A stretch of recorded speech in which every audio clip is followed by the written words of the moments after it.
You know what I'm saying?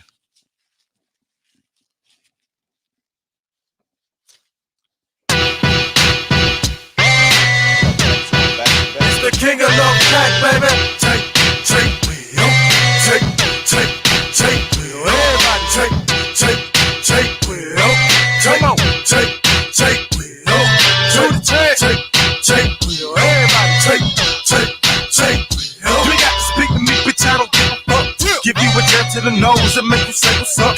I'm in the club, nigga, talk with the long barrel. When the music starts having sick and not Christmas carols. People hate me, man, I really do know why. They see the wings on my back and they know I'm gon' fly. So what the fuck supposed to do? Just try to please people. Got my MK family and I don't think people. Remember, used to put newspaper in my tennis shoes. Used to walk around in them tennis, the mini shoes. For party nigga, I was too thugged out for that. Damn, Never Tony. told all my enemies I couldn't be. I see you, Tony, man. But niggas told You me, too much, baby, bro. they got it in return.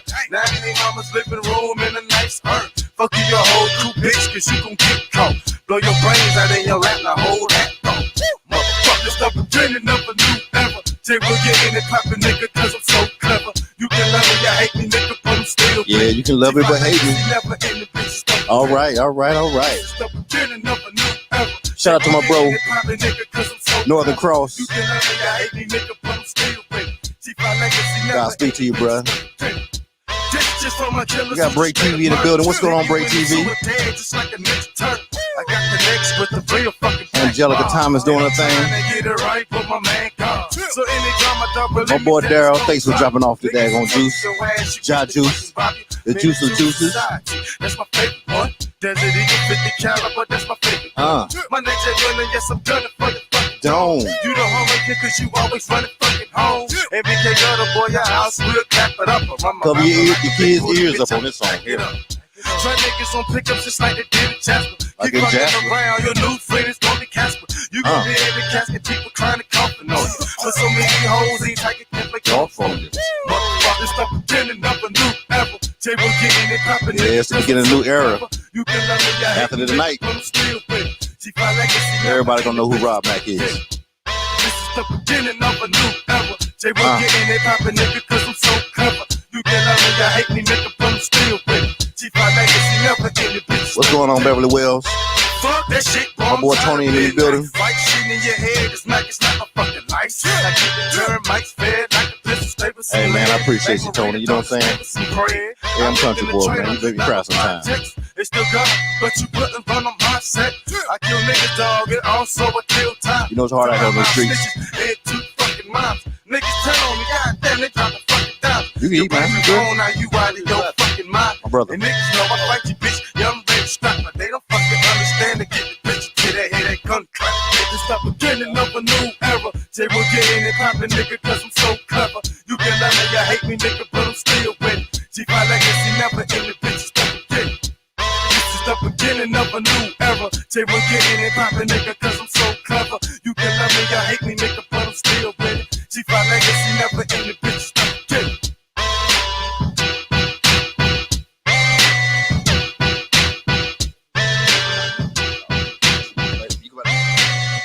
That's around me.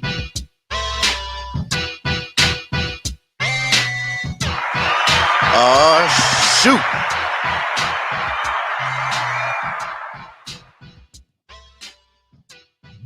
Yeah, shout out to everybody. What's going on? What's going on? What's going on? We got a couple of great people in the building. We got Angelica Thomas in the building. We got my boy Tony M, you know what I'm saying? Sending that love this way right here. Beverly Wells, how you doing today? What's going on with you? Once again, we got Angelica Thomas in the building. We got Bray TV and my boy Northern Cross up there. He's in the hospital right now, so please give him well wishes to my brother. Renee Garza right here in the front. He's in the hospital, get some things checked out. But he's going to be good to go. We'll get him back on that daggone road and everything. And a speedy, safe recovery for him, you know what I'm saying? Hey, welcome to, you know what I'm saying, 5Cast. I appreciate everybody for tuning in. I apologize for not being on time, but you know how my shows do. I don't know if I start on time anytime, you know what I'm saying? But, hey, that's a good thing about it. You can kind of let people know what's going on and you're good to go. But, shout out to my boy Daryl. He just stopped through, a.k.a. Ja Juice. That's Ja, J-A Juice 01. And I'm telling you that that powerhouse, we're gonna see if we can get this thing renamed to to some 5 cast because it's so powerful. It's that watermelon, pineapple, key lime, and ginger in this thing. And I'm telling you, it's popping, it's refreshing. And, I got the chicken wings going right now, so I'm about to pop this thing here in a minute. You know what I'm saying? And then I'm gonna get some thoughts from my guest to see what he thought about it when he popped it open a few minutes ago. But as you know, if you look in the front, everything we always got to pop. We got that Ciroc in the building.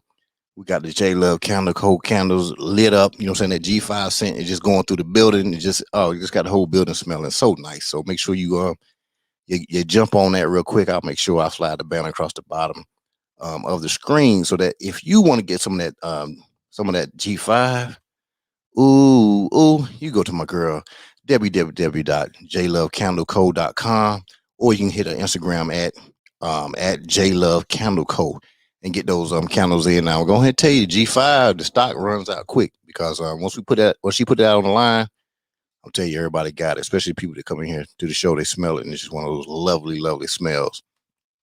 So let me get to the main degree of things. Well, not the main degree yet, but I got to hit my little favorite thing because I want to get everybody kind of warmed up.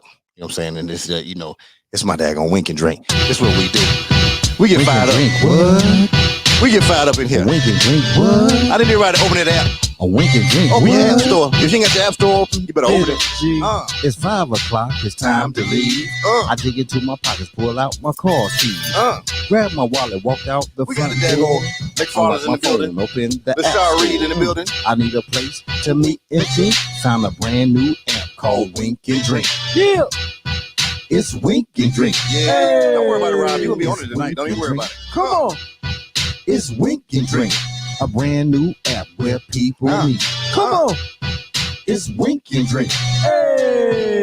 It's Wink and Drink. It's Wink and Drink, a brand new app where people meet. Y'all better stop playing. If you don't have that app downloaded on your phone, you know what I'm saying, from a social aspect, not just a dating aspect, but from a social aspect, from meeting with your homegirls, your homeboys, trying to figure out where to go if you just land in town, you want to see what's popping in the sense of what's a great restaurant to eat at. You know what I'm saying? You're going to see so many things that are offered inside the app. So if you check it out, just give me a holler. Once you check it out, give me a holler. Let me know what you think. But I'm telling you, it's gonna be banging. And we got a challenge coming out here where if you look at my girl J Mac, she has a air hookah.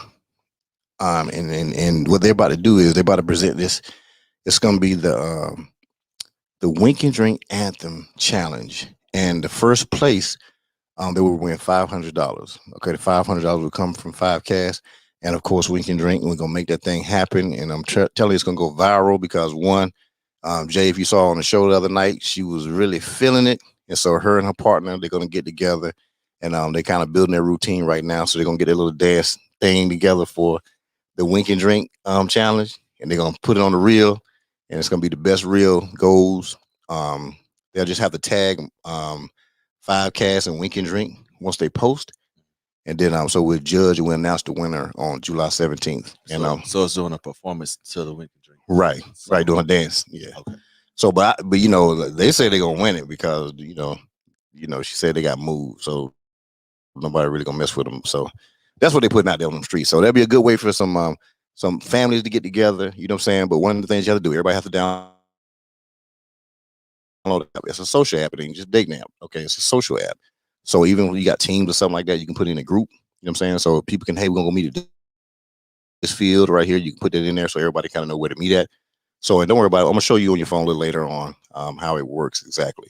And so what people do, everybody's participating, that's dancing. They all have to download the app and have it. You know what I'm saying? And that's how we'll verify it, because one, they're gonna create a group. I'm looking to see the group where they're at. You know what I'm saying? Period. And boom, and whoever gets the money from the group or whatever, and cash out it right there on the 17th of July.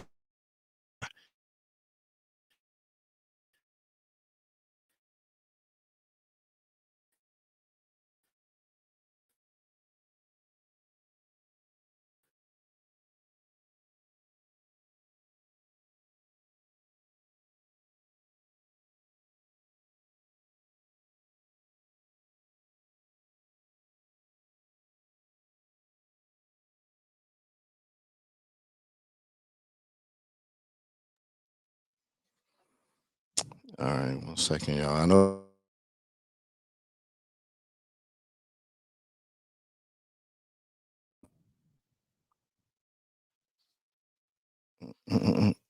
So what I'm telling you, it's gonna be a great thing, man. It's gonna be hitting. It's really gonna be hitting. People gonna fall in love with this.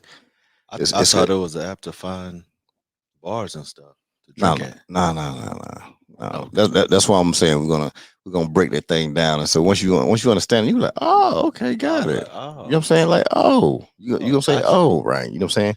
I mean, winking is an option. It's an option now, winking. But Gotta do it in a routine. but the way to kind of do the wink is not really just the, you know, it's saying what's up to. Why? Because you can wink. You can and we'll break it down in the app. So it's different categories. You can be in there for networking. You can be in there for just uh, a buddy, dinner buddy, or it's like 8 different options that you can do. So you can choose if you want to choose for dating. That's your choice. You know what I'm saying? You don't have to select that. So the things, and then people who look at you, they'll see what you're there for, and then and that's how it works. Okay. But we'll break down all the steps to it. I'm telling you. Can you hear me good? Oh, I got you, man. I got you. Alright. I got you. I just want to make sure I want the right connection on this thing right here. All right, so let me get back to this here. We got Jeremy Slaughter in the building. What's going on, Jeremy? How you doing? Once again, we got LaShaw Reed. That's the house, right? Yeah. Household 6 in the building. Jeremy, that's the cousin. And Jeremy got Jeremy on the books. You know what I'm saying? He do music too. Okay, cool. We got Luxury Moolah. You know what I'm saying? What's good, Rob Mac? You know Luxury? Yeah, that's my other cousin. Okay, cousins in the damn building. That's your brother. Y'all representing out here. Don't play with y'all. And they're reading the building. I know that must be who's that? And they're Reed's sister-in-law. I saw the Reed in there. So so shout out to you, Annette. I appreciate you for tuning in, watching your brother about to do this thing. Got my girl Kiki Beauty in the building. What's going on, Kiki girl? I see what you're doing out there too. I'm watching you. I saw you in the little hallway, the black hallway with the white pants on. I see what you're doing out there. She doing her thing. We got Tony M. There we go. We back good now. And we got old Robin McFarland, a.k.a. the realtor of the month, a.k.a. the realtor of the year, a.k.a. just water canoes and all this other stuff that I'm gonna put our business out there. But don't worry about Robin. We ain't gonna talk about you tonight. Okay. You might come up in the story a little bit, Robin, but we ain't gonna talk about you too much. Yes, we are. We're gonna get you. All right. So now, hey, check this out, y'all. This is what was interesting to me. Okay. And by all means, don't think I'm picking any particular thing, but I'm gonna just tell you certain things you see certain places, right? And I promise you, I have never, and I'm not saying I limit myself in life, but I had never met someone, a brother, you know what I'm saying, who does jewelry. You know what I'm saying? And I ain't talking about just do the jewelry, you can meet somebody, you can see them, they have a company or business, but they send everything off. They don't really do it. They just kind of like, oh yeah, they're the middle person, and they kind of send it to somewhere. Well, I'm one of those people. I kind of look into things a little bit. I want to see if a person like really doing it. You know what I'm saying? Not like I'm taking something back, taking something away from them, but it's just it's like finding a blacksmith. Not many people in the world know blacksmith. You know what I'm saying? Shout out to damn dad that came in the building. Ryan in the building. I saw you slipping there, Ryan. You know what I'm saying? Many people, you can meet a blacksmith. And when you're around a blacksmith, if you ever been around one or somebody who, I'm a country boy, so we know about horses and stuff like that, horse showing. But when you meet a blacksmith, these people, they're so creative. You know what I'm saying? Just the way their mind works. You know what I'm saying? People can think, oh man, they're just making horseshoes, but they do so many other things too. But people just think about only the horse piece of it, but they don't look at the creativity in it. And for somebody to not just be able to draw and do art well, but to either like we had the whole Black Ink crew up in here. Shout out to Black Ink crew, Houston, to be able to talk to people who have an artistic mindset and that can apply it not only to paper, but they can do it to ink, they can do it to material, metals, diamonds, or whatever. You got to think how creative that is. But to meet someone, and I'm really excited tonight, that can literally draw something on a piece of paper for you and then talk to you and really care about what you want, and not just you say what you want, they say, okay, I got you, and then they make something for you. No. But to get somebody who really cares about what they do, they pay attention to detail as far as exactly what you want. And then they not only present it in a drawing format, but they present it to you in just along the process of making it. So that way, if something needs to be changed or something, you're not really seeing it the way you want to see it, or you thought you did, or you just has a little change, when you can go to the person and they're here. I'm talking about here in Houston, and this is not taken away from anybody that might be out of state and want to get something. I'm just really particularly talking about somebody that's here that you can physically touch and go to, and they'll roll up on you and draw your stuff at your house. And then next thing you know, if they need to, you meet up with them and just really make things happen. I mean, I think that's a beautiful thing. So to really learn about Rob tonight is going to be really a great thing for me. You know what I'm saying? And then in the same process, I don't wear jewelry. So I wear watches, but I don't really wear jewelry. But one of the things I wanted to do was I wanted to get a pendant made, you know what I'm saying, with my logo on, with 5Cast logo. And so I was in the process of talking to somebody who y'all seen them, they have a very nice chain. And I say, you know what, man, they got the dimensions I wanted and everything. Shout out to AZ, just came in the building. That's a football player. But just to really know that I know somebody right now. And so my thing is I am going to commission him to do my piece for me, you know what I'm saying, which it will be represented, you know what I'm saying, in a lot of places that I'll be frequenting, you know what I'm saying, here. And so that means, the different times I will wear it. It's going to be a conversation piece because, one, I'm going to make sure it's a conversation piece because I'm going to bring up the conversation, you know what I'm saying? So it's going to be a great thing, and they're going to know, and I'm going to be able to say my jeweler, you know what I'm saying? And that's a I don't know how many people can say that, you know what I'm saying? But I'm going to be able to say my jeweler just like that, period. You know what I'm saying? And I think that's a great thing. And I'm telling you, I think y'all are really going to enjoy the show tonight just as well. I'm going to learn some things about them that I probably didn't hear about them already, but we ain't going to go there with it. So I'm going to pretend like I've never seen him before, which I haven't. But I'm pretending like I've never heard anything about him before because, one, I think everybody should be afforded the opportunity for their own life. And so I would like, without further ado, I'd like to welcome in my bro, Mr. Rob Mack, the big man in the building. What's going on, man? Not much, man. Come on now. It took a long time to say I was big. What's that? It took a long time to say I was big. I figured you would say that. Was that Big Rob? Yeah. Because, you know what I think about? Remember Rob and Big? Yeah. Even though Big was the big, was big, you know what I'm saying? But Rob is a little guy. Big Rob just seemed like it goes together for whatever reason. They do. You know what I'm saying? It just isn't a name because, and then I'm from the country, so I know a dude named Big Rob. That's what we call him, Big Rob. All the Robs are just Big Rob. You know what I'm saying? Period. So what's going on, Rob? How you doing? Oh, I'm doing, man, better than some of them. That's what I like. Better than some of them? Okay, well, you're doing better than a lot of them. I bet you that right there. All right, so, the way we start this thing off is this right here. If you can give everybody kind of like a brief summary of who you are, you know what I'm saying, right now. Don't talk about nothing in the past or whatever, but just like, who is Rob? Sure, I'm just a hungry individual trying to provide for the fam, trying to get my name out. Shout out to the damn fam now. I just seen them. You got some killers at the house. Yeah, I was trying to get my name out there, trying to show my boys something.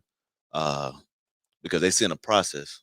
Right. They're born, they don't have it just yet. The process to get there, and then to see the products on people. Like you said, having your piece on brings me joy.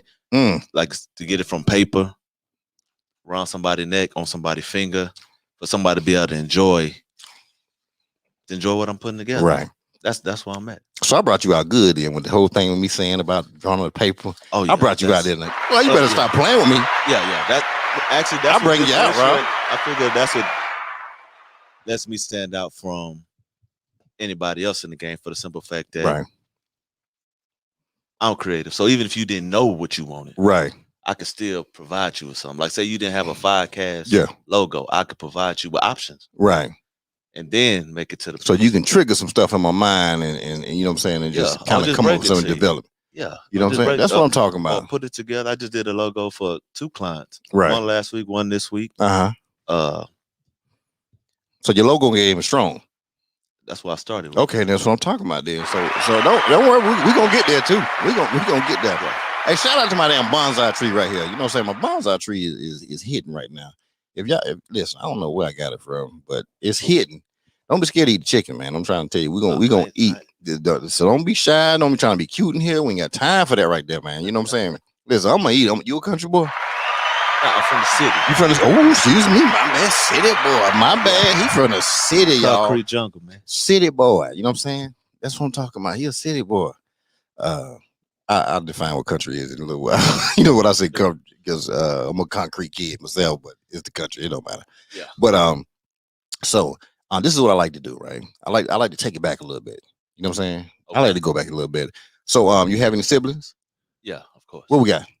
Brother you got to remember, I don't know. Brother so I'm acting like I don't know that you brother have and a sister. A brother and a sister. Let me touch your mic up a little. Give me one more. Go ahead. Brother and a sister. Okay, you got a brother and a sister. Okay, what's the age difference between? Who's the oldest? You the youngest? I mean, what's going on? I'm the oldest. Right behind me is my sister. Right behind that is my little brother. Oh, damn sister. And Ronnie. Y'all like the damn new edition. Rob, Ronnie, and Robin. You know what I'm saying?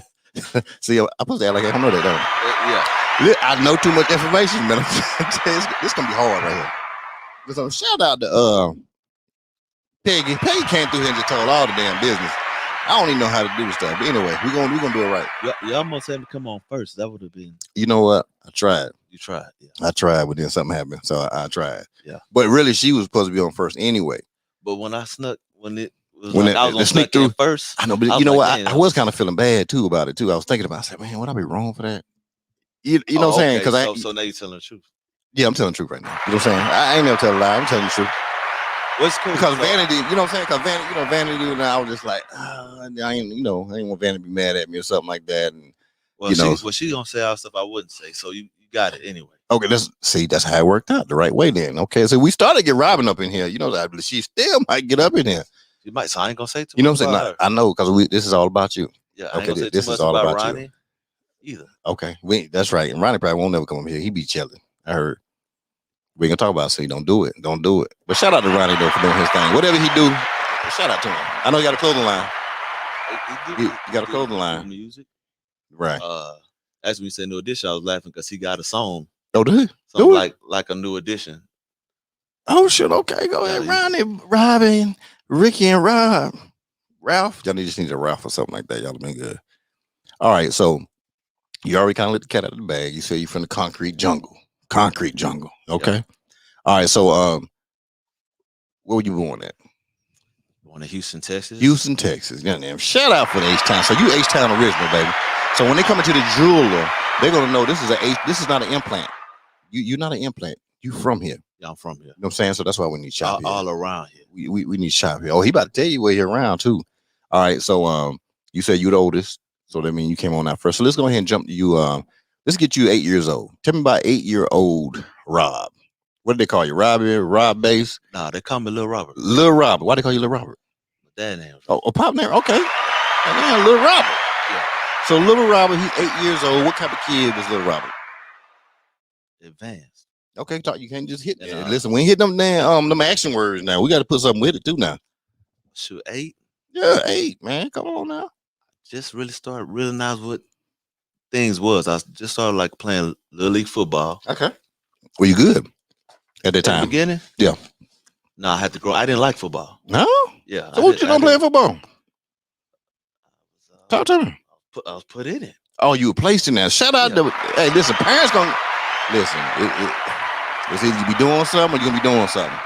Yeah. You gotta get that attention, right? You're doing something or we doing something. You know what I'm saying? But it worked out. I mean, ironically enough, it didn't work out at practice. It worked out. What you mean? What didn't work out at practice?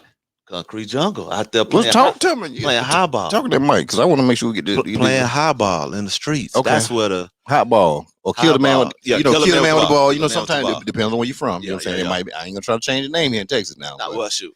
Hey, Carolina, we call it kill the man with the ball. I've heard that. I heard it called that. Too. A couple other names, but we ain't gonna talk about them names. But it was some other names they had too. And I got hit. And I was like, that didn't even hurt. And then I got hit by the next dude because I ain't go down. Okay. And then after that, I was like, man, shoot, this not as bad as I thought. So you spinning on them. You put them spins on them. You know how to hit you.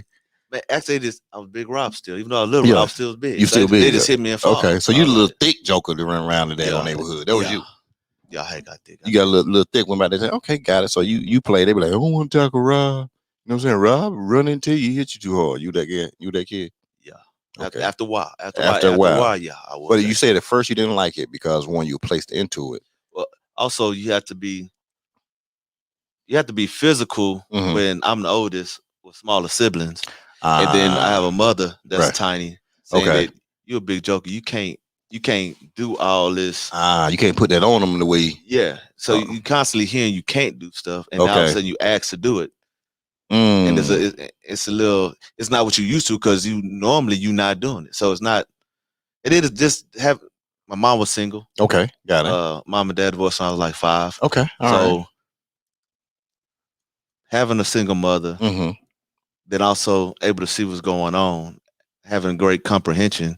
I didn't want to be too much of a problem, because it was a time where I was a little bully.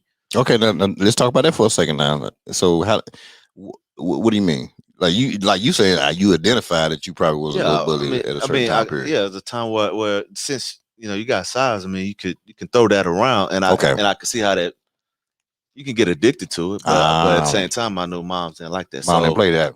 But she didn't gonna like it. So I decided to be just catered to the mama want.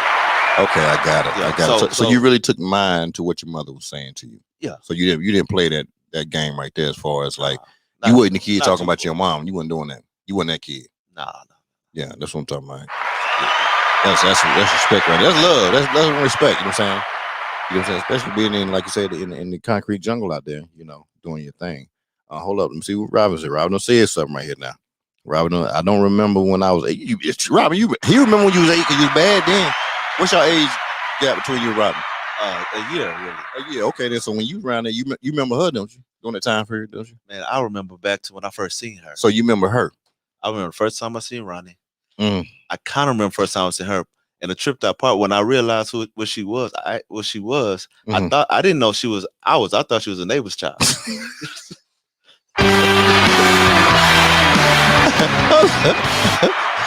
You thought your sister was a neighbor's child? Yeah, she was just there one day. This is also, she just pop up. Yeah, I was like, where's she gonna leave? Robin, did you know that story? Did she know that? Nah. Did she? Boy, I got exclusive right there. Robin, I get exclusive. Don't play with me. This is what I get out here. I get exclusive. So at this point in time, well, not at that point, but at some point, Rob did not know that Robin was his sister. Yeah. I was a baby too, though. You was the neighbor's child. You know what I'm saying? Crossed my mind. Okay, then where she pop up from? She just came up. You know what I'm saying? I remember. So you ain't even notice your mom pregnant? None. Okay, so you didn't pay attention to that. But when Ronnie came, yeah, you knew that one was coming. I just remember meeting him. I just remember the whole day. I just remember meeting him. I remember how you remember meeting him. Yeah, I remember being introduced to him. I heard him before I seen him. We came, but actually, see, we was going to my mom was in a church, and we was like, me and my sister, right? We was going to like the daycare, like the church school. And my dad bring us in a room and set us down. Yeah. And my mom said, I want to introduce y'all to y'all brother. And before she can really finish, she started crying, and she laying in the bed, she pull him out. So you just recognize that's the brother. That's the little brother. So you remember being introduced to your brher. I remember, but then your sister just pop up. I was younger. I get it. I get it. You younger. She just showed up. Robin, so you just a surprise. I'm going to tell you right now. They didn't realize what was going on with you. You just showed up. You supposed to have been the neighbor's kid. We might need to do a check on that. You might be the neighbor's kid too, because if he ain't really recognize you, you probably the neighbor's kid. But it's gonna be okay, Robin. I think the birth certificate worked out, and Peggy is your mama, and so I think you good. All right, so let's move on up a little bit. Okay, let's get to probably where you kind of understand the football real well. It was probably like year 2 or 3, because I think like year 2, I was okay. The next year, okay. I was actually, the coaches had me kind of teaching other kids what to do, but then we moved around a lot, so I wound up switching teams, and then at the same time, getting more confidence, right, and then switching positions. So when you started off, what were you playing? I was on the offensive line, which I hated. Oh, okay. I hated that. You want to hit some people. You got tired of all that. No, remember at first I wasn't aggressive, so I didn't want to hit nobody. Because mama told you. But they was hitting me. Oh, so they putting them smacks on you. Well, you know, you had to, in the trenches. Yeah.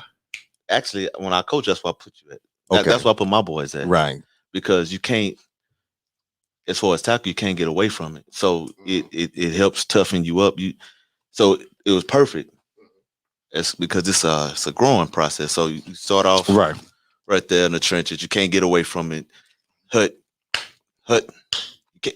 That's what it is. Okay. So once you get used to that, you trying to keep the dude from getting through. Right. You have to meet him, but then going to defense, when that dude can't stop you, and you can hit the quarterbacks and the running backs, and then everybody chin, and then all of a sudden, all of the aggression that you do have that you never display, now you got somewhere to put it.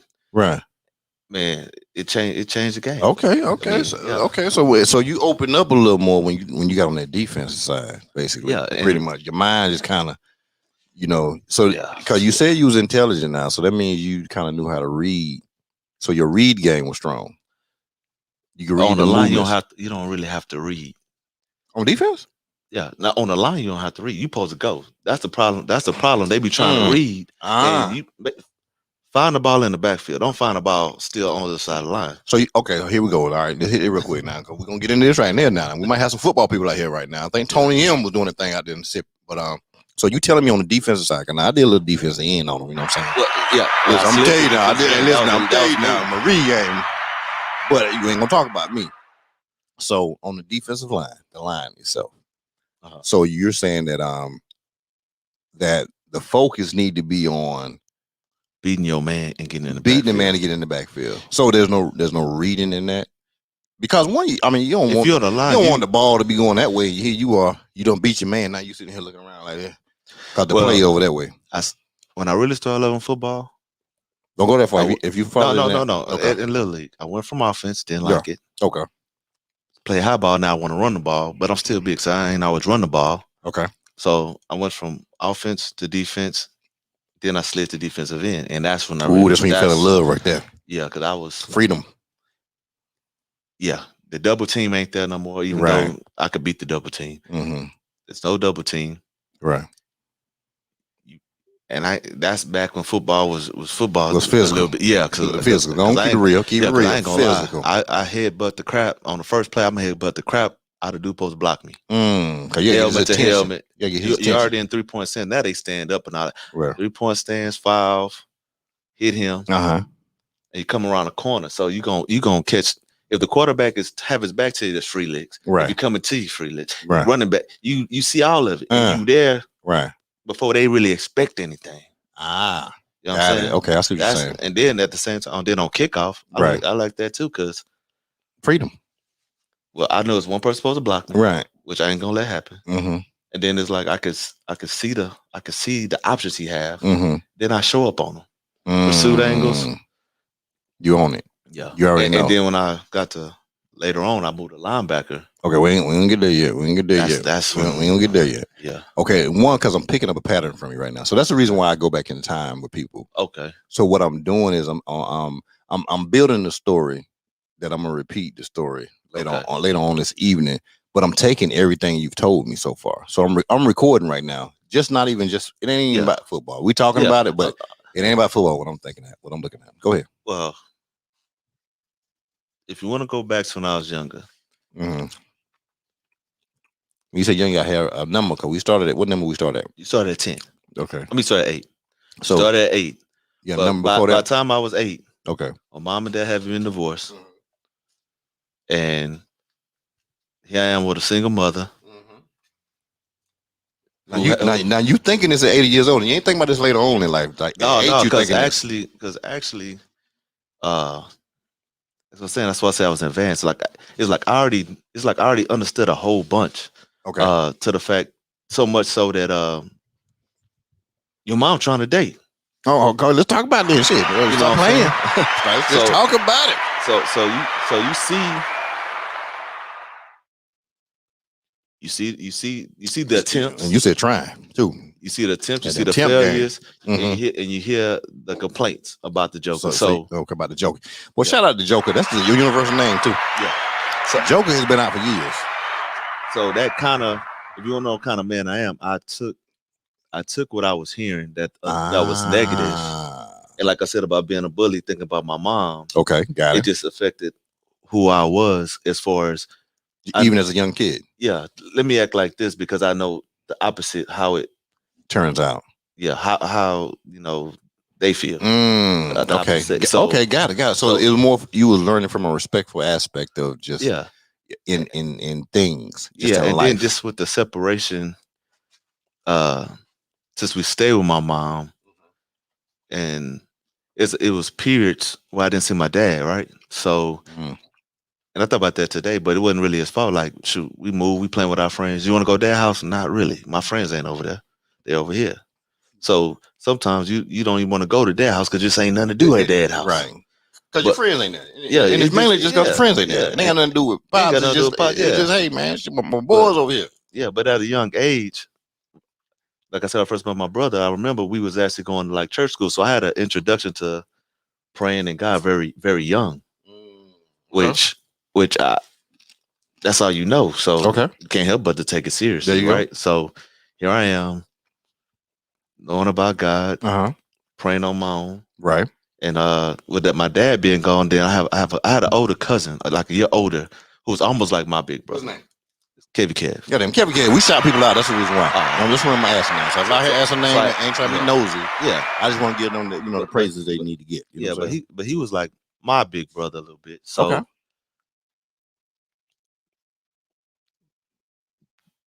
personally, I just looking at everything that's going on.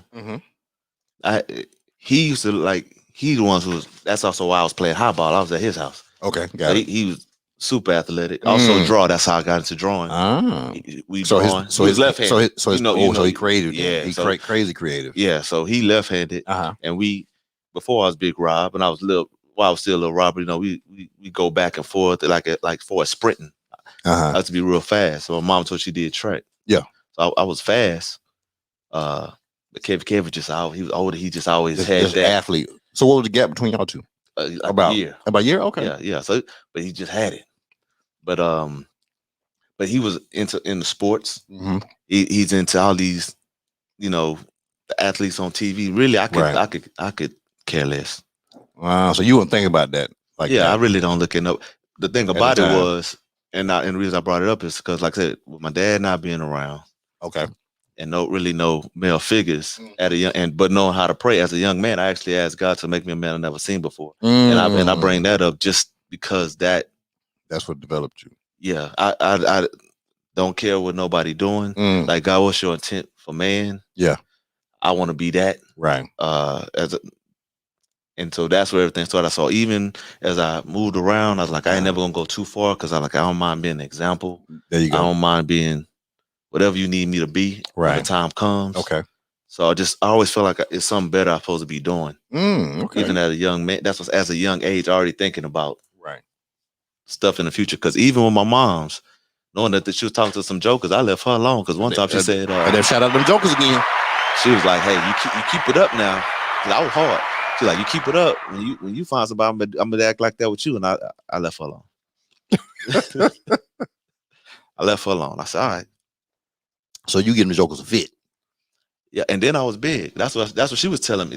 That's what I said. I know it come out because I've been all the way in Iraq, and they was like the big one. I was like, I'm always big. But hold on, you don't went too far. You already in Iraq and stuff, man. I didn't say no. Okay, but yeah, I just heard it when I was there too. Okay, so when you was 8 or 9 though, I was still big, right? But I'm saying, as far as thinking, your thought process at that time period. You know what I'm saying? And the reason why I keep doing it because I just want to keep the mind thought process. Yeah. You know what I'm saying? I know we think about things when we were later on, we were older about what we probably thought or how we looked at things, but that's why I was just kind of like, okay, at that age, were you thinking like that? You know what I'm saying? I want to say when I was 8, you were about 3rd grade.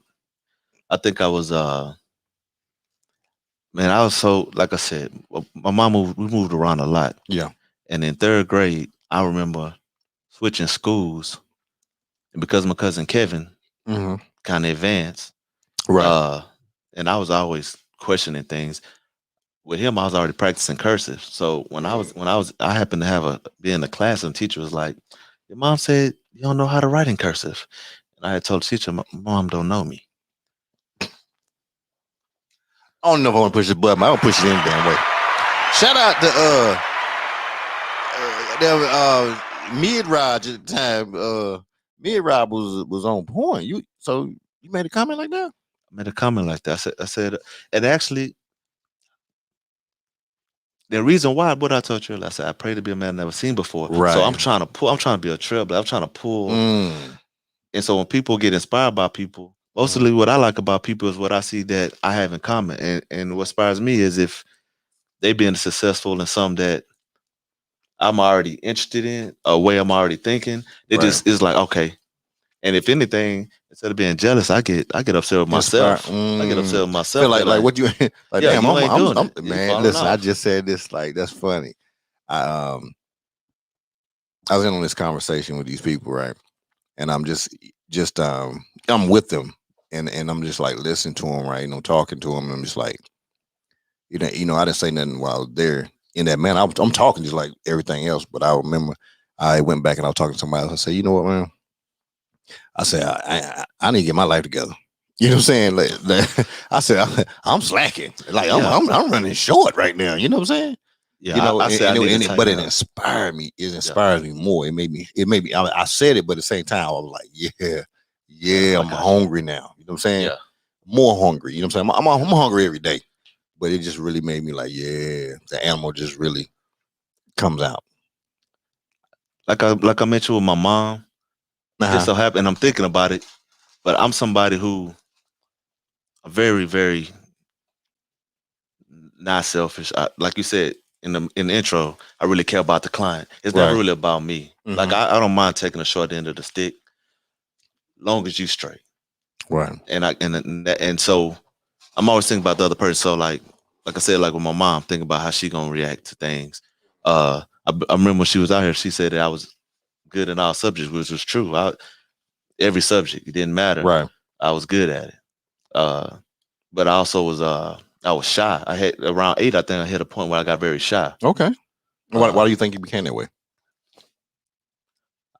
Part of it, I think the enemy was setting me up. Just because I was already in a church background, church setting, right, starting out, already praying on my own, already feeling like I'm supposed to do something big. Right. And just kind of I know how I got shy. I ain't even gonna talk about it. You see, you're not gonna talk about it? Nah. Okay. We ain't gonna talk about it then. Okay. Moving right along. Yeah. So as far as Kevin Kidd, right? Yeah. That's the one that could draw. Pure athlete. Yeah. Right. Hooping, football. So you said you something specific. You said about the art. He could draw. Yeah. Was it something you just noticed and you said, hey man, show me what you're doing? Or no, it's something, see, because he was older, you already looking up to him. And when we get together, we doing stuff together. So if he drawing, we drawing. So it started with that kind of if he hooping, we hooping. You know what I'm saying? Got it. He was so good like video games. I still don't really care for video games. Right. I have to learn how to lose and just keep playing.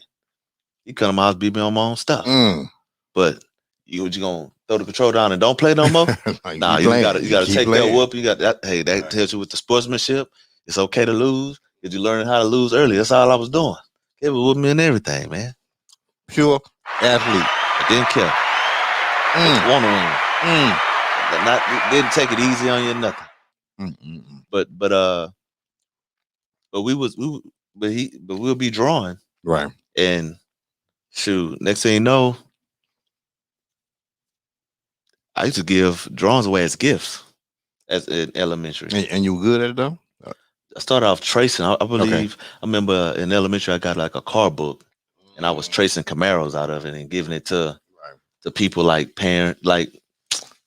aunties, my mama friends. Right. People you had crushes on. Okay, shout out to the damn crush, you know what I'm saying? Yeah. You ever had a crush on a teacher? Yeah, that's who I gave him to. What was I don't remember no names. You don't remember no teacher, man. I remember Miss Strange. There you go, right there. You ain't gonna tell me that you gonna remember not one. Now. Everybody remember one now. Miss Probst. That was my teacher. Devonshire Elementary, Charlotte, North Carolina. Man, listen, she couldn't do no wrong, bro. She couldn't do no wrong. Miss Probst, that was my boo right there. She ain't know it. You know what I'm saying? Yeah. She did not know it, but that was my boo all day long, every day. One more time for Miss Probst. Hey, look her up. I don't know if you're gonna find her. I don't know if she's still living now, but she was my boo though. Had a crush on the lady. God told me. And one of my friend. You ever had a crush on one of your mother's friends? No, you probably don't like. See, you don't like little season. You ain't like little season. No, yeah. You did? Well, okay. You know, I did call out. No, I just know she had some nice looking friends. Okay, then shout out to all the friends that she had. They were all fine.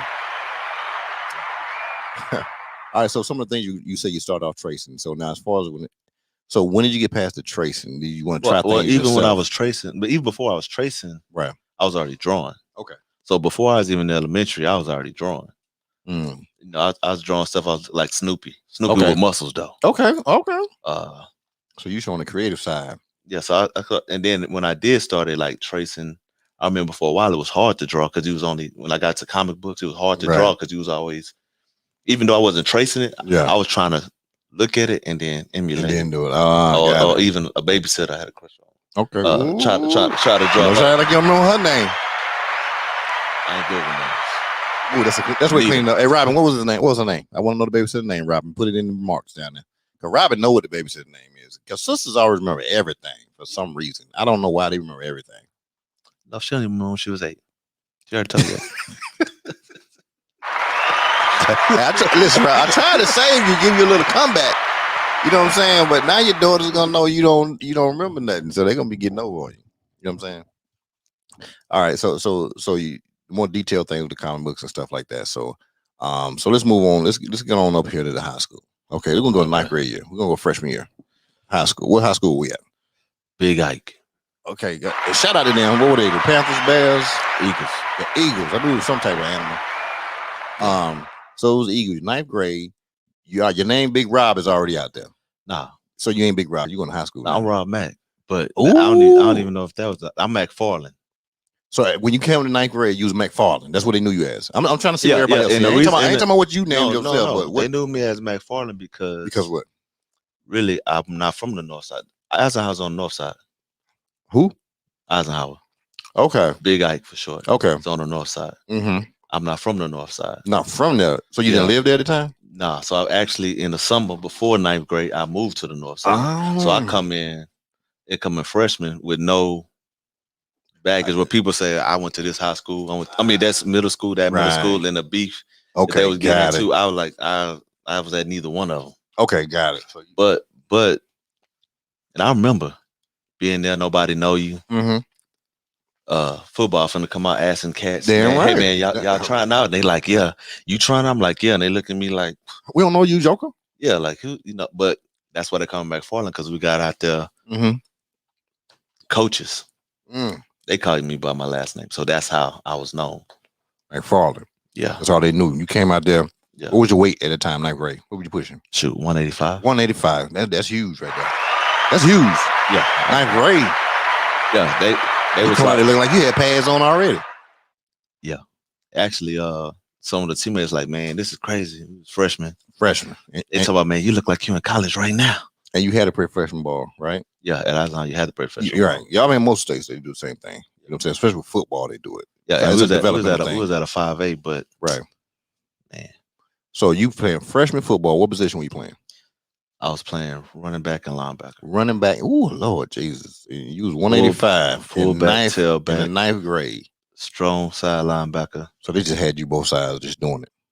Well, the school was big. They they let the coaches take turns.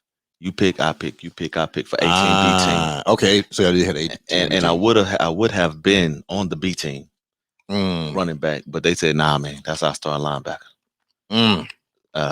So I played linebacker. How was that year? How was the freshman year linebacker? What did you do?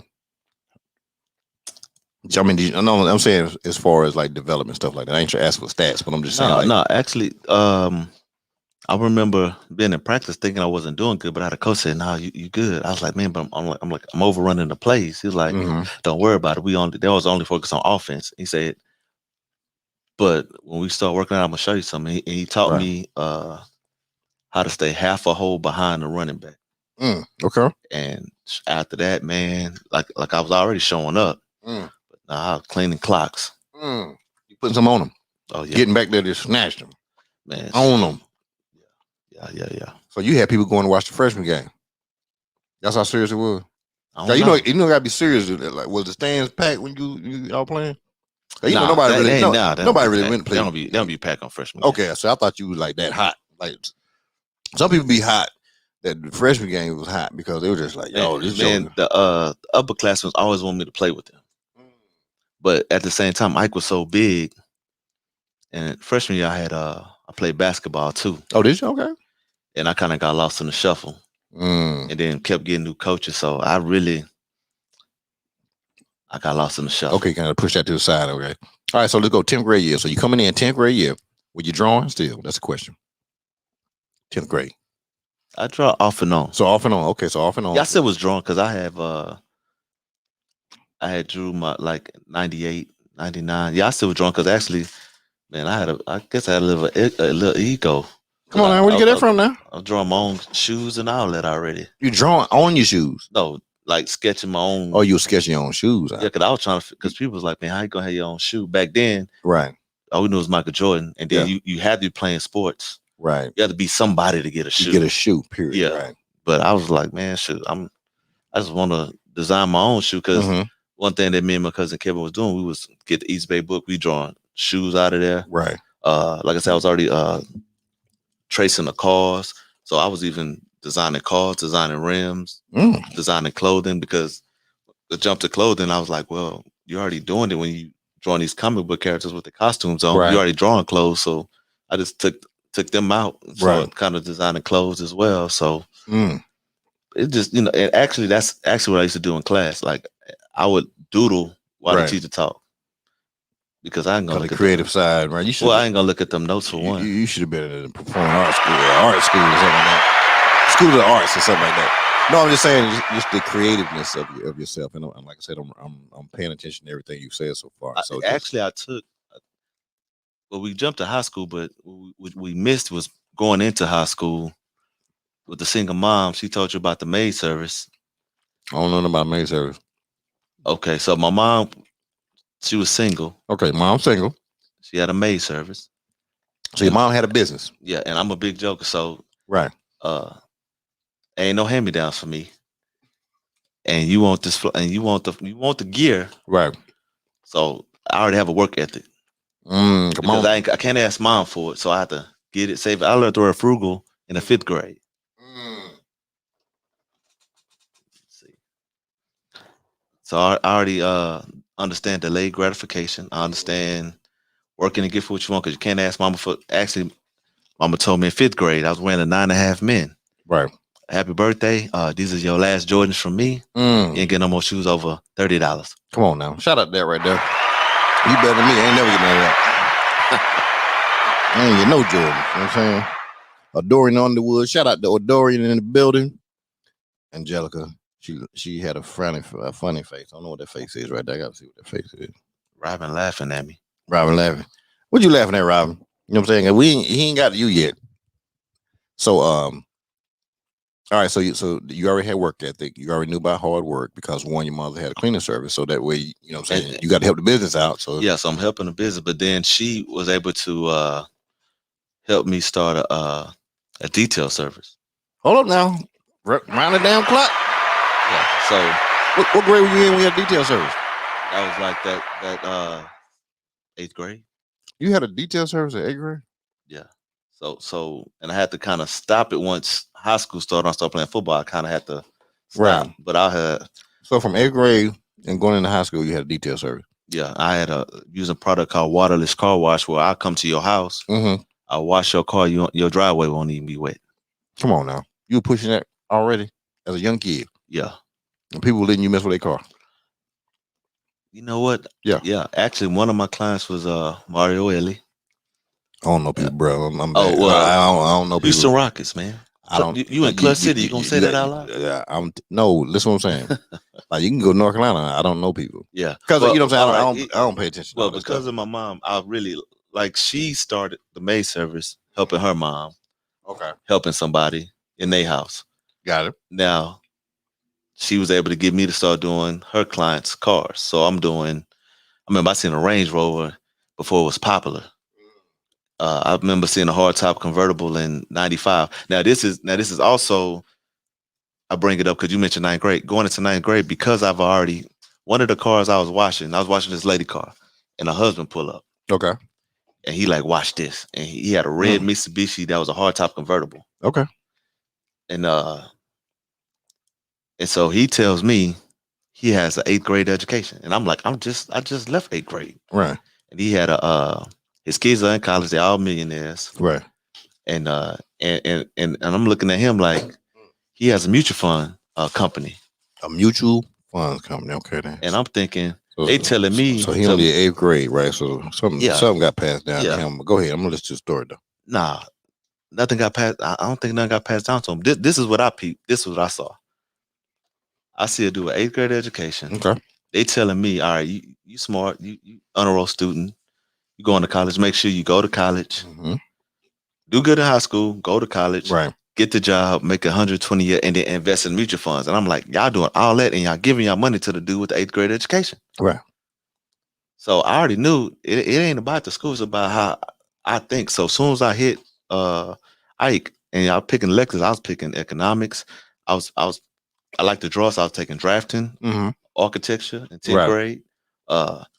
Because I was also hearing that creative people always get screwed by the businessman. So I was like, I want to learn this business. Plus, grandma was doing the business, my mom was doing the business, and I'm seeing that they're doing a business, but I still see it small. Plus, I didn't bring up my mom. I grew up all the doggone network marketing from the Mary Kay to Hishinoni. Noni juice. Yeah, I've been to all those presentations, all those seminars, and all that. Yeah, and so I grew up. So knowing how to sell is really, it was my mom could sell.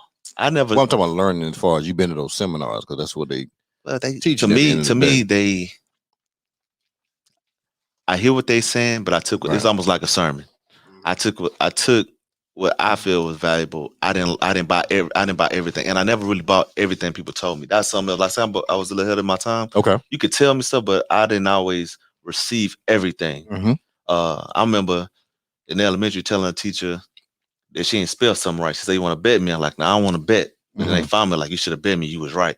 Like I understood stuff,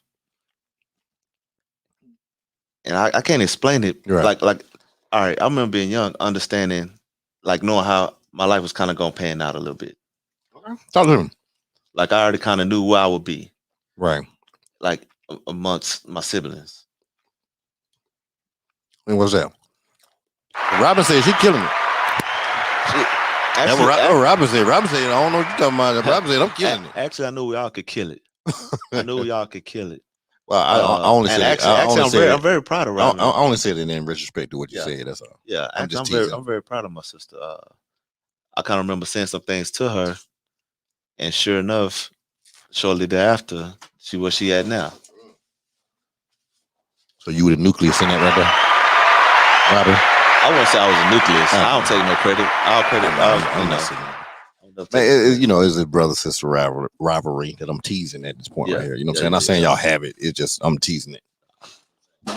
It's a fun dynamic, I think, in any family. You know what I'm saying? It's one of those things, because I just think as siblings, you know what I'm saying, we push one another in some type of way. Whether we admit. You just say you have a brother. Yeah, I got a brother and sister. Okay. You know, they were way after me, but a brother and sister, yeah. Okay. But we cool. We cool. You know how is it being the oldest brother? It's hard.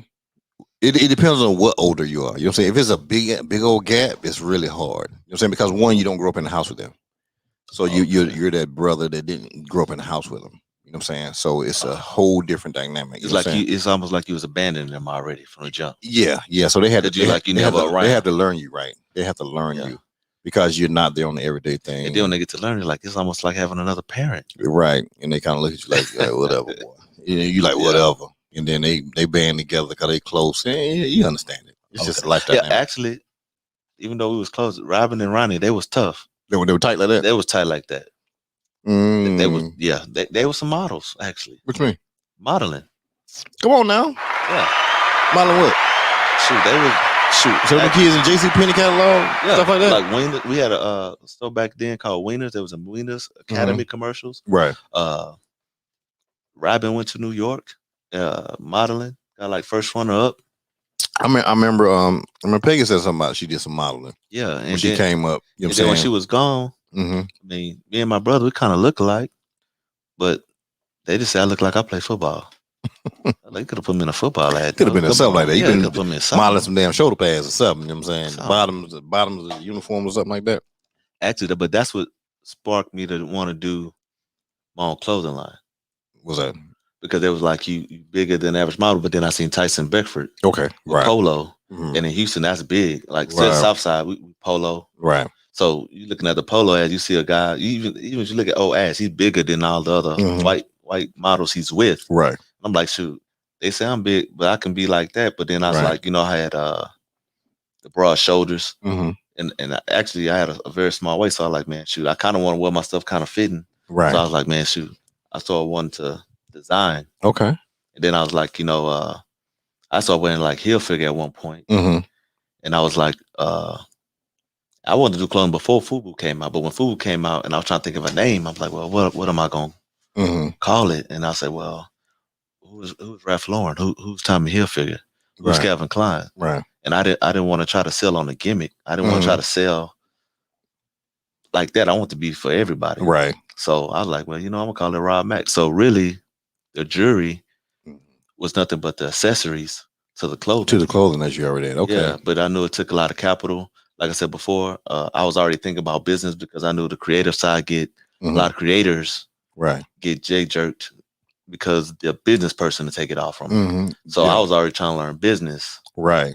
From the jump. And that's the key. That's the key to a lot of things. And I think a lot of people fail to understand. And it's a thing I ain't say I push to people, but I would like, unless you're gonna be like a lawyer or a medical person or something like that. Yeah. I'll be like telling people, especially in school, I was saying, you need to get a business degree. I know you're trying to get this history degree and all this other stuff like that. But I'm like, I don't know how much these teachers making when you get out of college, but with business, at least you can learn how not to get beat and cheated at some point. You know what I'm saying? And you can understand a balance sheet and know how to read it, you know what I'm saying? And just understand, annual marketing meetings, understand what quarter base, saying earnings are and stuff like that, in those processes, right?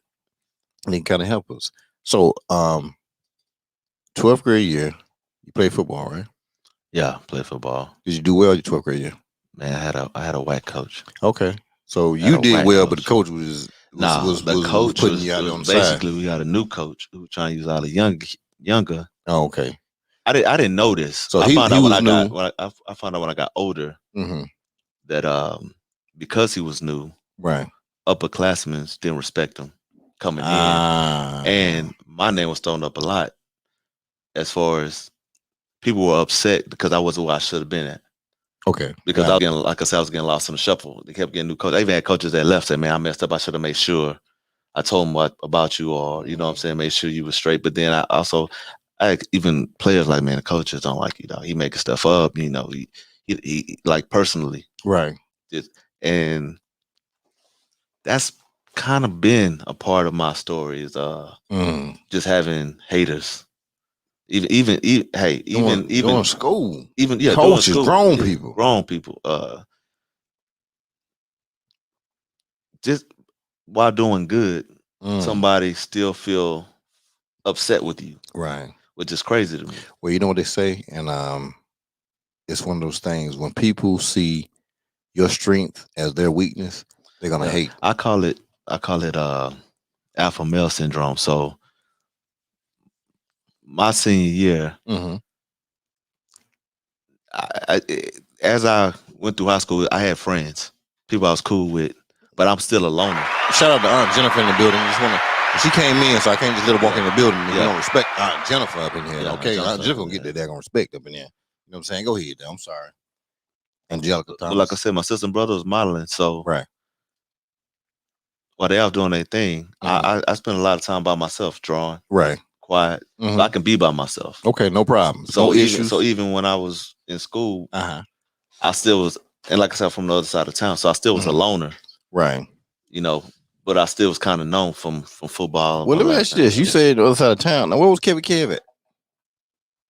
Probably locked. Oh, no, I'm saying. So I'm talking about on the south side, or south side. Okay, so when you went over to when you went over to school, we kind of. Oh, y'all kind of parted ways a little bit because he was doing other little things. Yeah. You know what I'm saying? And because you are who you are, you ain't no follower, so you don't go do certain things. Okay, got it. All right. We ain't gonna talk about that, but I'm just saying I understand the dynamic of that. I just kind of wonder because you said he was a pure athlete. He could draw, he could do things like that. And then but you didn't say nothing about him when he was in high school. He was really from 9, 10, 11. Okay. Cool. So you were you living on the south side going to school up there? Or is that how that worked? Actually, my senior year, I have my own apartment, so I was solo. Dolo. Well, let me tell you something about y'all in this damn last year and on apartment stuff. That's like a trend now. It seems like the McFarland boy, y'all at 12th grade, y'all get your own place. Well, you know what I'm saying? It kind of, my mom moved. Okay, then you wasn't going. I was in school, even when I wasn't going. It didn't really. It kind of just happened, man. I ain't gonna lie. Yeah. God blessed me with like big blessings. Okay. Like it's weird. I didn't know what the blessing was. Leave me one of them. Shoot, 9th grade, I had a car, brand new. Come on now. So that's another people knew McFarland. So you had a brand. Hold up, you had a brand new car in 9th grade. Yeah, I didn't even have a license yet. No, you get brand new cars in 9th grade, bro. Well, I just said, Lord bless me big time, right? Okay, well, they talk about the blessings. You can't talk about the blessings. I got the car, mama. Yeah. Okay, that's what I'm saying. We gotta get props. We ain't gonna just say that like the damn car just came out of the sky. Come on now, Rob. I know it's good now. We gotta give away where the stuff come from now because people had to work and make sure those things can happen. Yeah. So you know what I'm saying. So mom got me a car. What was you rocking through that time period? What you mean? No, what kind of car you had? Oh, because I remember that Fiat she had. But I'm trying. What did you get? Man, I got a Honda Escort. Come on, man. Ford Escort. Don't act like I don't know what the damn Escort was. They were popping. Man, but I wanted. What you want? I told her I either wanted the Mustang. Oh yeah, you been eating the Mustang, man. You ain't need no Mustang. Or Eclipse. Well, you know what? You know what was my reason now behind it? It's 2-seaters. I'm a big dude, right? And the only person around me is a chick. Like, dude, like no, I ain't finna be the taxi. Where the back seat is just back seat is just there anyway. Yeah, but I want to tell my homeboys like, nah, you can't ride. You tell them, man. Listen, ain't no option. The back seat is nobody's ever on my back seat. Any car I've ever had, nobody's ever on the back seat. People ride in the back seat, but I always made them sit. Man, my seat you see how I said when you rode off to? I don't let nobody sit directly behind me. I let them sit. If somebody sit, I'd rather them sit. It ain't matter because ain't nobody sit behind me. Shout out to nobody sit behind me because they ain't sitting in the back anyway. They gonna take their own car. So if I went somewhere with my boy, he taking his car and I take my car. I don't ride in the car with no dude. Everybody had no car. That was the problem. You right about that, man. Come on. Shout out to your mama again. Cause damn, she got y'all some cars out here in 9th grade. And then a Ford. You ain't gonna slip by this Ford Escort, bro. It was black with a. So you had the ruffles in the back, on the back, the back glass. The wing. Yeah, you had that right there. I had a wing on the back. The louvers on the back too. Nah, see, I ain't really dress it up. Okay, but it was a Sport. I know the Sport came with the louvers though. Come on, boy, Kurt McLaurin used to have one. Did he have a 2-door or 4-door? No, he had a 2-door. So I had the 4-door. Okay, so he had that's right. Wait. He had a 2-door, man. He had the bang in there. The boom was bruh. That Ford Escort was popping. Yeah, I had the Ford Escort. And then GT. Yeah. That was a 2-door. You know what I wish you would have kept that she could just gave to me? What was that? She had a Ford Probe that was live. The Probes was hot when it first came out. Yeah, with the lights pop up. When it first came out, it looked. The reason I like it looked like the old school. You talking about 92, 93? Yeah, I know. Trust me, because I was in Korea and this dude had one. I didn't know what the hell it was. Yeah, and it was a red one, and I took a picture beside it. And I don't even take pictures, but I was like, "Yo, what is this?" She had a white one. Yeah, and I liked it because it looked like the A series Beamer back in the day, and it got discontinued. That's back out right now, but it looked like a 850. Yeah, old dirty. Hey, my man Hulk on what's the show? Man used to drive a Hulk. His name on I think Spencer for High. I think he had old dirty 8 back in the days. You don't know about that show, right? The Spencer for High was a serious show. My man Hulk, bald head black dude, cool. You know what I'm saying? I think he drove old 8. He was doing it big time. Ooh, Hawk. Shout out to Hawk, man. Look the show up, man. You're sitting there talking about Spencer for Hire. YouTube it. But okay, so you riding there rocking. You had at that time period, nobody riding behind you. You say you don't play that. You sit over there on the passenger side. I was in the back. I was the south side on the north side, still with the south side fade. And that's see, and I guess it's something we ain't gonna talk about that anyway. But so okay, and I was setting trends. It just so happened when I was 15. Yeah, I remember going to church, and then because I was quiet, it was surprising to me. It was a lady at the church that I was a leader. I was like, I'm a leader. I don't ever say nothing. Yeah, but then just so happens I was starting trends at I didn't even really say nothing, but like we played all the games on turf, right? And so my you want to get the turf burns, and you want to be fly on game day. Fly, okay. So I had Pops give me some of the tights. Okay. Oh, so you rocking them tights? Yeah, the tights. You know, no, I mean, but different places. But I kept forgetting to bring them on game day. Okay. So one day I said, man, forget that. I put them on and warmed them in school. Yeah, and I happened to wear some khaki shorts. Come on now, so you wearing tights with the khakis, and that became the thing. That was the thing on game day. That thing on game day. Come on now, you don't start that thing. Yeah, that's where it originated. They don't even know it. Y'all better. And it tripped me out because I only did it right. Just and then they broke in my house in my 9th grade year too. I was killing them when the school year first started. Like I said, right. I had the. You had all the fresh polos. I had the live Tommy Hilfigers. Yeah. And then I had the authentic penny jersey. You know, people had the jerseys, right? Yeah. But my uncle had blessed my game. I had the authentic penny with the 100% polyester with the stitched on numbers. Yeah. Same with the blue pinstripe with the white pinstripes with the matching penny shoes. Yeah, I ain't do that. I'm just saying. No, I'm saying. Yeah. No, it probably was hot. But you gotta remember you're in Texas, so East Coast. Wear jerseys. You don't remember people wearing jerseys. No, that's what I'm saying. You got to remember certain things, and this way you got to look at it really from this perspective. Certain things, certain places geographically didn't do the same thing. You know what I'm saying? Like you go out to Cali, they wasn't doing that. You know what I'm saying? Or you probably go like New York and certain parts of Jersey, they would do it. You know what I'm saying? Maryland, but like a lot of places they wouldn't. You know what I'm saying?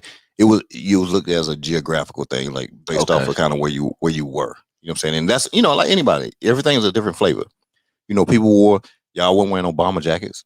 It ain't hot. It ain't cold like that here. You know what I'm saying? Triple fat gooses and stuff like that. Did you wear that?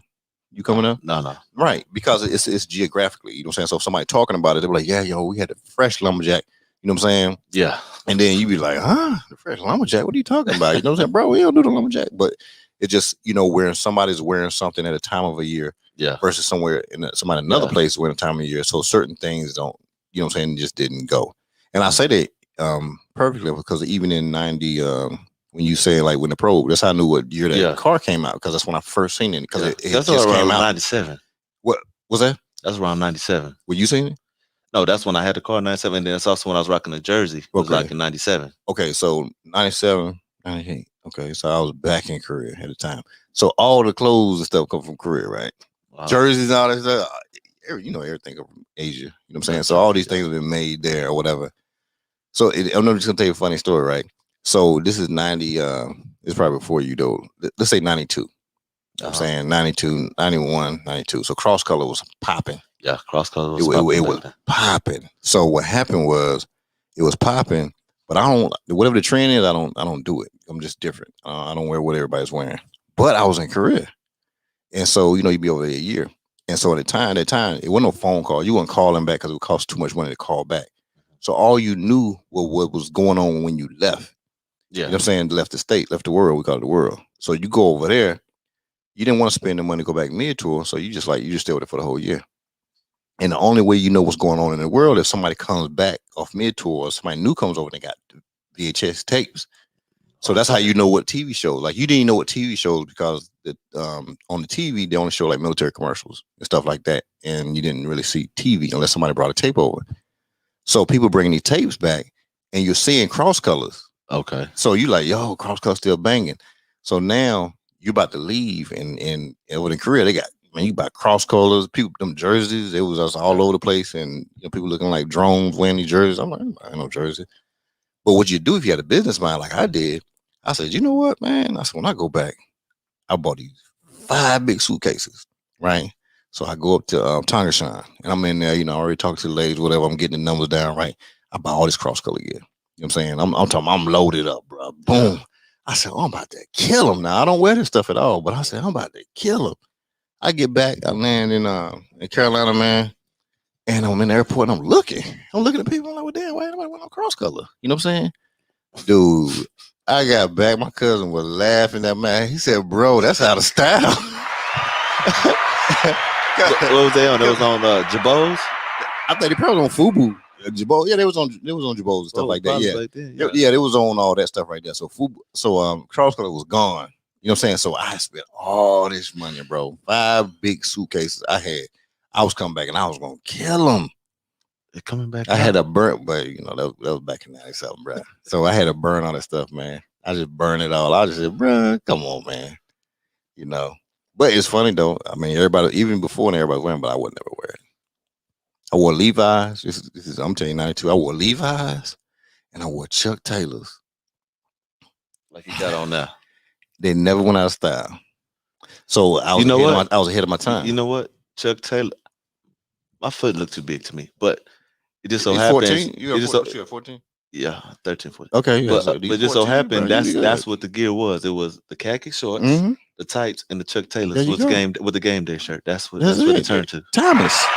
It was my partner Chuck that put the Chuck Taylors. It's timeless, bro. You know what I'm saying? You do timeless stuff, it's good. You know what I'm saying?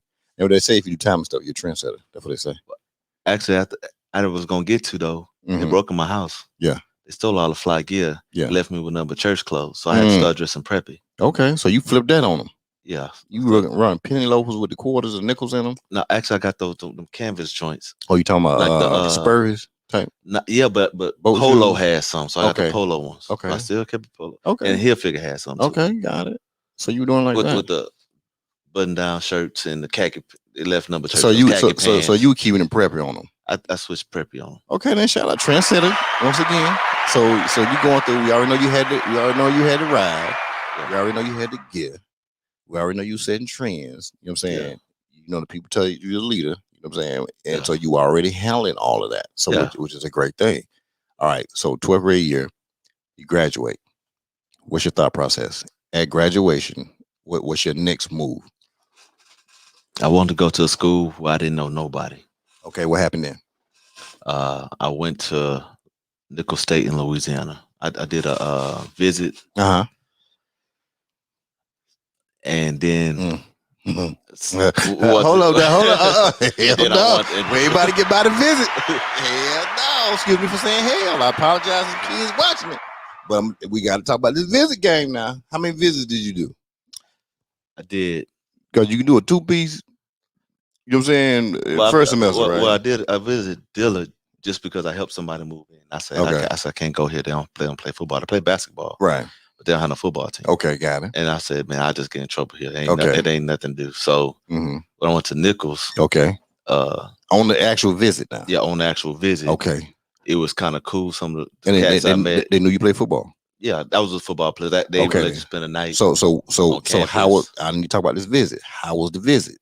It was straight. It's a small school. Okay, so they ain't bring they ain't bring the stuff out to you. No. Okay. I just make sure now. I know the visits go now. So yeah, visit game is strong now. Yeah, I just visit, but my cousin, she also was going at the time. So I was like, at least I know one person. Got it. She was doing volleyball, so I was like, man, I go here. Okay. All my other teammates, they was going. I was like, I just wanted a fresh start. Fresh start, get something not too far away. What part of Louisiana was it? Thibodaux. Okay, all right. So not too far away. It was whack. Was mom okay with you taking that distance? Actually, mom wanted me to stay there the whole ride. Oh, she did? Yeah. I didn't want to after it was whack. Okay, no problem. So you were there first year? First semester. First semester. Okay, so you did first semester. And then I came back, walked on at U of H. Okay. And then but I had to sit out. And then that's why I got in my own way. That's when you got your own way. Yeah. You know what I'm saying? Everybody do it. You know what I'm saying? It's life. That's what we do. You know what I'm saying? It's called growing. So you came back after first semester. next year, of course, that's football season next year. Yeah. So you walk on. That didn't work out too well, or you just kind of like they said. Well, I walked on. Yeah. There was the first year that after I walked on, I made it. That was the first year that they got like 95 or 98% of the kids they went after, and kids was actually staying in Houston. So they made us retry out. Okay. And at the retry out, I was in the stands. Put on my shoes. I found a clipboard, and I looked through the clipboard, and I seen there's 2 pages of names. Yeah. And there's a name, a few checks on it. I flipped the page. I see, my name was the only name with a star on it though. And so when they made the new list, I wasn't on it. But people who had made it, they was like, "Bro, why you in that practice?" I was like, "Man, what you talking about? I'm not on the new list." Right. And they was like, "Man, they ask about you every day." I said, "Man, well, I got to sit out anyway because I was in Nichols." Right. And then in that process, they got a new coach. That's how I messed up because I should have. And actually, I worked in the gym, and the linebacker coach kept saying, "Man, I want you to play for me, man. You need to go talk to the coach. I want you to play for me." Right. And I just didn't take heed to none of that.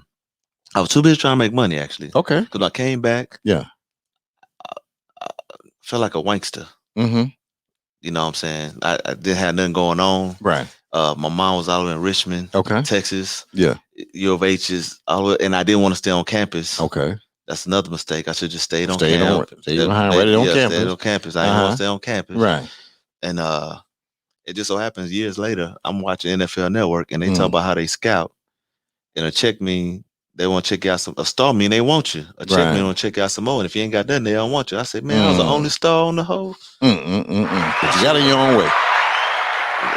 It don't matter, but you was out here making money. You know what I'm saying? So you I want to get in a government job. Okay then. So what you do want a government job? Homeland Security. Okay, shut up, damn Homeland Security. Ain't nothing wrong with that piece right there. Yeah. First time I experienced racism. Working for the government. Oh, for real? Oh, you would never thought racism was in the government, huh? That's where I spent. Because remember, I'm washing cars in 8th grade. I'm watching cars, and welcome to the game. Yeah, welcome to the game of life. And I'm watching cars and the maid service and the drapes. Who they got clients is right. So I don't see that coming up. That's my clients, right? But shoot, I got that government job. Yeah, you seen it, didn't you? Yeah. It was all in there. And then I have I'm very nice, but I realized. So what did you do? You got the government job. What did you do? What was your job? In Homeland. The TSA. Okay, you did. Okay, so TSA. I started off green people. Then they put my behind out of sight, out of mind. I was checking luggage. Okay. And like down, I won't say the dungeon, but I was out there on the pad. They got you what? Yeah, you almost pad. You made somebody mad or something? No. Oh, okay. No, it was that job. Okay. Sometimes you give them your bags, right? And you can give it to them, they check it right there. Then sometimes you give it to them, and they just put on carousel and go to the back. Yeah, it will come to us. Okay, and you would check it out of sight. Okay, so that's when you be throwing them. I got it. All right. Actually, them bags be hitting each other with so much force on them rollers. I done seen him. But yeah, I was throwing bags. Yeah, I know. I seen. I peeked at it one time. But I moved the little plastic things and look, they just chunky bags. I was good at throwing bags. You know what I'm saying? Shout out to damn throwing bags. Somebody got to throw them. I was good. I was doing international flight. Average bag, 100 pounds. Oh yeah, easy. Yeah, you can't go to lightweight, baby. You know they can't go lightweight. Man. So how long did you do that? Did that for 4 years. 4 piece? Okay, so you got 4 piece on the book right there during that time period where you still drawing. Yeah, because actually, I had already started doing the clothing designing. Okay. And while I was there is when I came up with this. I had this jewelry design, and I was drawing it, showing the people, and they were like, "Man, I can't see it." Okay. And so I wound up making the sample. And that's I started taking jewelry serious in 05. Oh, so 05. So you were doing some drawings, you know what I'm saying? And you said I had a concept.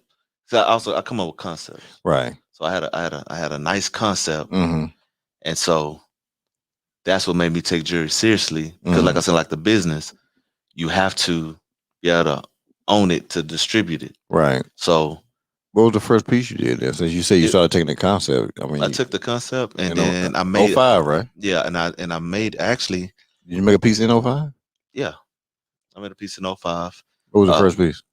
It's something that it's on my IG, but nobody really know what it is. It's like some balls, and they go, but the whole I never launched it. Okay. And I tell you the reason why is like, all right, I wound up here I am designing, and I found this. I seen this. I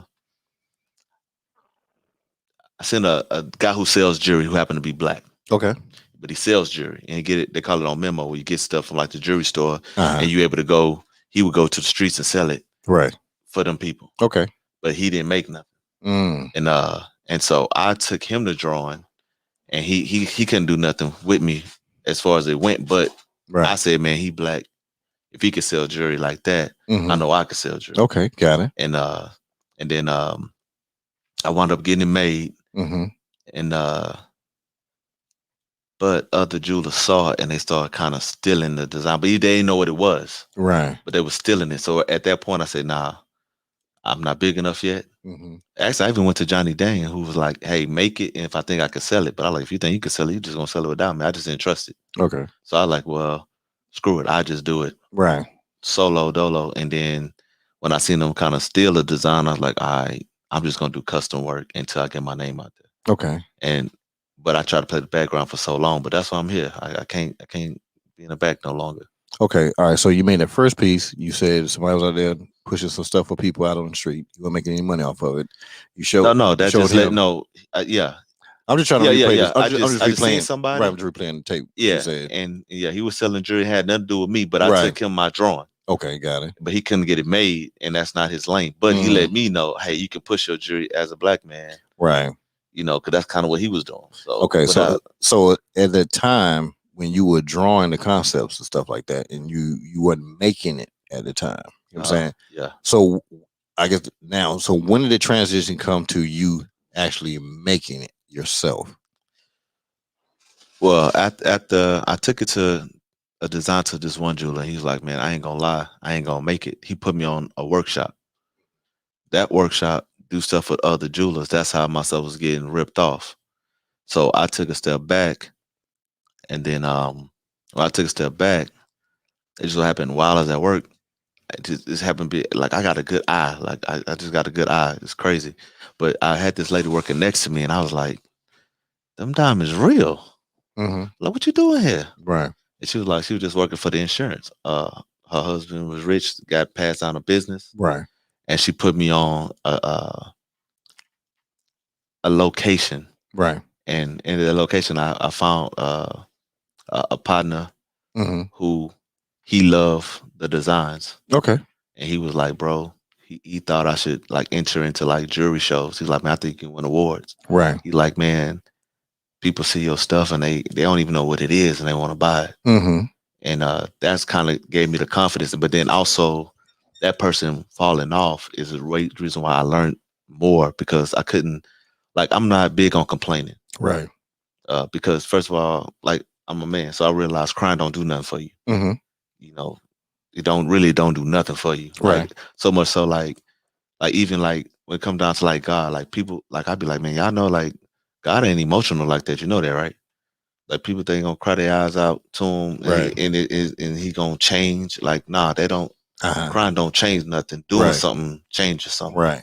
So I was like, I roll with the punches, but I'm very good at problem solving. So, and I also understand a whole lot. The comprehension is there. So I'm like, well, I always been good with my hands, because even though I can draw, when I was in high school, I was in art classes, and they were like, oh, you really pay attention? Like, no, I don't pay attention. He give me the stuff, and I go do my thing. You apply. Okay. Got it. On my own. I can figure it out. Right. Without having to be told. Because even the classmates be like, man, they say do something simple. They be getting mad. Myself be, because I've been drawing those, I pay attention to detail. So being that I understand the steps, like go back to Hazel. Like, you know about Hazel. Shit, I don't know. You better stop playing. Yeah. So hold on. Time out. You ask no question like that. Do I know? Yeah. I'm gonna say Mama Hazel. So like I said, I was doing the jewelry, but it came from off of clothing. Yeah. Really, I was doing clothing designs. Right. And I actually had books of clothing and shoes. I had shoe design book and had a clothing book. Right. I even showed my grandma Hazel one time, and she I left it with her.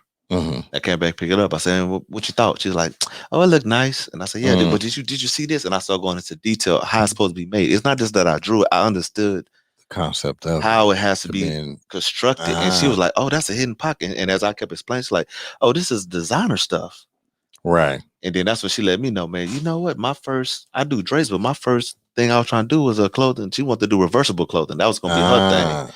And so it's crazy, but her brothers were artists. Okay. And so I started realizing what I just got it. Because they paint, whatever it is, the artistic stuff is just in the family. Right. To where when I something good with like pencil and paper, I can draw. Right. I can write as well. Right. Like I can write.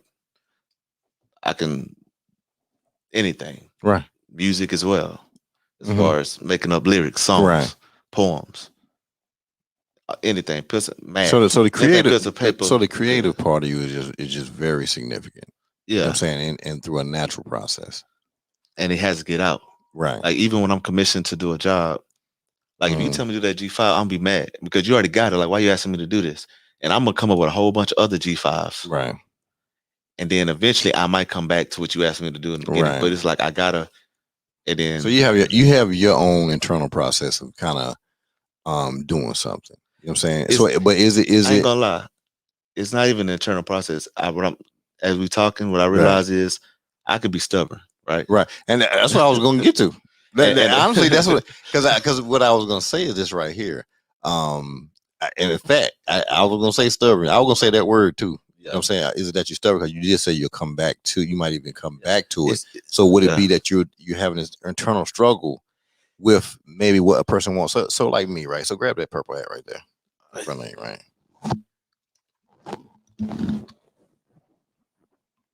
All right. So now, if I'm sitting here, you can put the headphones back on.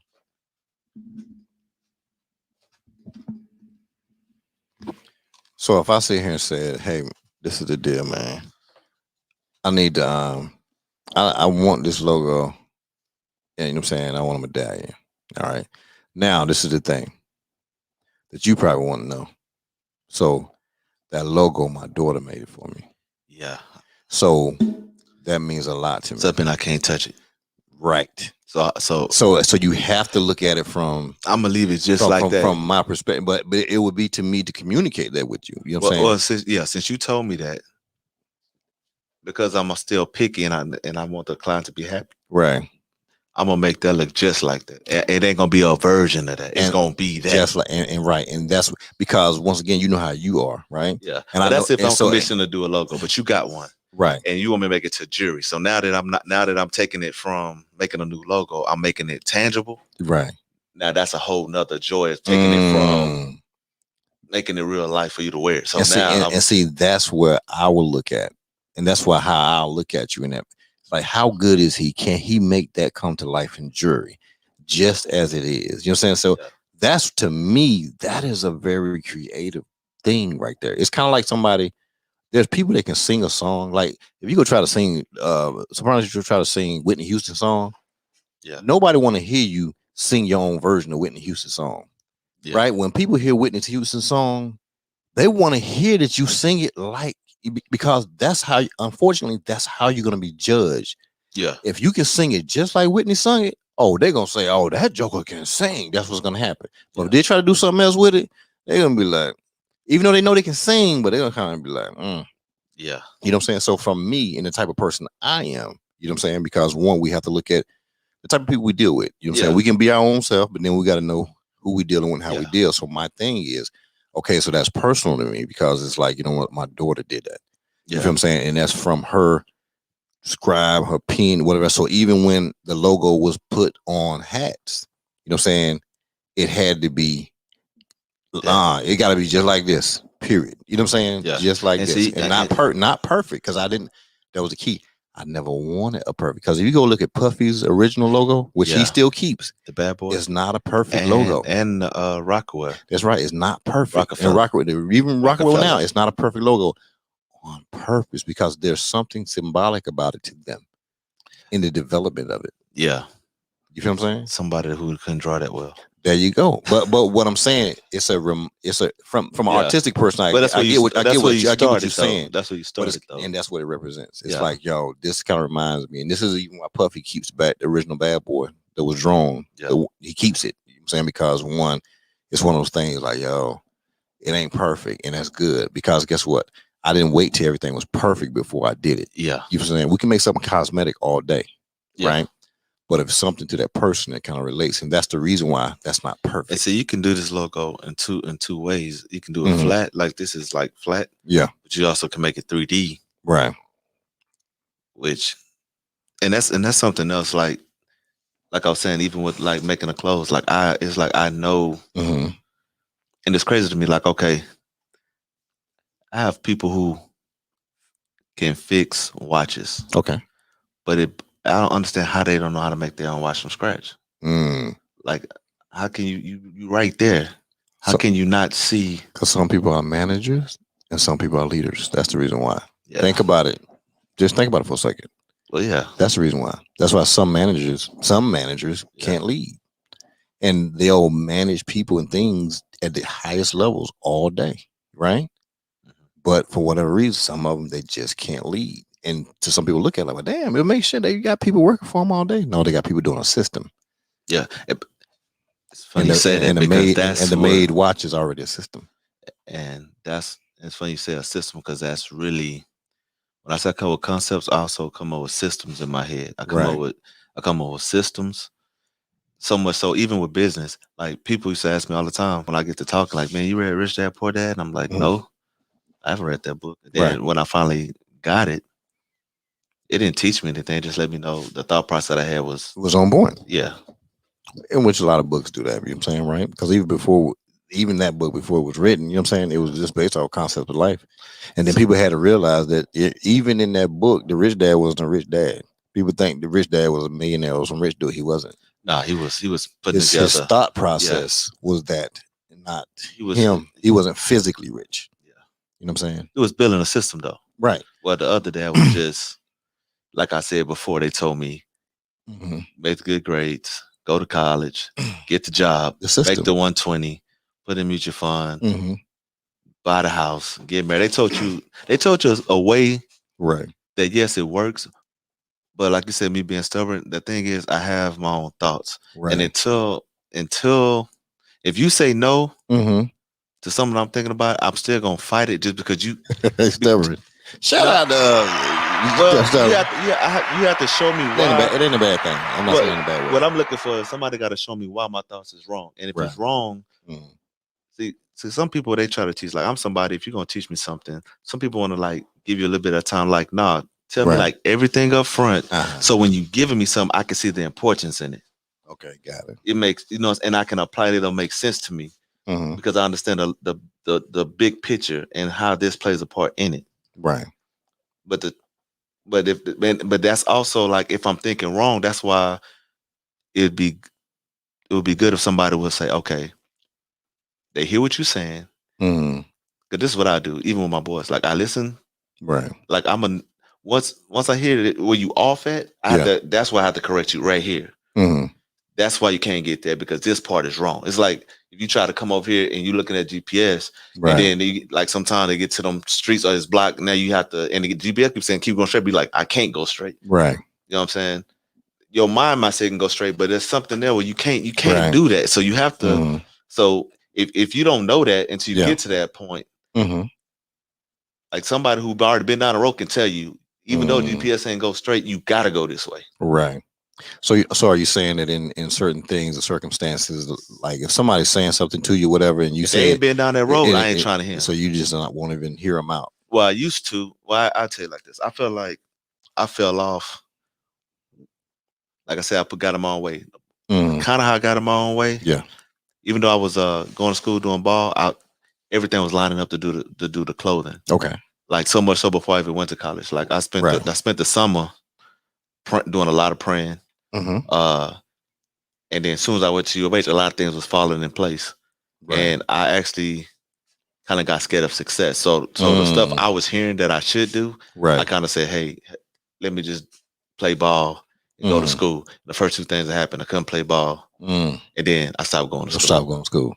So that's just, so you do it your way, okay, right. But everything was lining up to go do the clothing, and the part that why I say it was a fear of success because like I knew it was going to happen, right? And it wasn't like I was going to be in a learning position. I was going to have to tell people what to do, and I knew that. So to be the leader kind of was, I'm going to tell people older than me who've been in this what to do because it's my brand, and I know what I need to do, but I have a respect for elders, so I didn't feel comfortable with being being like in charge of people older than you. Yeah, you had a problem with that?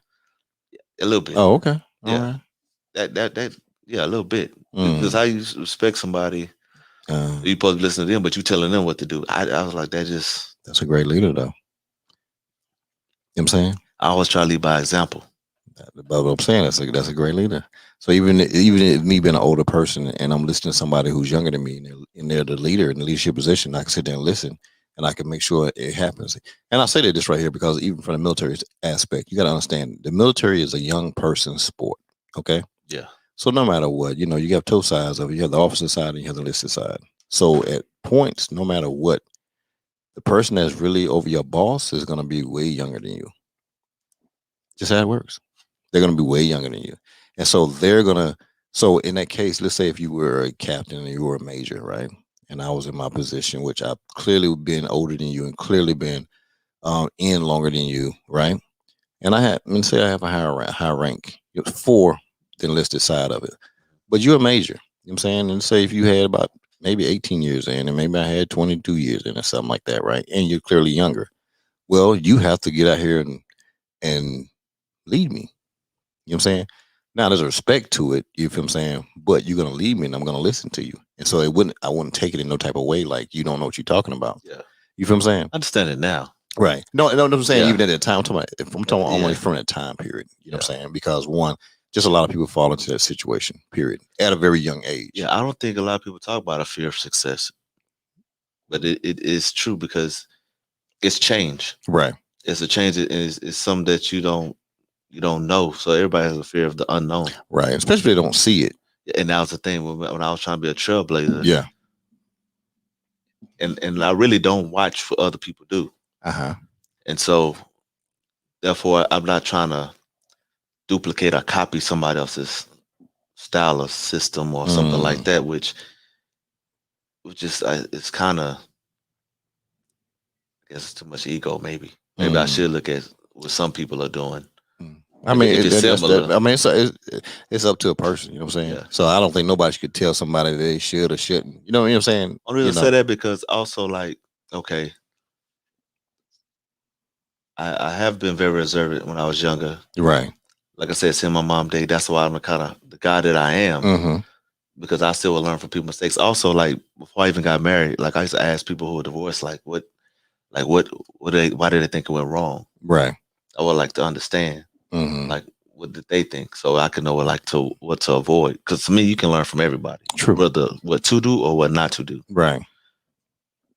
And so I did do that coming up. I try to watch other people, see the mistakes they made, right? See how things, because to me, you did pay attention to people. So, you know what I'm saying? Yeah. In cases, in certain cases, and see, like to me, like I used to like math. Okay.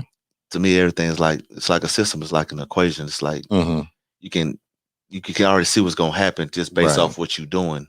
This was going to be the end result. Are you about a numbers person? Are you one of those type of people? I'm not about no. Okay. I'm kind of like I'm about to seat of my pants type of person. like I said, I create my own systems. Okay, got it. So and the thing about it is, like I said, I roll with the punches. So it's like I have to see what it is. Right. I'm gonna think about it first. But some stuff to me don't take no thought. It's just like it's right there. Just do it like this. But if something comes up, you have to know how to.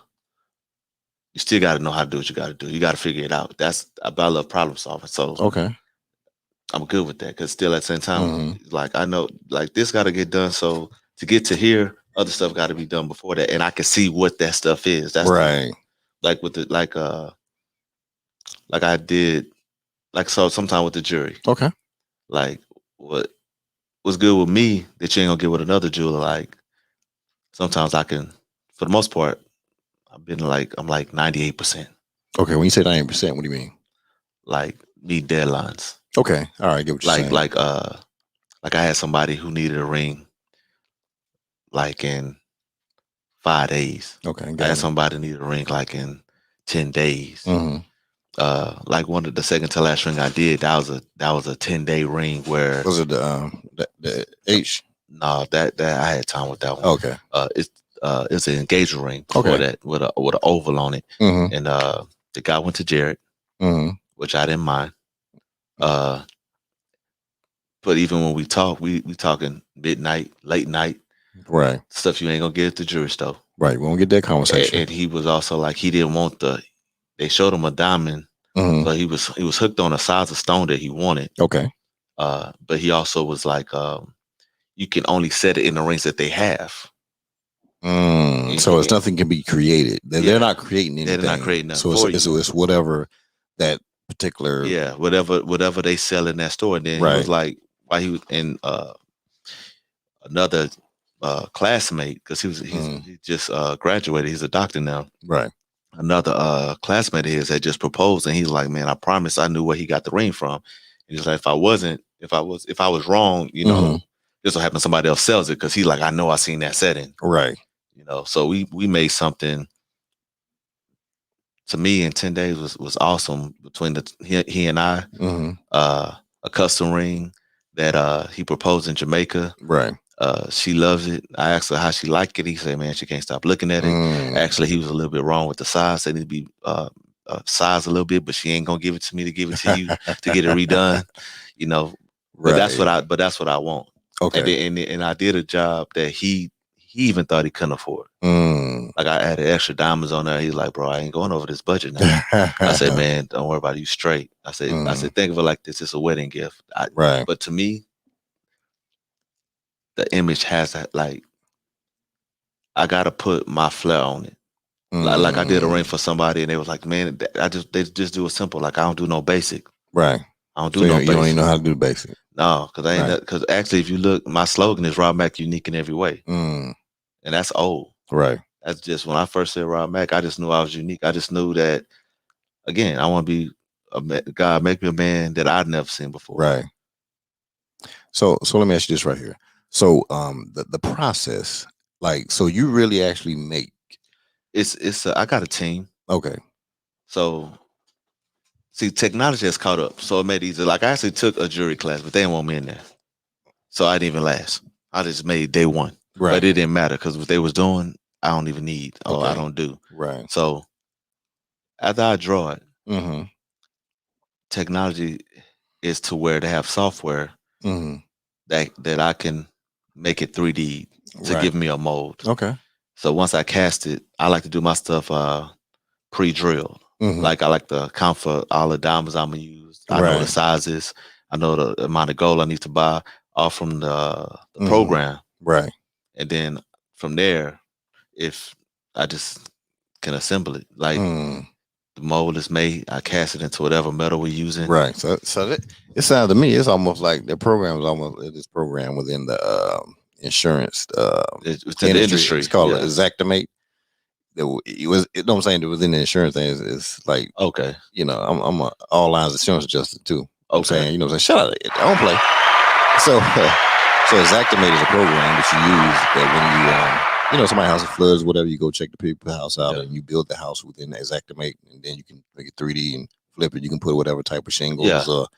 So it sounds like it's almost in a sense that way where you can build, like you can build it, and then what it does is like we finna do this right here. Yeah, you gotta give me a deposit, because I'm actually have to make this. Like architect draws a house. Yeah, like you see all of the lines, but then they have it where they can make it 3D where you can. Yeah, but that whole image you see is based off the blueprint or just the lines and the measurements. That's what you get with the render. Like it tells me, I put in there what I want. And it lets me know, it gives you an image that's cool for you. Right. But when I make that mold, it's gonna be exactly, which me being detail oriented, like I said, techniques call up, because back in the day you would have to carve it out by hand, and then I'll be subject to the person I have cut my wax by hand, and then they gonna do a solid piece, and then they gonna set the diamonds by hand, and then my final image is based off of how good he is as a diamond setter, and like I said, I was allowing people to do stuff for me, but when my boy had fell off, I had to learn. You had to learn. I had to learn everything. I had to learn all the steps, because I couldn't just hand it to nobody. So I learned all the steps, which I already understood them. But the biggest thing, like again, Rich Dad Poor Dad, is not for you to have to do it yourself. So like Walmart, for example, he gone, but Walmart's still here. So you have to. That's why I said I've been assembling a team. I want to do something bigger, like shout out to people who already gone before me. I really don't watch them, but like but they got the same thing. The difference is they don't design. The difference is they really don't care about the client like I am. And then I'm involved. I'm involved with everything. And that's where I differ. Then also I gotta do procurement. And so that's kind of, I was introduced to that because I was already doing it with the jury, but I do it for the jury, procuring the gold, procuring the diamonds. So talk to us about that the procurement process. Problem solving. Okay. Figuring out vendors, suppliers. I done figured it out. Getting resources and where the resources coming from. All over the place. Like I get emails like from one of my diamond houses every Monday. With inventory. All around the world. Like for old buddy Ring. His stuff came from. I try to source locally with time refrains, but I get stuff from Israel. From Hong Kong. Everywhere. Well, let's talk about this now. Let's talk about and you know, I know it was the name earlier. So shout out to people who say names, but anything else we don't say names. Just because one, I don't get nobody no press. I don't get nobody no free press. You know what I'm saying? So I don't want to give no business, no free press. You know what I'm saying? No person that makes jewelry, no free press who's saying names and stuff like that. But what I want to ask you is about, like, I'm one of those people, I don't even wear jewelry. You know what I'm saying? I wear rings. I mean, I wear watches. That's it. You know what I'm saying? I don't wear necklaces, rings, you know what I'm saying? None of that stuff, right? So as far as me, you know what I'm saying? You know, I see diamonds and stuff like that. Okay, that's good. That's cool. I guess whatever. You know what I'm saying? I'm not into all that stuff. But for a person who is like me, who is buying diamonds and stuff like that, a lot of people being fooled. Now, one thing I do see, I see fake diamonds all the time. And I'm not even a diamond person. But I know it's fake. You know what I'm saying? One, because I understand carats and I understand the way cuts will go, and I know different cuts and certain carats, how much those things cost. And if I see a bunch of those things in there, there's no way that person can afford to wear what they're wearing without having security around them. A lot of stuff you find in the jewelry store already made back in the day. Nobody's gonna put their best stones in one item because the price is gonna be outrageous. And one reason diamonds is high is really it's a game. It's supposed to be based off of its rarity, but really that back in the day it was already said there was enough diamonds in the world for everybody to have $10,000 worth of diamonds. But supply and demand, the people who own most of the mines control the supply. Definitely, because actually they control the price. So really, diamonds is not even the most expensive stones. It's rubies, emeralds, then diamonds. Really. But everything depends on how rare it is. But the game is changing with, again, technology. You got they're able to lab create. And I knew about lab created diamonds before. Like I knew about lab created diamonds so early that the guy who I was talking to about, he was like, man, just tell me, you hit me up to say you're the black jeweler because you're the only one. He said, I'm white. He said, I'm the only one because most of them is not. He like. So he was like, but he was like, man, I had just sent like 4 diamonds to GIA and they came back with certs. They don't even know because nobody knew about no lab back then. But I didn't really mess with it because I'm big on character and integrity. And I was like, you know, if I was gonna tell you about it, But he's gonna be my supply, and this price. I was like, the price still too high. Why get that? And they can still get a real one for that. I'm not gonna ask them. Right. I even had some of my people get mad, like, because I did my procurement, got better stones. I started realizing I had better connections than the people in the industry. Right. And I was like, oh shoot, I know I'm on to something. They'd be like, well, where you getting? No, don't ask me where I'm getting nothing from. No, you ain't putting that out like that. Nah, don't. Right. But I started realizing, oh, I'm doing good. I'm doing good. Like I said, the diamond house that shoot me every Monday. That's one of my go-to supplies. But I still got others. And what's crazy is when COVID hit, I had to get more involved, and that's why I started seeing more favor. I also started to see more favor with like everything. And so I'm like, okay, now it's time to really jump out here. Well, at first I ain't gonna lie, because I be solo dolo, I didn't really want to be known. Right. I was only doing jewelry for friends and family. Even like now, I consider myself more of a personal jeweler. Okay. So like you can say you have your own personal jeweler. Yes, because I'm your jeweler. Right. And we have that personal, and lately I've been saying, man, I'm taking everything personal. People like, don't take it personal. Just be like, nah, business is personal, because you gonna want the hookup. Right. Everybody gonna want the hookup. Nobody want to spend. I just had a conversation about this. And the conversation is right here. Your price is your price. And now the problem is me being the artist. It's hard to put a price on your stuff. I know, right? And I know that because it is hard. I talked to this other lady. She been doing it for 40 years, and I was talking to her about just working with a jewelry store, just so clients feel more comfortable, right? And kind of give me a home. That's what I was thinking about. But she was like, I know we're gonna think about it, but she said, I do have something I do something that they don't do that would be wonderful. But at the same time, part of me is like, man, don't team up with nobody. It's just still stay by yourself and just see this thing all the way through. Well, you know what, and I guess some process, it just depends on who you talk to too. You know what I'm saying? I'm more of an owner type dude. You know what I'm saying? Like, I don't. Well, when I said I was gonna do my own thing, right? But it's like, first of all, I've been trying to do a jewelry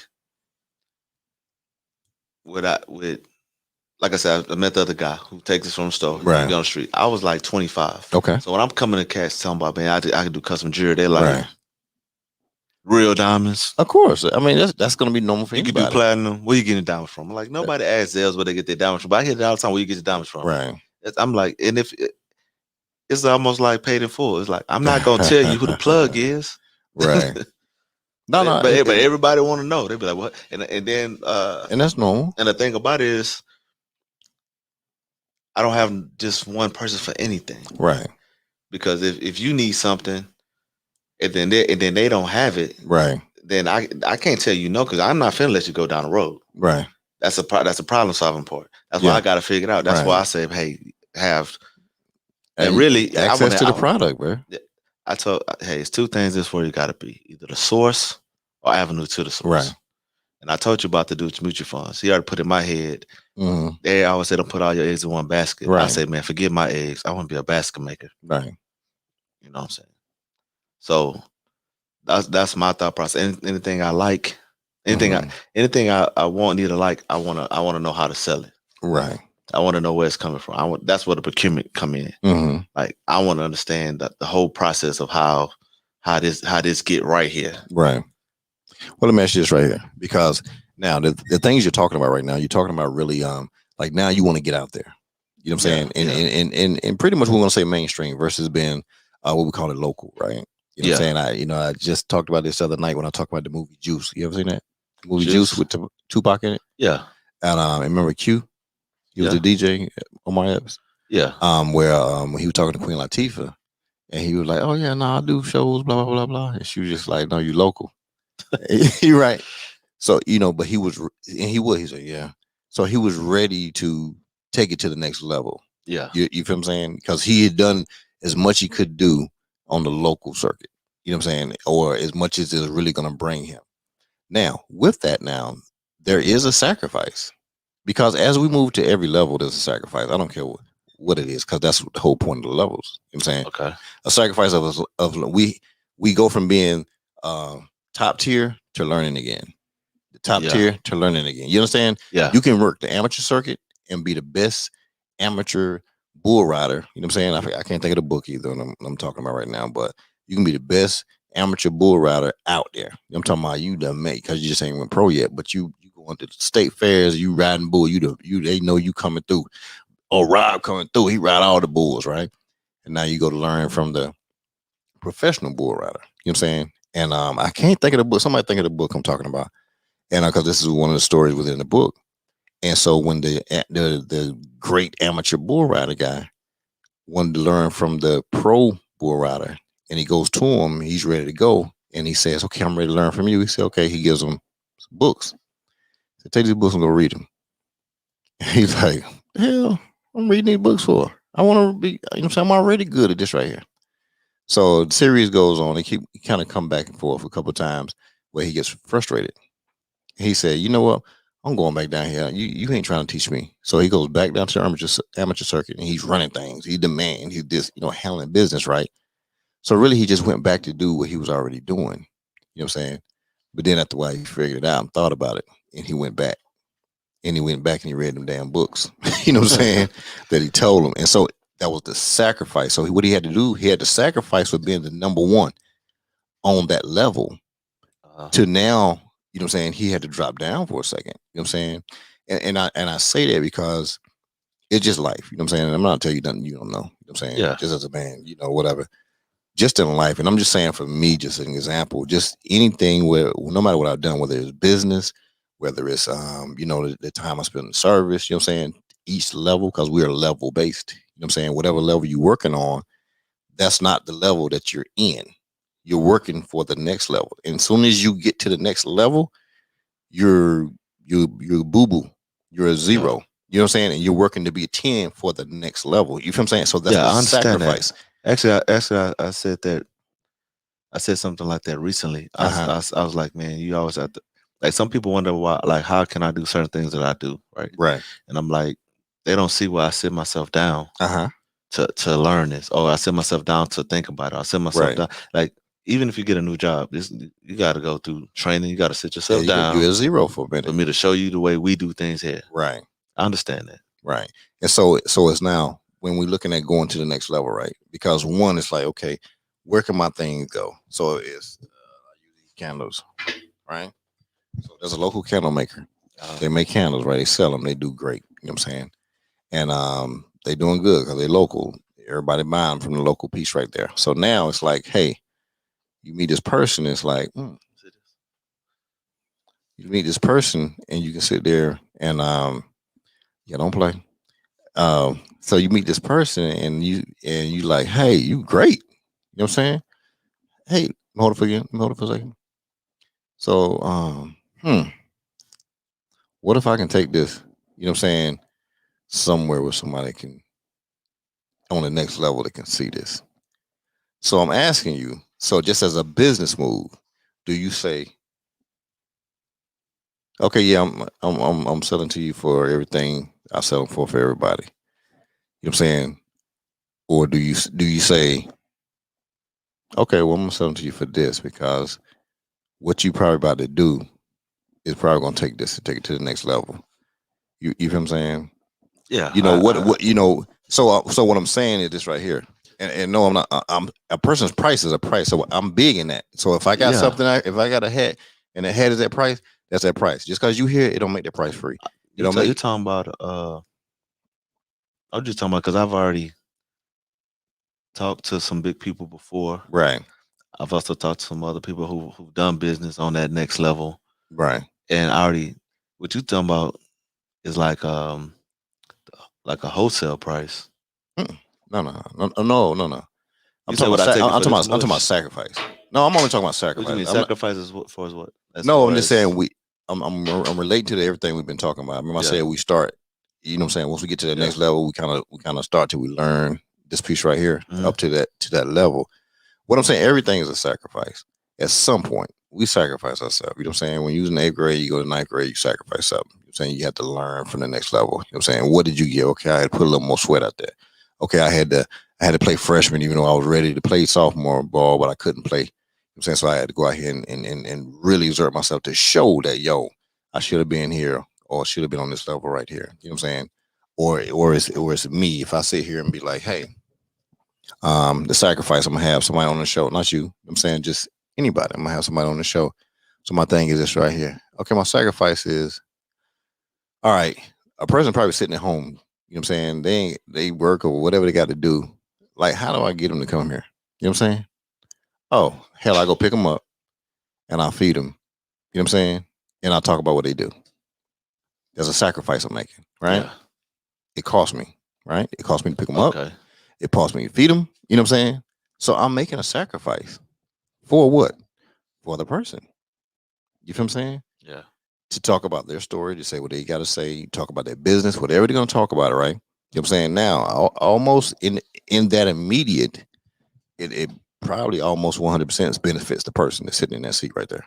You feel what I'm saying? Yeah. Now, maybe the payoff for me is over time. You know what I'm saying? It probably take a while. You feel what I'm saying? Yeah. The appreciation. You know what I'm saying? Like, hey, damn, you know what I'm saying? You'll start whatever. You know what I'm saying? Probably viewership, stuff like that. You know what I'm saying? It's a back end, but it's a sacrifice. You know what I'm saying? That I make a sacrifice every time I do a show. So all I'm saying is this: we just make sacrifices all the time. If I want to get to a new venture, new business venture, I'm gonna have to make a sacrifice. I'm gonna have to take X amount of money. I'm gonna have to oh man, okay, I could have did this with this business, but now I got to go buy this thing right here because now when I buy that thing, I'm gonna have to say I get slingshots and get a known person, be like, hey,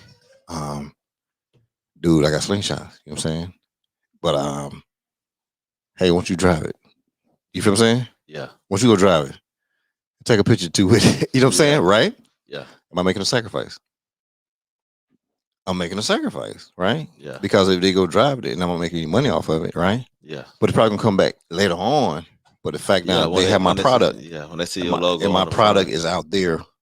You get what I'm saying? Yeah. So they walked it into a room that I couldn't rightfully walk it in there.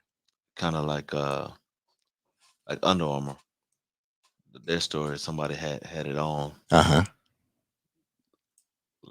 they started with like the colleges, and then those kids go to the to the league. Right. Then somebody see it. 50 Cent with Eminem. Somebody else was playing this music, right? And shit, and Eminem heard it because the driver was playing it, something like that. I know what you're saying, right? Or FUBU, they had 10 shirts at first, yeah, right? And then John had 10 shirts, and every time there was a video somewhere, they were taking those 10 shirts and putting them on people. You know what I'm saying? And then when LL did a commercial for Gap, he put this hat on, sneaky marketing. Yeah, they didn't pay attention to what was going on. Yeah, but LL knew what he was doing. You know what I'm saying? Damon and John, they didn't know what he was doing, but LL knew what he was doing. You feel what I'm saying? Because y'all ain't got no budget. No budget to get it on a commercial, right? Yeah. But you see what happened? You know what I'm saying? So you don't think it paid off? So it was. They took that. He took it to a room that they could not take. They could not take it to a Gap commercial. And see, when I've been doing it, while I do the jury, right? Some people don't understand it because I almost give a jury away, especially in the beginning. I give it away. I sometimes still give it away because to me it's like you able to go on my Instagram now, but I can only make what I can commission. I can only make like you want me to make that. Right. When that's on my IG, that's there because that's what you want. But you might not want the one. You don't wear jersey. You ain't gonna want the one all bust down. You know what I'm saying? But I still gonna have to do a quality job. Right. Still allow with your budget that you tell me. Right. So even if I have to say, man, I'm just gonna bless this game and put this extra in there and not charge them, I'm gonna sacrifice this because I want that finished look to look a certain way.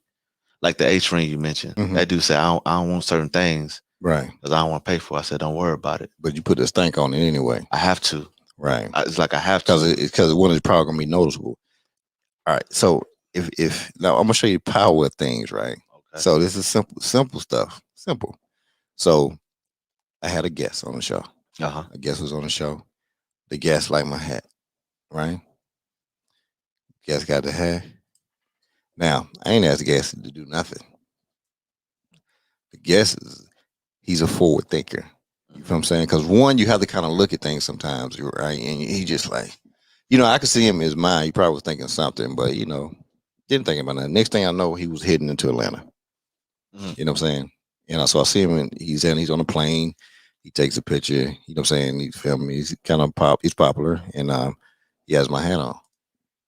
Right? I ain't thinking nothing of it. I'm like, oh, shout out, man. That's what I'm talking about. You got the hat on, blah blah blah. Well, lo and behold, at night I get a text, and somebody asked me, "Hey, do you mind if your hat is in this video?" I'm like, psh, okay. You know what I'm saying? Yeah. Next thing I know, the video is done. You know what I'm saying? And video comes out, and guess what? The logo, the hat, is in the video. You feel what I'm saying? I couldn't have paid for that, dude. You know how much it would have cost if I would just paid somebody to put the hat on in the video? You know how much it would have cost? No, I don't know. Crazy. I don't know. It'll cost crazy just for me to product placement in a you know what I'm saying, in a music video. It's crazy, right? What I would have had to pay just for that. Now, this is what I'm saying. So now this individual, right? I ain't gonna lie. I like that logo. This. Well, that's. But you want this whole thing? That's 5K. It's different. So it's a different thing. I don't want G5. I don't want a penny with G5 on it. Okay. That's for the podcast. Okay. Yeah. So that will only be for the podcast, and you understand what I'm saying here in a minute. Okay. All right. So now for that individual basically he went priceless on me. In reality, he went priceless. I didn't ask him to do it. Yeah. He did it on his own. He liked the color of the hat. He was like, yo, this rock right here, blah, blah. Now, that could have just been for that day. Yeah. Hell, this was a week later. But he had the mind set. He must knew what he knew what he was going to do. He knew what he was going to do. He knew what he was going to do, right? Yeah. You know what I'm saying? Which is smart. Because when you align yourself with certain people, if you can see what certain people are doing, you can align yourself with them, right? And then the next thing you know, he does that. And I'm looking, I'm like, yo, brilliant. You know what I'm saying? So you know what? I sent him a text. You ain't got to worry about nothing. You know what I'm saying? Because what is that going to make me do with him now? Shoot, oh, I'm going to ride. Listen, he ain't got no harder rider than me. When I tell you, ain't nobody, people ain't know me, ain't even roll for me like that. You know what I'm saying? Yeah. And he met me one time, 2 times. It was the second time he was around me ever. And he rode that hard. You know what I'm saying? Yeah. And in that capacity. You know what I'm saying? My girl J ride. Yeah, shout out to damn J Rich. She ride hard as hell. And my little bro Twan. Shout out Twan. You know what I'm saying? Give me Twan with him right there. I'm talking about through demonstrated actions. So for him, like, he won. He won in so many ways that he don't even know ways he won, but he won. You know what I'm saying? He really, really won. And so that it cost him nothing. You feel what I'm saying? Yeah. It was something that he just does, something he got paid to go do. He got paid to go do that. You know what I'm saying? So even on his thing where he get paid to go do it, he thought enough just to do something. You know what I'm saying? That was so powerful and would now place him in so many different rooms now. You know what I'm saying? And it's crazy. But that's networking. That's understanding our own value. You know what I'm saying? Understanding what comes out of certain things or just supporting things sometimes. Yeah. It's just really, we have to look at alignment. You know what I'm saying? That's one big thing people have to understand. Look at alignment and who they deal with. You know what I'm saying? You understood alignment from the beginning. You understood alignment from watching your mother, watching your grandmother. You understood alignment. People that they done things for. You know what I'm saying? Yeah. How those people looked out in so many different ways. You know what I'm saying? Yeah. For them. For nothing. You know what I'm saying? Yeah. They looked out for them for nothing based off of one, their demonstrated ability and what they saw in them. You understand? Yeah. And because they could kind of see stuff. and they align themselves up with these people, and those people, trust me, man, the people will sit there and they'll look, they won't say anything, but they have stuff set up. They will pass you along, pass you along, and pass you along on the right path. You know what I'm saying? And so we have to be straight and understand that. What kind of comments we got? What's that? You got any comments? Your mom? Not since Tony. I mean, Tony said no custom thing, but your mom. Hey, son, finally figured out how to get on chat with you guys. Oh, then she jumped back. Oh yeah, it's probably a little delayed too. Yeah. That's your gift. Get paid. God is business, man. Danielle said, "What you put out comes back to you." Yeah. So that's reality all day. Yeah. But we have to know how to do it, and we have to understand. You know, if we're doing it from the heart, or we're doing it for a gain. You know what I'm saying? Yeah. You know, so I tell you with me, I just do stuff from the heart. I ain't trying to gain nothing. I ain't gonna lie. I told you a lot about me praying and trying to have a relationship with the Father on my own. Right. So I used to be like, unless any man said that made me rich. I used to try to do stuff solo dolo for real. And one day I hear, nah, fool, I'm gonna use people. You can't just do it by yourself. And I'm like, all right, well, how do I know who I'm supposed to rock with? And he was like, it's gonna be the people who. But he already gave me, you know, just like say you're supposed to be at a. He give you stuff you can do to make it very easy. Yeah. It's like there's like you could he tell you how to test the spirit. Right. You know what I'm saying? He's like, the people you rock with, yeah, are the people that's going to help you for nothing. Right. Not the ones that's always looking to get something. Because that's the people I'm sending you. And I always tell people I appreciate it. Right. And the reason I say I appreciate it is because people still got free will. Whether God put on your heart to do it or not, you can still be like, I ain't gonna do it. So I'll be like, I appreciate it, so I can save. Because there'd be a time where I wouldn't tell man thank you. And it seemed like. And why? What was that? Because I seen in scripture it says you said that all good stuff come from heaven, but you think man with your mouth. I saw that in scripture. Okay. And I was like, wow. So I stopped thinking, man. So you just roll with it straight. Yeah. Hey, you said that it comes from me, but why are you thinking that man? Okay. So that's when I started using the word I appreciate it. And what I'm saying is I appreciate you for listening to him. So I because you just being a vessel. Even myself, I try to tell people, don't thank me. Right. You know what I'm saying? Because it ain't really me. Yeah. At the end of the day. That's right. It's God. Yeah. If I tell people, don't be mad at me. Be mad at God over here. You know what I'm saying? And actually, that's what they got to do. Actually, to me, business is part of ministry. Mm-hmm. It's so also me getting out here is not just because I want to do it. It's almost like it's a mandate. I feel, and every time I take on a client, I really appreciate them because they don't have to come to me. I actually care about how they feel. I don't really want.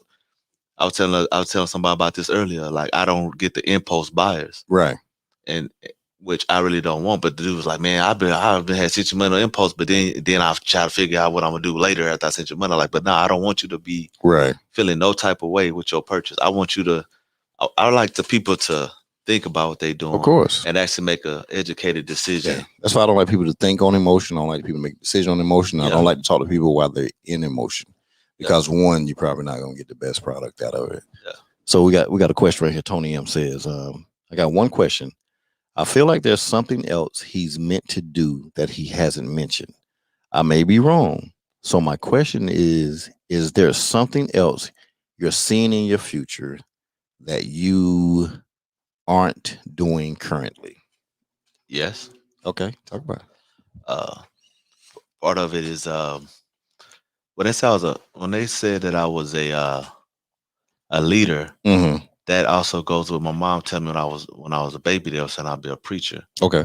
But I said, man, I ain't finna be standing next to the church with a jerry curl pushing a Cadillac. I don't feel that. Because that's what you seen. Yeah, but but I was growing up in church. I never was like, man. You hear so many times people pastor say, yeah, they said I was gonna be a preacher. I ran from it. I'm like, man, that's just stupid. Right. So I was like, I ain't gonna run from it. I like for right now, I don't feel that. Yeah. But I ain't gonna say nothing. Okay. I ain't gonna try to run from it. Right. It just so happens, I see in scripture where it says, God don't like tradition. So I seen the freedom to be who I am. Okay, got it. which was cool. And actually, I was told to do business. I was told to do business, right? For one, and it's multifaceted. It's not just jewelry, right? But to me, business is also ministry. Mm-hmm. And it just so happens that another phase is to do. It probably will be preaching a little bit, but it'll be different. I just think it'll be different. Okay. And I've already preached a few times. Actually, the first time I ever preached, I preached to preachers. Okay. Which they didn't know that was my first time. Right. I preached to other preachers. Right. And I remember telling somebody this recently, like, man, it almost don't even seem right. Like you hear people who like try to like really tarry to get words or really tarry to get a revelation. I'm like, man, this stuff will just come to you. It'll just come to me. I believe, man, it's not even fair. Right. Why is that fair? Why it ain't fair as far as comparison. Why would you compare? What? We're not supposed to compare.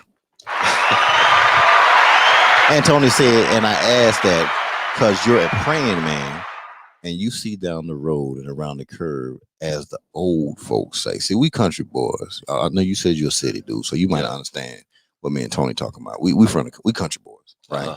So in that, country boys is kind of like a picture. Even Tony, he had sent me the other day, and I think he can post one of those things this week. And he sent me some pictures, and I seen it of it was a lot of the elders sitting out talking. They had a great feeding this past week or weekend or whatever out in Mississippi, and it was just the families out there on the acres. And I just saw the group of men sitting there talking, man, and I made a comment to him. I said, man, like that is, when you're a young man and you're able to be around that and see that, I'm saying? I ain't talking about that crazy stuff either. I'm talking about they're talking about the Bible, they're talking about, life, spirituality, just things like that of being men. You get what I'm saying? So you learn some things. And so by him sitting here saying, as the old folks say, that's something we really we cherish. Because one, we learned a lot, not just through listening, but through the actions that were demonstrated. You feel what I'm saying? Even if you didn't have your father, I ain't talking about you. I'm talking about myself. I ain't had no dad, right? Yeah. So it's just things like that, because inherently we had to learn things, whether it was just from our father above us, what we had to learn, or just trial and error, just kind of learning people, learning things, understanding energy and such. And so by you with your talent, you know what I'm saying, and I tell you, just as a carpenter or any person works with their hands, I mean, that's one of the greatest gifts that anybody can have. And just having the mind to be able to articulate that, make that transfer from your mind to your hands. Yeah, I think that's great. I have and just so happens I have a real heart for people. Right. Really, like as shy as I felt like I was, one thing I noticed about myself is that I'm not really shy. Especially when it comes down to sharing like knowledge, right, or helping somebody get it. Like I was saying before, by going down the road with somebody. Like some people will be dismissive and be like, "Oh, this person crazy or this or that." But right, I always, just a young man, was like, man, I always wonder what made it make sense to them. You know what I'm saying? Because for some reason it made sense to them. That's why they did it. Right. And if I could help somebody at the point where they're going wrong. And I realized, like, words are words are things. Right. So, I'm big on like I said, like he said, looking down the line. I remember I had a job where I was like a supervisor, and all the workers were like, man, they'll work for me anytime. But the other supervision, they didn't want to work for me. They like, I can eat the money. I ain't working for them. Right. I just go without. Right. But I had one girl who she told me that because of me she quit school. I'm like, what you mean because of me you quit school? I ain't telling nobody. Right. But she was like, I used to ask them, what would you do if money wasn't a factor? Right. If you didn't have to worry about money, what would you be doing? And I don't know why I was asking that, but I let them know I'm here. I was there for them to talk to me and anything, but I want people to think about that. Like some people go into fields, they think about the money. Yeah. But I'd say, what would you do if money wasn't a factor? What would you be doing? Like I told you, I was drawing before I was even in school. Right. So, I mean, I find joy in that. And even with want to do business, it's like, man, if once the jewelry pop off and successful, I almost see that really the jewelry came up as what I used to call fillers. Because really my passion was to do the clothing.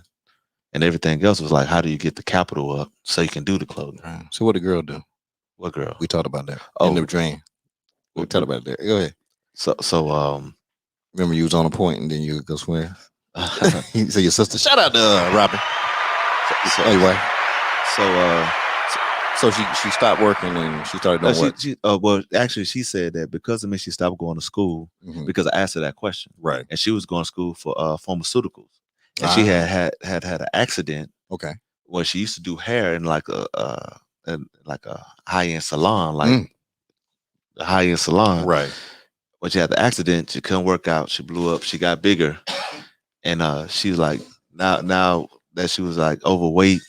And having like a knee problem and a back problem, she's like, man, after you asked me that, like, I don't want to be in no room counting pills. I'm probably gonna have to take one day. Right. When she found out she had had her cosmetology for so long, she can now open up her own spot. She's like, I'd rather go back.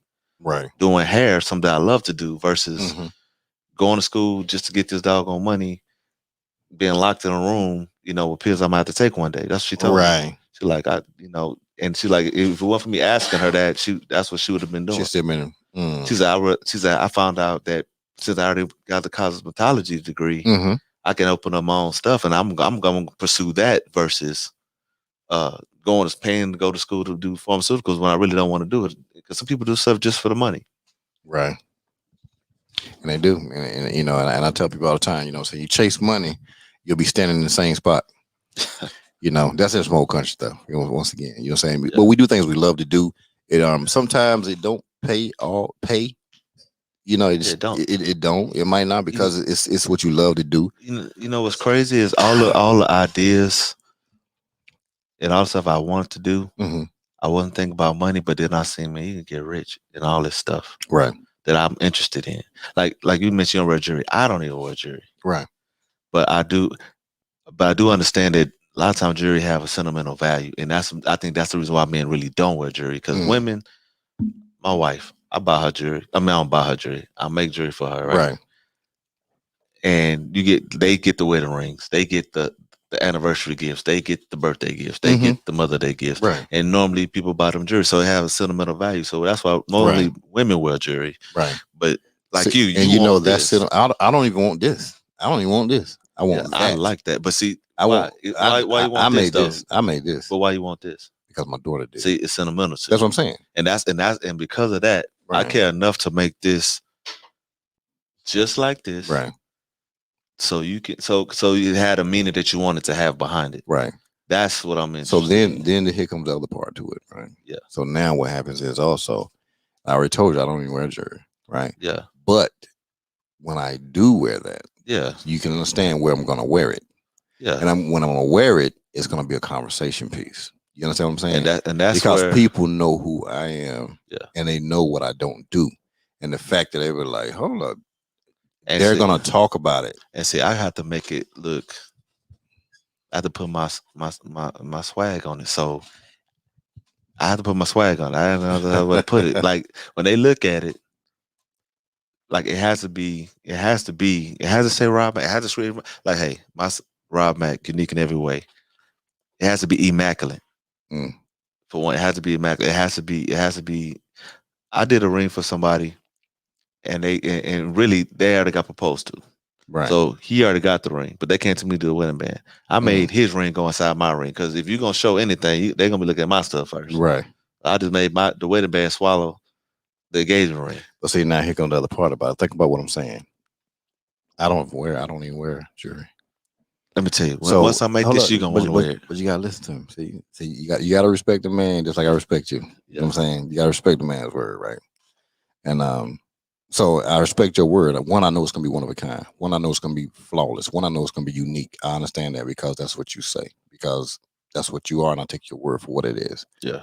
And I don't doubt none of it that you say. But what you really don't realize is I ain't wearing it for me. Gotcha. Who I'm wearing it for? Wearing it for me. I'm wearing it for you. Yeah. So that's why I said I put So I'm not even wearing it for my daughter. I'm not even wearing it for me because I don't wear that. But because if I want to support, and if I sit here and say, and I appreciate it. Let me finish. Now, if I sit here and saying that I wanted to make sure that I told you I had never met a jeweler as a brother ever. You know what I'm saying? So if I'm telling you, I've never met that, you know what I'm saying, ever in my life. So if my thing is, if I know I'm gonna be places, you understand, and where I'm going and places I am going, that I know I can pull that out to walk it in places where the people, you know what I'm saying, understand one, quality people. Yeah. They don't pay attention to gaudy and all that access stuff. You know, they don't pay attention to that stuff. You know what I'm saying? They pay attention to the person, you know what I'm saying? And they pay attention to what's being presented. That's more powerful than anything. Yeah. You know what I'm saying? So you gotta understand sometimes what you're dealing with. Sometimes you don't know what you're dealing with, man. Who we got in the book? We got Jennifer in the book. Jennifer said, bless the people and God will bless you. Aunt Jennifer, all in the back on building. Girl, you better do your thing. Tony M said, when I or David or you, where than Liz, it's gonna be a conversation piece all day. You know why? Because everybody's not gonna have those, period. And that's the other piece about these particular hats right here. Mm-hmm. Because the last ones were done. I'll pick up the last. I gotta get the last ones. The last one's done, and there will be no more of these hats. I'm getting those two right there. There'll be no more of these hats. They probably won't even be on display because there'll be no more of them. I'm getting those two right there. And once again, it's on purpose. I got you. You get what I'm saying? It's on purpose because sometimes people can get some. You make it. If it's not about the money for that, it ain't about the damn money for that. It's about the brand. It's about me representing my daughter. You know How old is your daughter, by the way? She's 24. You mentioned her a lot. What's her name? Because that's my baby, Bree. Bree. Hey, okay. She's Briandra. She's out in Long Beach. She's a nurse practitioner. She's doing it big time. She graduated from Vanderbilt, you know what I'm saying, University, undergrad and grad school. You know what I'm saying? Big timer. She's doing it. Frizzy Bree is her Instagram, FRIZZYBRI. That's Frizzy Bree, you know what I'm saying? Then I have my beautiful daughter, Janaea, you know what I'm saying? She's out in Newport News. She's doing great things. I don't know what her damn Instagram is, but I love her damn death. You know what I'm saying? I don't think she do it. I don't even think she does Instagram. She's low key, you know what I'm saying? Yeah. I just realized I can't ask you how old they are because they're girls. They're women. You can't ask? Why not? You don't supposed to say how old they are. She's 20-something. How old is 24, 30. You know what I'm saying? They don't play, man. They fine. And they fine. Come on now, you gotta stop playing. You know? And then when I saw him, Brian II, he handsome as I don't know what. Tall and handsome. You know what I'm saying? So shout out to him. He's 19. He's 19? He's 19. He didn't play around, man. Listen. What he do? What's that? What he do? He's in school. Engineering. We ain't play. Shout out, what? Don't play with me over here, man. Why you? Hey, don't play, man. Don't act like we playing around here. I got two sons too. You know I already seen them jokers. My youngest, his birthday is tomorrow. Listen, I know. And shout out to him. What's his name again? His name is Ryan. Ryan, what's going on? I told you I was gonna shout you out. The first thing we started the show, I do apologize for that, Ryan. But let me tell you, Ryan came out there. He was out there playing video games at first. You know what I'm saying? Because he was all doing his thing. Yeah, that's her name too. B-R-I. Bree. Yeah, that's tight. That's tight. Only thing be tight is if she had it. You know what I'm saying? I have to see, but you know what I'm saying? I'm telling you, like, we the most non-materialistic people. You know what I'm saying? So I have to. I ain't seen her wear. I ain't seen her wear jewelry. If I dad bought it, she gonna wear it. You know, I don't know. I have to ask her. Well, I told you. Like I said, women. You right. No, it's sentimental because she was like, my daddy got me this. And you right. You right. And I already know that. You know what I'm saying? We're weird. Man. You know what? We were here. Some I haven't mentioned, but some I said recently that I noticed. Y'all say he don't talk. I told you he talk. Go ahead. When I do it, shout out to me because I'm gonna tell you right now, you ain't gonna be quiet around me. This is how it works. You're comfortable now. Once you put the elbows on the table, Tony. Once we got the elbows on the table, it was a wrap. Forearms hit the table. We know he comfortable now. He don't slid up to the mic now. He ain't shaking his leg as much as he was earlier. You know what I'm saying? So listen, we pay attention to all the cues. Go ahead. What I've noticed by doing jewelry, right? Yeah. One thing that I do have discernment. So when I'm talking to my client, the thing about it, sometimes they ain't even got to talk. They ain't even got to. They be like, you ain't even got to explain. Like, I already know. It's like when you come to me, like I already know, and it's weird. It's probably weird to them, but it's like, man, you ain't even. I already know. Like, I already know what you want. I already know who you are. I already know what you want. I already know what you're gonna like when I put it in front of you. Right. And everybody's not the same, so it's not like I'll just try to give people my style. Yeah. You know what I'm saying? Right. Like an artist, this is how he paint. No, it's tailor made for you because I know you. It's like I know what you want. Right. You know what I'm saying? And I don't even have to spend a lot. The crazy, I ain't got to spend no time. And sometimes I know when you might be shopping for somebody. Like I mentioned your daughter, right? Yeah. Like when my clients come to get these engagement rings, it's like I be telling them what I already know she gonna want. You know what I'm saying? Like I already know certain things. One thing that I have noticed, what I was gonna say, is with certain clients is that this TV and this fairy tale stuff has messed a lot of stuff up. Because the guys, I only had a few clients that messed up, but it's because they ain't follow my lead. But I try to tell them ahead of time, like, hey, hey. And it came out. I figured it's disastrous because if ain't nobody pleased, it's a disaster to me. Because at the same time, even when I did drawings, because it's coming out of me, for it to be rejected is like I'm still rejected. Which you take it like that? I take it like it's like I'm being rejected. Oh, okay. Because it's coming out of me. I mean, I put it out there. If you don't like it, you rejecting something. You know what I'm saying? I can't help it, but that's how I take it. Okay. And nobody likes rejection, no matter what nobody say. Like you could go tell me go try to pull a girl number I don't want, but you asked me to do it, and I try, and she was like, she just turn me down and just make a big. I'm gonna feel some kind of way, especially I didn't want your number anyway. But it didn't even matter. The fact that I was rejected, nobody likes rejection. So I don't really care about it. It don't matter. But some people, me, you know what I'm saying? I know. Shout out, listen. Your rejection game had to be high to not even worry about it. Yeah, you had because of motivate. You motivate. You know what I'm saying? You some people are just so motivated that you know what I'm saying. Some people are people pleasers. You disappoint them. So you get rejected. It's like okay, hey, I appreciate you, and I'm gonna head to what I'm saying the next thing. I'm going. Well, that's why I ain't messing up anyway. Right. Well, so it don't mean you messed up because you got rejected. Well, no, I'm saying when I'm making the jury. Or I mean, if I give you this and you be like, man, Robert ain't what I thought, man. You don't look like, you know what I'm saying? Right. I ain't happy with that. But you would know it. You would know it in the beginning though, because you would look at the hat and you look at the thing and say, okay, don't look like that. You would know it because you're artistic enough to know it. Yeah. Plus, I'm gonna show you a render. I'll show it to you before I finish it. Right. And if I had to, I could show you the wax. Right. Before I cast it. I ain't one of them people, man. Yeah, I'm easy. Some people. I'm really easy. It's just the end result. I'll be looking at it, be like, yo, does it look like that? Okay, all right, then cool. If we do it. Don't. I ain't gonna be like back and forth because I don't go back and forth either. You know what I'm saying? You just know, if you gonna pay for it, I'm gonna pay for it anyway, so it don't matter. Ain't nobody tripping on it. At the end of the day, I only wear jewelry. Okay. You know what I'm saying? You know what I'm saying? I'm just gonna represent you. You know what I'm saying? I'm just taking to represent you. This fact that you're a brother and you're a jeweler. I'm just taking to represent you. That's it. I appreciate that. That's all I'm doing. You know appreciate that a lot. And I have noticed other brothers getting into jewelry though. Yeah. Yeah. Oh, I ain't seen them. Well, I guess because I'm not hanging around them either. So yeah, I mean, I ain't hanging around them, but I'm starting to see it. I'm starting to see them. Whether not in the same aspect like me. Yeah. Directly, but there's some other guy. Like I said, I already met one guy that was older than me that was selling jewelry.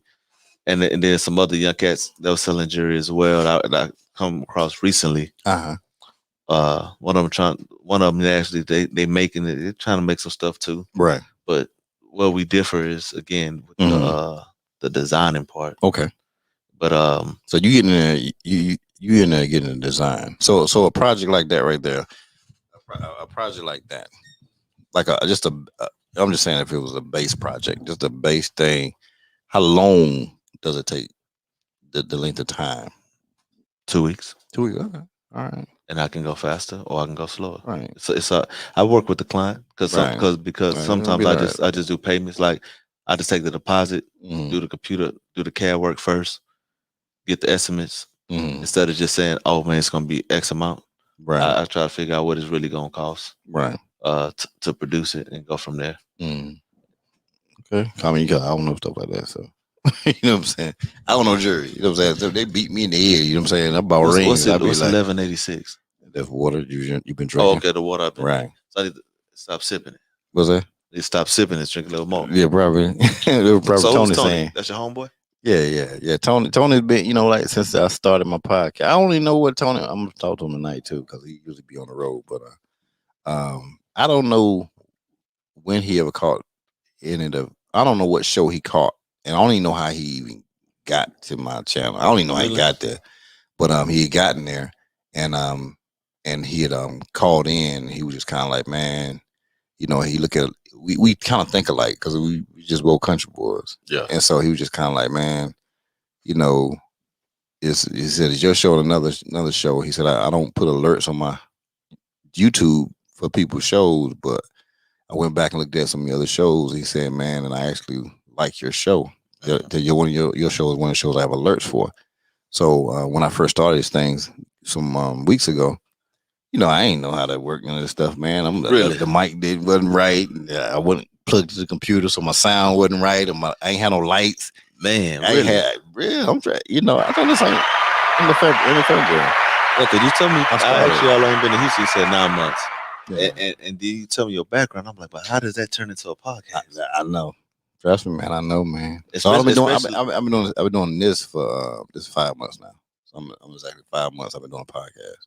And do you even know how to? I ain't not doing nothing. I still don't know how to do it. Listen, I'm still learning. That's the thing about it. Like, I'm just getting my light situation up. You know, my camera. I got to upgrade my camera though, because one, like, I think I'm at that point now that the things I'm about to be doing. Yeah. Like I think I'm investing in a camera. You know what I'm saying? And so I'm gonna get a good camera. So it's gonna be. So when you see it on TV, it is kind of clear, huh? It's clear, but it's gonna be it's gonna be real clear though. Once I get this other camera, it's gonna be very clear. It's gonna be so clear, it's gonna look like 4K? Joe Rogan type. Yeah, you know, because I think even this right here, the way it computes out, even though it'll do 1080, but the processing, because if you're not hardwired into it, you know what I'm saying, it's only gonna put 720. So that's only 720 still coming out with people seeing. I don't care what they got. Okay. So that's why it looks a little different, and it's based off that camera because it's only gonna push out a certain thing. But the camera, you know, I want to get, it's gonna push out so clear, it's gonna look like TV. You know what I'm saying? And then, you know, I get a little better with lighting, and you know what I'm saying, I've upgraded mics and stuff like that. So I've done that now. Yeah, you got the mic, you got the stand, you got the office space, you got the video up out there where I can see. Right. Comments like, my mom, thanks for showing your son some love. You know what I'm saying? That's what we do, damn. Shout out to showing love. And no, actually, she said, thank you for showing me some love. Yeah, I saw it. That's what I was saying. Shout out for showing love. You know, this is my little funny way of just kind of saying things. Actually, I skimmed it. I thought she was telling me, to me, for showing Ryan some love for his birthday. Oh, you ain't did it yet. Turn a big 11. You know what I'm saying? Turn a big 11. So what y'all doing? He watching. You don't want to tell him what he already know. Man, he came in the room today. He done busted it. And seen one of the gifts like that. He could have been a job hiding the gift. I was like, man, you don't even supposed to be in here. See, he got it from his father. He has forethought. He sees things. He's a visionary. You know what? Why do you think they be burning? That's the one be track, right? Yeah, that's one be track. So think about it. He's like he is in track, bro. Because one, he was a fish to water about it. That's all I can say. He has a vision, man. He has a vision of being at the finish line. That kid, man, he was so hyper. Yeah. Cause like I said, I coached football. He was so hyper, but he was like a fish to water, man. I was surprised how it was just natural for him, huh? Man, you said, man, track is a solo sport. He does awesome because he plays football. He thinks about his teammates, so he does awesome in the relays. Right. But the fact that you by yourself, like football, I'm a coach. I'm out on the field with you. I'm on the sideline with you. Right. You go out as a unit. Track is just you. Right. You in that lane by yourself. And then when you at the meets, they all day. And you have to pay attention to so much stuff, like when they calling y'all to warm up, when they calling y'all to check in. And he's 5-6 years old. And the thing about it, my oldest son, right? Like, I remember it was time for him to play football. Yeah. He started off at flag. He's like, Dad, I'm on the wrong team. I'm like, what you talking about? He's like, man, where my pads at? Oh, shoot. But hey, that joker there, man. He like a little grown man. Oh yeah. He like a little version of a grown man to me. Man, you know what I'm saying? You know, shoulders round. I was like, no, that boy is like a little football player. Man, I actually asked to have myself. And if I be doggone, that's not what he is. And I have to just be like, man. I even told my wife, I even told her, like, how they gonna look and how they gonna act. She be like, it's your fault. Like, man, I can't help what I saw. Right. But I just told her we have to be on because they both in magnet schools. They both. So some boys, the book game is good. Yeah, they're real. They're real. Because your wife don't like she play. No, actually, with them. Actually, yeah, she don't. Yeah, she don't seem like it. She don't seem like she play. We're gonna talk to her too. Let me ask you this right here. Because you say that. When did you meet your wife? I met my wife when I was like, I just turned 23. 23. Okay. I want to say I just turned 23. Okay. So when you first seen her, what'd you say? What was your thoughts when you first seen her? I seen her reject another dude. Ooh, you seen her put them get away from me, boy. Yeah, moves on somebody. And I said I ain't gonna be because you don't like rejection now. I'm just gonna what you tell me now. No, actually, you know what's crazy? What's that? I don't like rejection, but I love a challenge. So it was a fight against the yeah. So I actually do like that. Though. Okay, got it. So when you seen her reject somebody, where were y'all at? When you saw the rejection jump off? I actually was at the mall. You was at the mall with mall? Sharp Side. Okay, you was over there. You was over there chilling. You done walked up in there. You drove up. You seen her over there somewhere. What store was she in front of? I know she's in front of. Actually, she was in the alleyway. She was walking towards Foley's. At the time, going toward Foley's. So you looked at her. You saw her. What she have on? She had on a white and red top, and some blue jeans, and some diesel red and white shoes. Ooh. Then that's when the low rise was out. Oh, she had the hip bones showing. Yeah, not really. But they were down there though. But you can see the waistline, and you can see it was right. Yeah. Okay. So she have a walk, and I was like, man. Oh, so they made that that thing that got on TikTok now. Let me see your walk. So she was doing that move. She had that walk. Yeah. You saw her reject the dude. I saw her reject the dude, and I said, man, I'm gonna let her make it. And I let her walk past me. Yeah. But then the walk. It was like a part of the walk was saying, "Come here, come here." I said, "Oh man!" So I walked up on her, man. I saw the conversation, and you know what? What's that? So I was at the mall. So, but hold up, no, hold up now. Okay. You ain't about to do that right there now. Okay. So you walked up on her, and said what? What were the words out your mouth? As you know, seeing that you're rejected. How do you know that I know what I said back then? Brother, listen, man. Even though I know because of that, because you knew she was in them diesel red shoes on. If you knew all that, you knew what she had on. Actually, it was Adidas. Okay, well you knew everything she was wearing. Yeah, down to the way the jeans was fitting. So I know you're gonna know what you said to her. Well, I noticed some body art. Okay, so she had a tattoo on her. Yeah, and so I said something about that. So that was the whole. You watched the rejection, so you said, okay, he might have went in there with some wrong stuff. So I said, you a Taurus? Because she had, and she was Zodiac like, stuff on her. Yeah, and so she was like, and I like, me too. You know what I'm saying? So when your birthday? Right. Come on, boy. He don't win. Oh, he put his Zodiac sign birthday on him. Come on now. It ain't gonna lie. It worked. She answered me, but she was so short. She was so short with all the answers. With the answers. Ooh, yeah, she was so short. You know, they mean they like you then. You know that, right? Nah, man. No, really. If they answer more than 2 questions, they like you. And it's short, they own you. Because what they're doing is it's a mechanism they have, man. Okay. It's called you know, I only probably know this because of the women I dealt with before. It's a fine girl mechanism. Okay. Because all the fine girls I do, you know what I'm saying? Yeah. They try to come short with you. Yeah. And then they give you a little bit. Okay. Yeah. That gonna get you in trouble. I'm brief. Let me give you the brief. That might get you in trouble. What you mean? You got them there. What you mean? You get a little shoulder with it. That mean you got them. Well, she was short with all the answers. One of the questions was, well, do you have she was so short. I was like, man, she got a boyfriend. That's why I said, you got a man? She was like, no. So then my mind, because I'm stubborn. Yeah. I'm persistent. Okay. I don't like rejection. So I ain't gonna take no for an answer. There you go. I was like, man, so she don't know me. I can make you love me, baby. Come on that's now. what I said in my head. See, that's what I'm talking about there. Shout out that confidence right there. Ooh. And she said it's Adidas red shoes. That's what she said. That's what I said. She said it was some daggone Adidas. Yeah, you did clean it up now. Yeah, I think she saw. She saw Tony comments. It was a Adidas shirt. Yeah, but it was some custom Adidas shirt. Ooh, she went custom on you. It was custom. She tough. She was fly. She tough. She was fly. Actually, you know what? She answered prayer on top of it. Come on now, man. I remember, then, man, look, that day. Nah, I'm still on the day. So you want to meet? No. So you trying to move on? No. You ain't about to do I'm not moving on. This is what I'm finna tell you. They trying to do a peggy on me. You ain't about to do no peggy on me now. This is what I'm gonna tell you. We gotta stay right here. I'm gonna stay right here. Stay right here now. We still in the mall. We still in the mall. If we ain't in the mall now, we can't go nowhere else now. We in the mall. We in the mall. So my boys hit me. Yeah. And they like, is it any hype in there? They hit me early, and I was like, not really.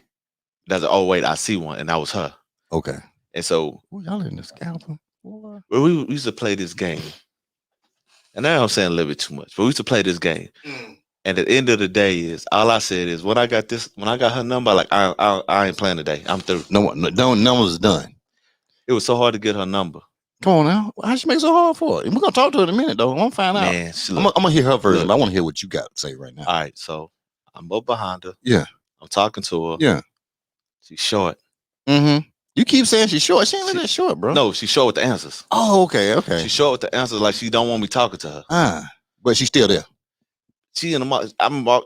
You in the store, so you ain't going nowhere, girl. Yeah, you just walked in the store. I just followed you into the store, so you just got it. Oh, so you moving with her with these short ass answers? Yeah, with these short answers, ain't getting no eye contact or nothing. Oh, we're gonna talk about that. We're gonna talk about that, little Shara. We're gonna talk about that right there. You right there. She ain't giving no one. I can't stand it sometimes.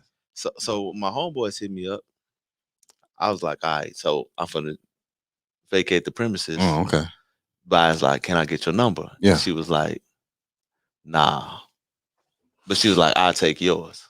And I was like, I had this look on my face. She said me to this day, I can't hide nothing. She already know I'm thinking with my face. I was like, man, can we trade like baseball cards? Can we just trade numbers? Ooh. And she was like, not a trade. So she was like, that was original there. You know that, right? Yeah, I got some better. That was next. Yeah, that was original though.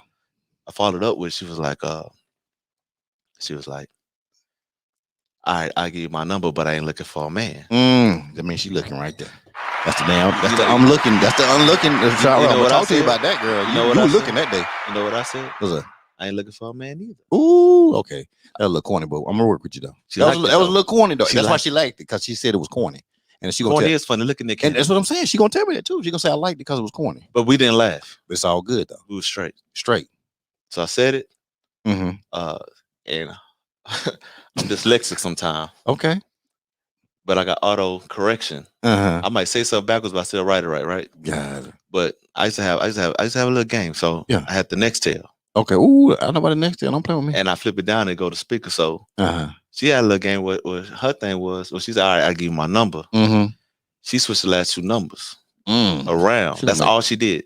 But I thought it was my, dyslexia or something. That's what I thought. I said, man, bro, you about to just defy game for that. But what I used to do is I used to close the phone. I hit you right then. So now you got my call ID, and I'll hang and then when I called, I heard do.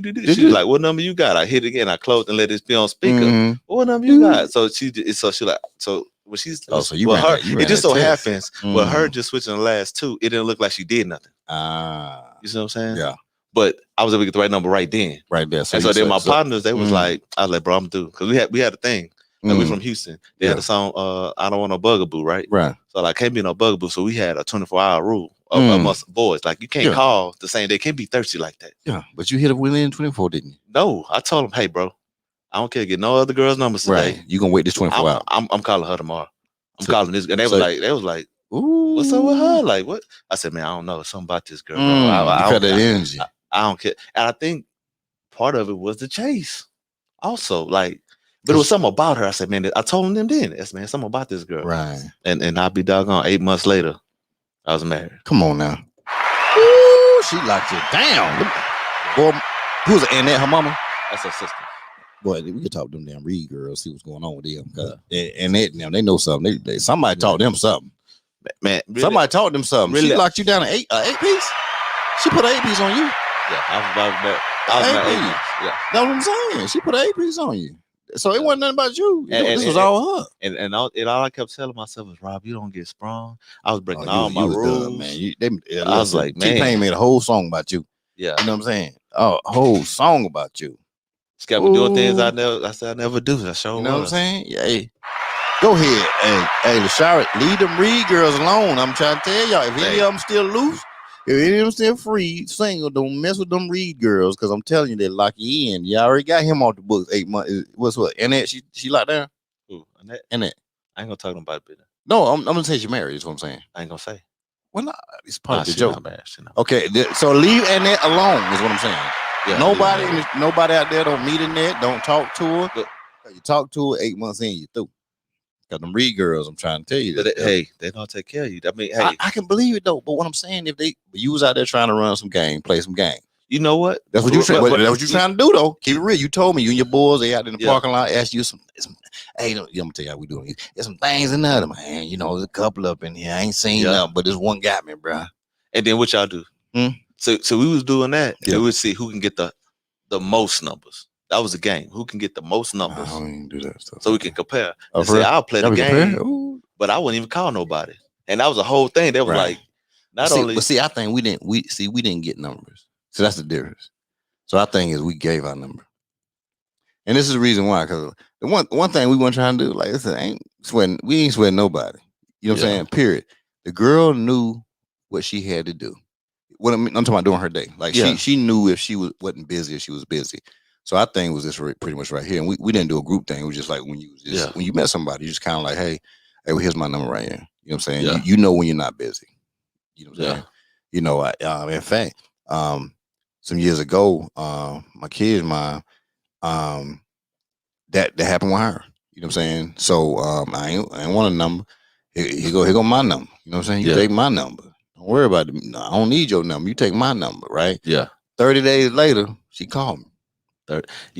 She put a 30 piece on. I ain't care one way or another. You know what I'm saying? It was a 30 piece because we was on SkyTel. You know, on the pages, right? So she hit and I see the number. I'm like, who is this? I ain't pay attention to it. Hit again. I'm like, let me call this number. What's going on? I said, hey, what's up?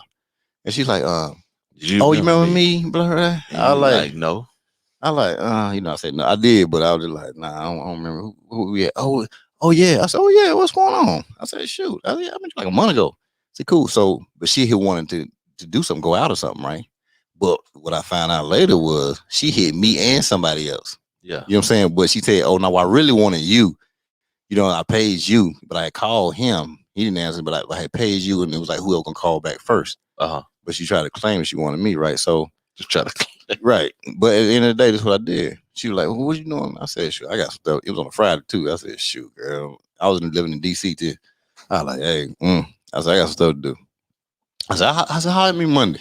It was like a Friday. And because she don't do rejection. One of them pretty girls, right? Old pretty fine girls, right? Yeah. Don't do rejection at all. Oh, it made her hot, bro. Really? She was hot. And shit. Yeah, eventually married her. So you're playing hard to get it. No, I was playing hard to get it. It's like, you wait 30 days. I'm the prize. Don't be waiting on 30 days for me. Hey. I don't do 30 days. You know what I'm saying? Wait, she was waiting, but that was when I was young, though. You know what I'm saying? Yeah. Hey, I'm not that person no more. I had the same mindset. Yeah. I'm the prize. You the prize. Yeah. I'm still the prize. It's just even though, hey, all my boys, hey, when I was trying to say earlier was, I remember when I was at college, right? Yeah. And it was a movie out with Gabrielle Union. Mm-hmm. Which one? Bring It or something like that. Okay. Yeah. And it just happened. Her face hit the thing. And I told my mom, I said, man, I want one of those. And I kid you not. Yeah. Remember Serena Williams with the black cat suit, when she was a Puma? Who don't remember? She liked both of them together. Who? Oh wow. Oh man, nobody. She liked both of them mixed together. Okay, I see what you're saying. Like she had the Gabrielle face. Okay, with the thickness of like the old school. But when I met her, and she's still but she's even looked like, people even say she looked like one of Serena Williams. Like she looked like one of the family members. So she still got that type of face. Okay, that's what you're saying. Wait, shout out to she still like you, damn. Oh yeah. You know what I'm saying? I was grown. Listen, Shara put it out there. She said, hey, no, she ain't married. Yes, not bad. She said, you take too long to answer the question. No, she ain't married. You got time for that mess right there. Let's see here. Peggy Robinson, I'm your only. She put capital letters only daughter-in-law, and that's gonna be it. There ain't gonna be nobody else ever. She shut that down with 8 months in, and she shut down Lifetime. This Lifetime shut down. So shout out for LaShari doing her thing. Tony said, LaShari, you're Miss Peggy's favorite daughter-in-law. Of course. All right, so now, so we're gonna jump into a couple phone calls. You don't mind, do you? I don't mind. Okay, we're just gonna make sure. First, we got to call LaShari because I got to clear up some stuff real quick, man. Because I need to see what this conversation was really about. I know you said one thing, but I need to make sure that everything was copacetic on the books because you might have made up 1 or 2 things in there, and I need to make sure her books is good. Okay. Dial number. Yeah, we're gonna see what's going on. Oh, hold up. Yeah, it's connected. Good thing you asked me for a number I knew by heart. Oh shit, you good? You know numbers by heart? I don't know the number. That's the only number I know. I don't know no numbers by heart. That's the only number I know by heart. That one in mine. Oh. In the house. Hold on, I gotta make sure I was connected. I want to connect to the damn thing. Sure. Now, do you have a repeat guest? Yeah, so it's a 2.0 show I do. So after some things change, you know what I'm saying, things just blow up, you know, for people. So I will be back. Come back. Oh, you definitely gonna be back. Yeah. You gonna be back. Trust me. We got to do some blow up shoe ups. We better do. Shout out to the daggone blow up. The blow up game about to be blown up. Everybody like the phone call. Hello? What's going on? Hey, is this Ms. LaShara? Hello? LaShara? Yes, sir. What's going on, girl? Nothing at all. Hey, listen now. I need to know about this daggone. Let's go back to tomorrow real quick. You know what I'm saying? We cleared everything up. We know you had Adidas on. Okay, we thought you had some diesel shoes on. I was like, who wear diesel shoes? I said, well, you know, maybe situation was like that. Now, he said he had seen you shoot this joker down. He said you put a Scud missile on somebody to try to run up on you. Because one, you was in the mall, you were trying to go to the store, you weren't trying to look for nobody. You were minding your own business, right? Now, granted, now you came in there looking like a dime. When you went in there, you didn't go in there 7 cents. You went in there on a dime with a dime outfit on. You had your little low hip things showing, that side meat showing on the side of your hips. And you know, we can't handle that stuff right there. I just talked to a guest the other night about that side meat. Yeah. You know, we can't handle that when we see that. But so he runs up on you. Yeah. He run up on you with some Zodiac stuff. Okay, with some Taurus. Ooh, what was your thought? No, you can't say nothing. I need to hear her now. What was your thoughts when he came up to you with some Zodiac? So basically, I was walking through the mall. You know, guys came up and, you know, I guess he saw when I turned him down. And then I saw him stop. And then to myself, I was like, oh, Lord, here comes another one. Here comes another one, like DJ Khaled. Yeah. Right. So he saw me pass, and I'm just looking, and I knew he was going to come behind me because the way he stopped. And then he did walk behind me, and he's like, what's your name? So basically, I gave him a wrong name. That's what I did. I gave him my sister name. He hit you with a what's the name first. See, okay. See, I knew the true story was going to come out. No, see. After the Zodiac sign. Hold up. We let Zodiac sign was first. We let you say your pick. Hold up. Come on. Actually, yeah, he's right. He's right. Okay, shout out to correcting you, because shout out to him just correcting you. Now I ain't gonna believe nothing you say now, because now your story looking a little shaky now. No, we gonna get it together. Okay, but all right. He did. So basically, I'm a Taurus. I have a tattoo in my lower back. That lower back. So you had the same because them damn jeans you had on, and they're trying to be all cute coming in on 10. You got the Taurus showing. Okay, so you showing your Taurus in the mall. Now we ain't looking at your wife. We talking about the mall situation. Okay, because you ain't that wasn't your woman at the time. What we talking about? Okay, so don't be looking at me sideways. He looking at me crazy now because I'm talking about the Taurus tattoo. I'm like, she had the tattoo by the meat you was talking about on the side. Yeah. That's what I'm saying. Yeah. Tell them we can't. Listen, y'all can't be putting that meat out there like that now. Think about it. I wasn't gonna holler at her. But you saw that daggone. I told you. I said a walk said something. Said, come here. So let's talk about this walk you got right now. Okay. So the walk you had. I don't know what he's talking about. No. You know how you be walking. Y'all know how y'all walk. I need to know if what's this? Annette? That's your sister? Yeah. Who taught you to walk? That's what I need to know. Is Annette responsible for this? Or what's going on? Who put the walk out there? I don't know. Probably my mama. Okay, shout out to her then, Scott. That walk done got people locked down in 8 months. So we're gonna shout out your mama for that walk then. How about that? But go ahead. Okay, so he ran up on you, hit you with the sign. Yeah. So you asked me, he was like, you a Taurus? I said, yeah. So basically, I went to the mall, minding my own business. Basically, I went here to pay a bill. And then, here comes he walking behind me trying to holler.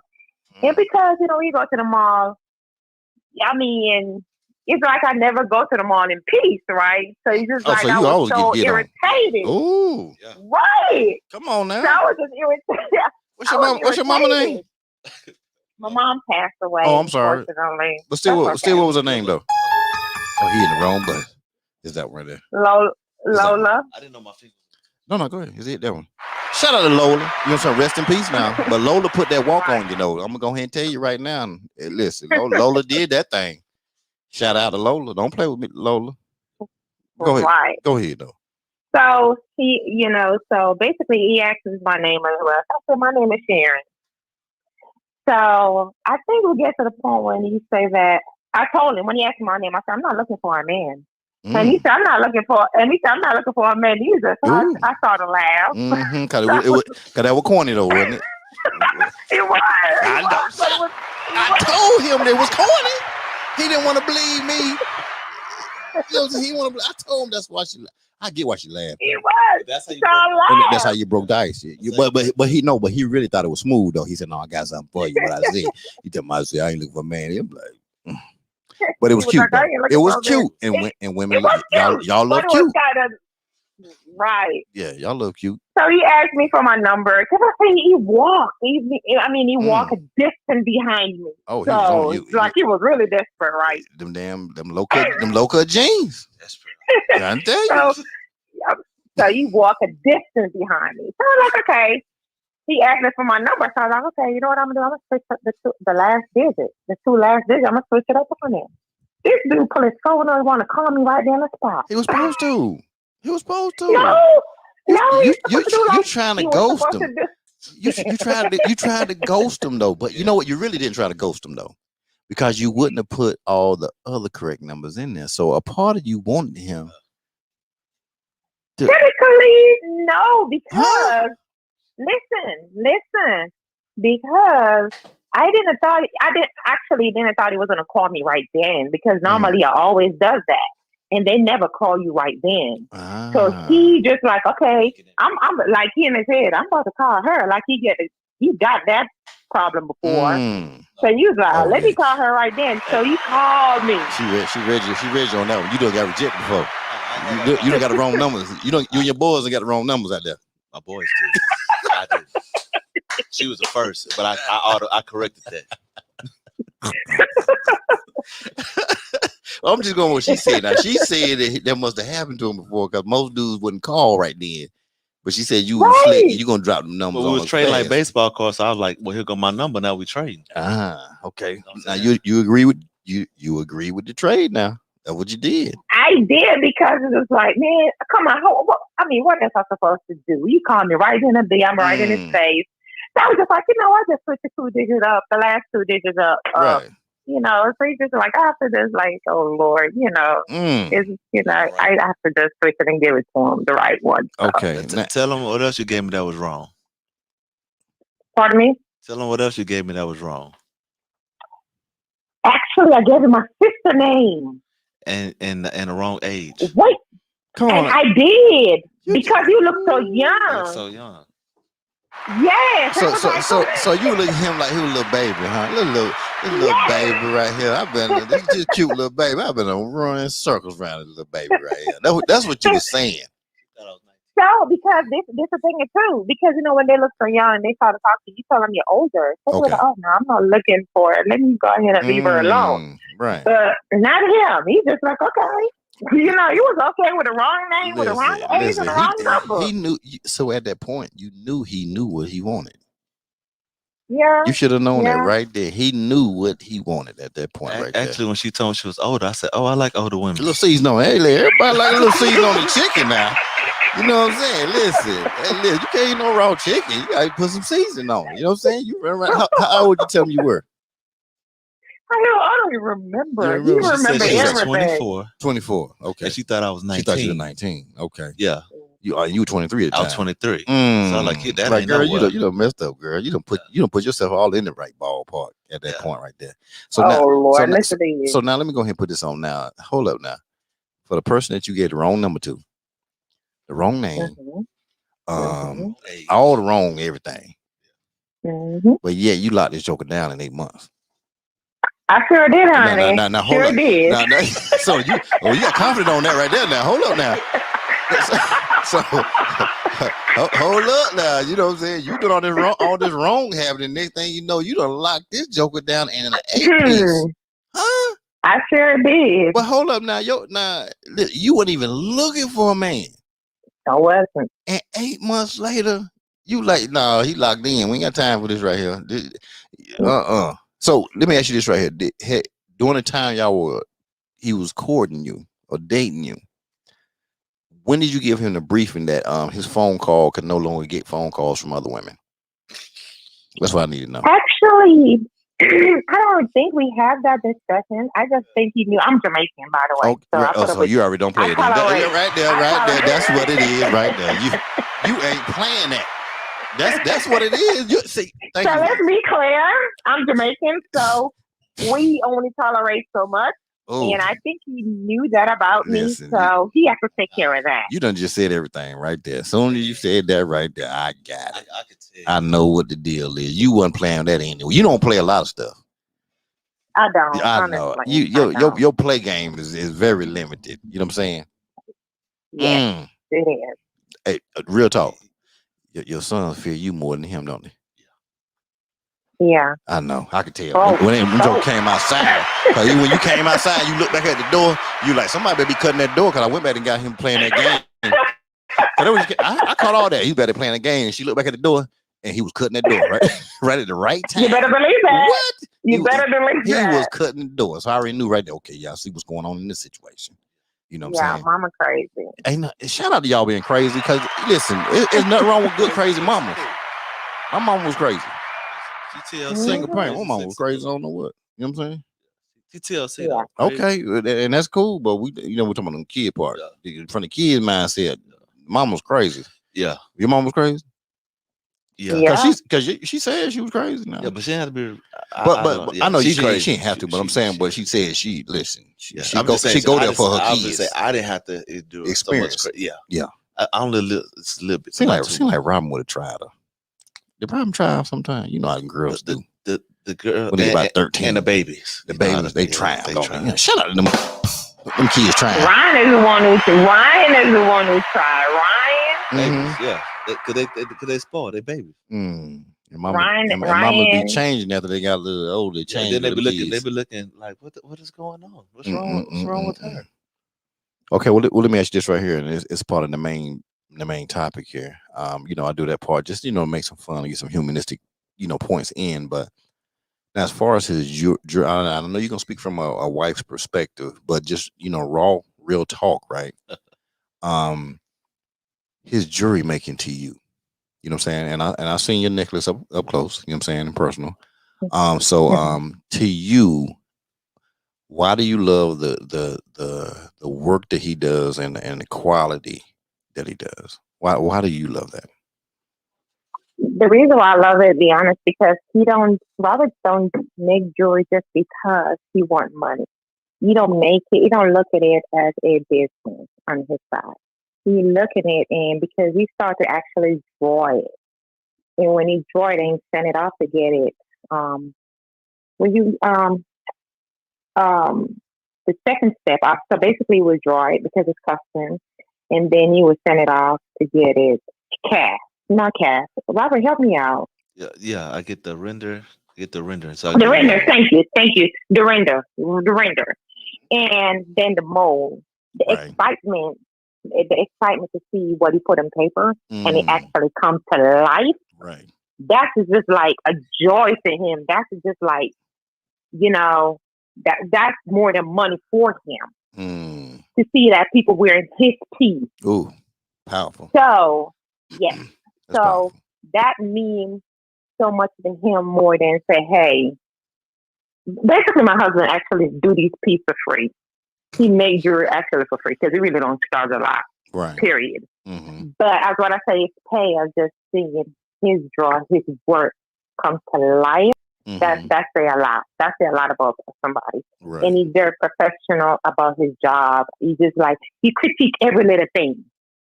So basically, if you say you want something and it's not what he expects or not what he wants to wear for himself, he was just like, okay, this is the way I'm gonna do it. Right. You know, and basically he's just not gonna make anything instead it's come from raw mess. No. Got it. So he put his best in it. Right. Period. And see, and I think that's good to know because one can sit here and say what they do and how they feel about their own work, but I think it's so much more powerful in a lot of cases when they can, people can hear from the people that are around that person the most because one, you looking at it from a whole different perspective, and it's from the observation and the time that you see him put into the pieces and drawings and the rendering and just making sure everything is right. And like you just said, the fact that if he sees something that's not like what he would really wear or care to wear, like he really takes that to heart, you know what I'm saying? And he puts a spin on it that makes it really that one of a kind piece that he says that he's really known for in his brand. You're right. Damn, I sound good saying that. Shout out to me. Shoot, I might be on the radio or something like that. You know what I'm saying? Sometimes. I'm playing, but no, that's good stuff. But I'm serious because sometimes he will make something. I mean, he have a sweetheart. He's like his mom. There's a lot of times they do custom work basically. Right. So a lot of time I saw them come out their pocket just to make the customer happy. And me and I was like, boy, you crazy. I didn't know that. I was like, no, Robert. And so you always do this stuff without letting me know. Oh, of course, because right? he know how you roll. Yeah. Right. And it was just like, so it was like, you're not making any money at all. But I stopped and I sat back only because I see the joy of him doing it. So it's like, okay, I guess you blowing money. That's okay. So, powerful. I mean, I just let him do his thing right now because he enjoy it. But blessings come back for all that, right? You do know that, right? And it does, and he has shown me that. That's the reason, one of the reasons why I stepped back and just let him do his thing. But the most thing about it now to me, just to see he's happy with his work. He's happy. It doesn't matter if the money has to come out of his pocket. Right. It's just the finish of the work. He's just like, man, this is my work. So that's like, brings something to me. It's just like, okay, that's his joy. That's his happiness. So let me just chill and make him do him. You know what I mean? Right. So what you hear us saying is this is how she locked me down so fast. Yeah. Was she wasn't looking for a man. Right. And it was basically we got together. It was pretty much, I don't need you and you don't need me.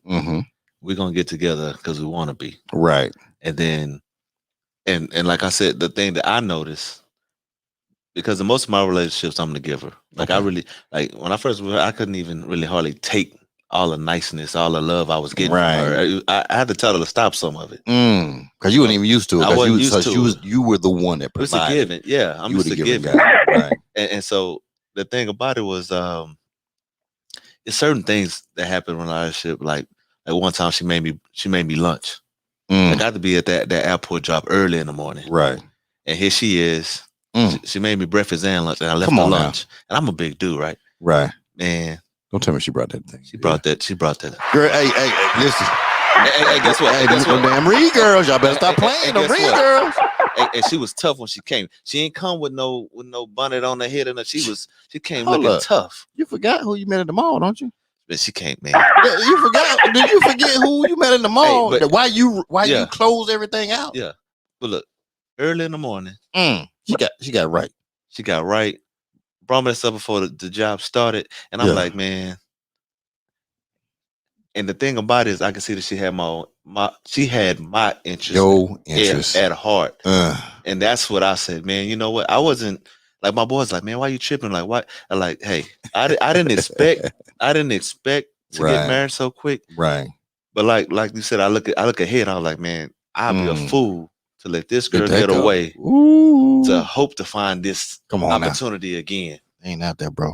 Yeah, and that's what I said, man. Nah, I gotta just lock this down right now, bruh. I gotta lock it down right now. I just gotta lock it down right now. Evidently, she was saying the same thing. Yeah, so y'all. I think it's the food. I think it's because of the home cooked meal. Oh, so your cooking game real? A cooking game is real. No, hold on. I need to hear because there's a certain way you got to hear the woman say it. So your cooking game is real. Definitely is. So you already knew. I listen. Ain't nobody gonna do these pots the way I'm. So nobody moving them pots the way you move them pots. And a woman he had before, besides mama probably, but ain't a woman, but before that he dealt with would ever be able to move a pot the way you move it, right? Ever. They would never ever. Come on now, shout out to that right there. See, that's what I'm talking about. And it wasn't just the pots; it was like everything. Oh, I'm sure it was everything, but I'm just saying. I'm just talking about them pots though. Listen, let me talk about that pot game, right? The pot game, and she already know. Them Reed girls already know. Somebody briefed them damn Reed girls over there. Somebody briefed them. The pot game is serious, okay? Yeah. Okay, and I know a lot of people probably ain't paid attention to the pot game because everybody want to be the bosses and run everything, all these companies and businesses, but they neglecting this pot game. A great pot game? Yeah. Ooh, let me tell you something. Ooh. Yeah. That's 8 months right there. 8 months, lock them down. Yeah. Listen, so this what I'm gonna need the Reed girls gonna get a book. And y'all need to get an ebook out here and push it. Oh Lord, he sounds just like him. Y'all need to get an ebook out here and push it because there's some people lost out here because and trust me, I know your support game, your things you do because he said you didn't need him and he didn't need you because y'all were all dynamic people. Y'all make sure things happen and stuff like that. But the fact that also that in addendum to what you already do, your pot game wasn't slipping. You know what I'm saying? And it wasn't no. Well, I'm not gonna move no pots unless you do this right here. You made sure the pots was moved regardless, and you didn't hold nothing back. Sometimes people want to hold the pots back. Yeah. Well, if you don't do this right here, there ain't gonna be no pot. See, that's why they be by themselves because what happened is if that's you, it's you. Yeah. If you was a pot mover, you a pot mover, and you know what you do. You know what I'm saying? Because the Reed girls was briefed. Somebody briefed them Reed girls. Mama did it. You feel what I'm saying? Mama raised it. Come on now. Listen, I don't care. You mad at her, move the pot. You feel what I'm saying? Because when somebody else be with them. My pot regardless. Come on now. Well, you better go ahead and put some. You better get an ebook out there next week. You need an ebook. Because you know you're saying something that a lot of people don't get. I'm trying to tell you. Listen, see I know I'm going in on this right now, but I'm trying to tell you. I was gonna say, I wonder what made her move the pots. Yeah, what made you move them pots though? Well, he should have a mama. No, what made her move because for me? I'm not. I mean, because basically, Rob was eating a lot of fast food. This is a big dude, and I'm more into keep it real. In your body. Keep it real. You already know. So I'm not a fast food eater. Okay, I want to eat at home. So I cook every day. So hold on, stop right there. I hit the wrong button. I apologize. That could have been a pause right there. Hold up now. Stop the tape. I don't care what time it is, how long we'll be on the show. What you just say? You do what every day?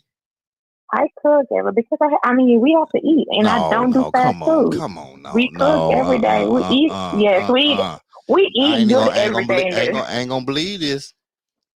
Let it tell you right there. Hey, the boards you saw every day. They so bougie, man. They don't even what's on left those, man. Come on now. But that's because she moved them pots every day. Yeah. Man, that's a lost art. It is. And she marinating meat. Come on. And she put marination on them? Oh, girl, you better stop playing. Oh, Jesus. Come on now. She cleaning. She taking all the fat out the everything. Oh, girl, what planet with you going on? Hey. Hold up now. I'm serious. You can say it all. But see, no, you ain't sounding like no one. Hold up now. No, I'm saying this ain't out here no more. It ain't. This ain't out here no more because I hear so much against what you doing. What you doing? I hear women talk against what you doing right here. I hear them. They ain't talking to me about it, but I'm saying I hear them. You know what I'm saying? Well, gee, this right here. I said, well, you thought moves and pots. You're like, this ain't the 1950s and 60s. Ain't nobody cooking. He can cook his own self. He can go get something to eat and all this stuff right here. I'm like, what you crying? You've been single for the past 9 years, and you and I ain't saying moving a pot is gonna make you get a man, but I'm just saying though. But when you're talking against, I'm hearing from you sitting here. See, this is gonna turn to a relationship show now.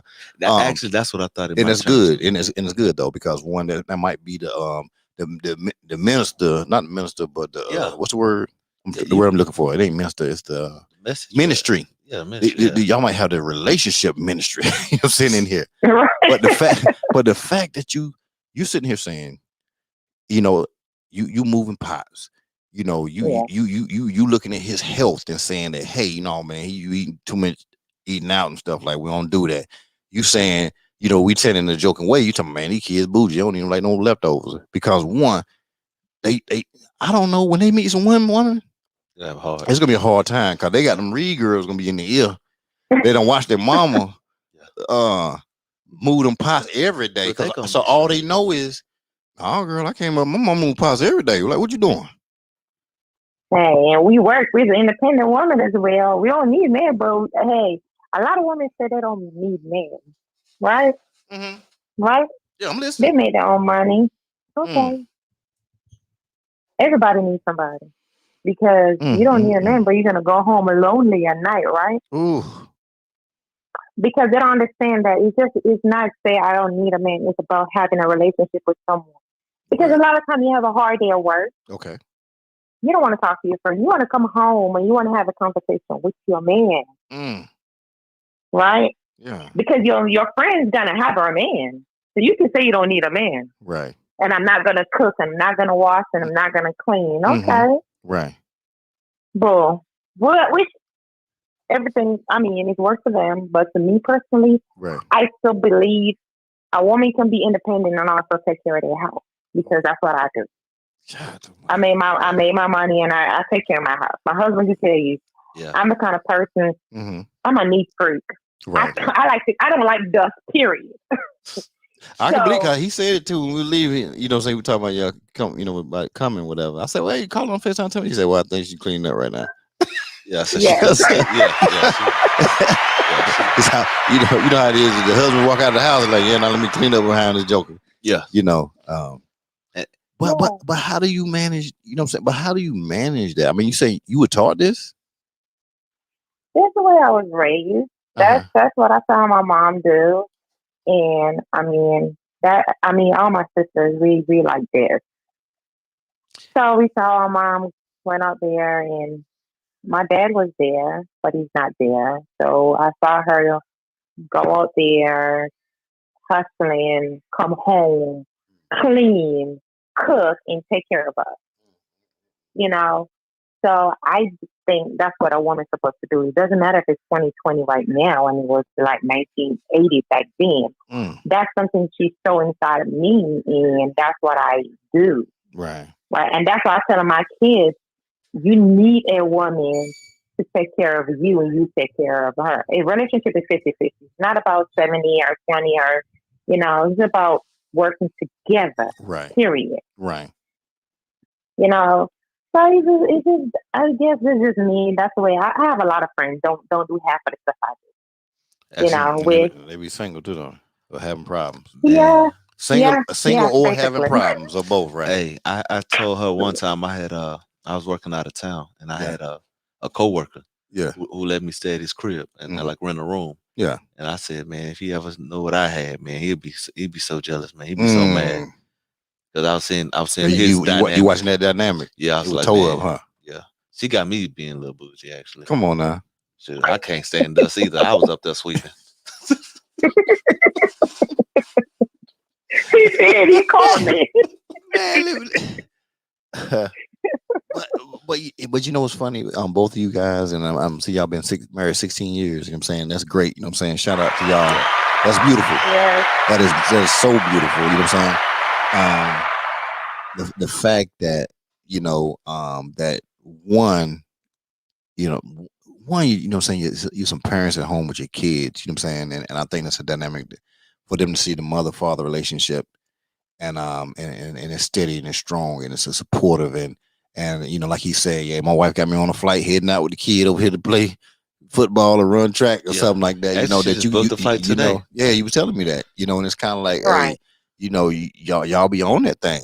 You know what I'm saying? That support system y'all got going on, man. It's crazy. She make me, it's stuff that as a man I wouldn't even pay attention to, but she be on everything. And you ask how she do all stuff, she don't stop moving. Actually, and she is independent, because early in the relationship, I used to just be like, Robert, you say you want an independent woman.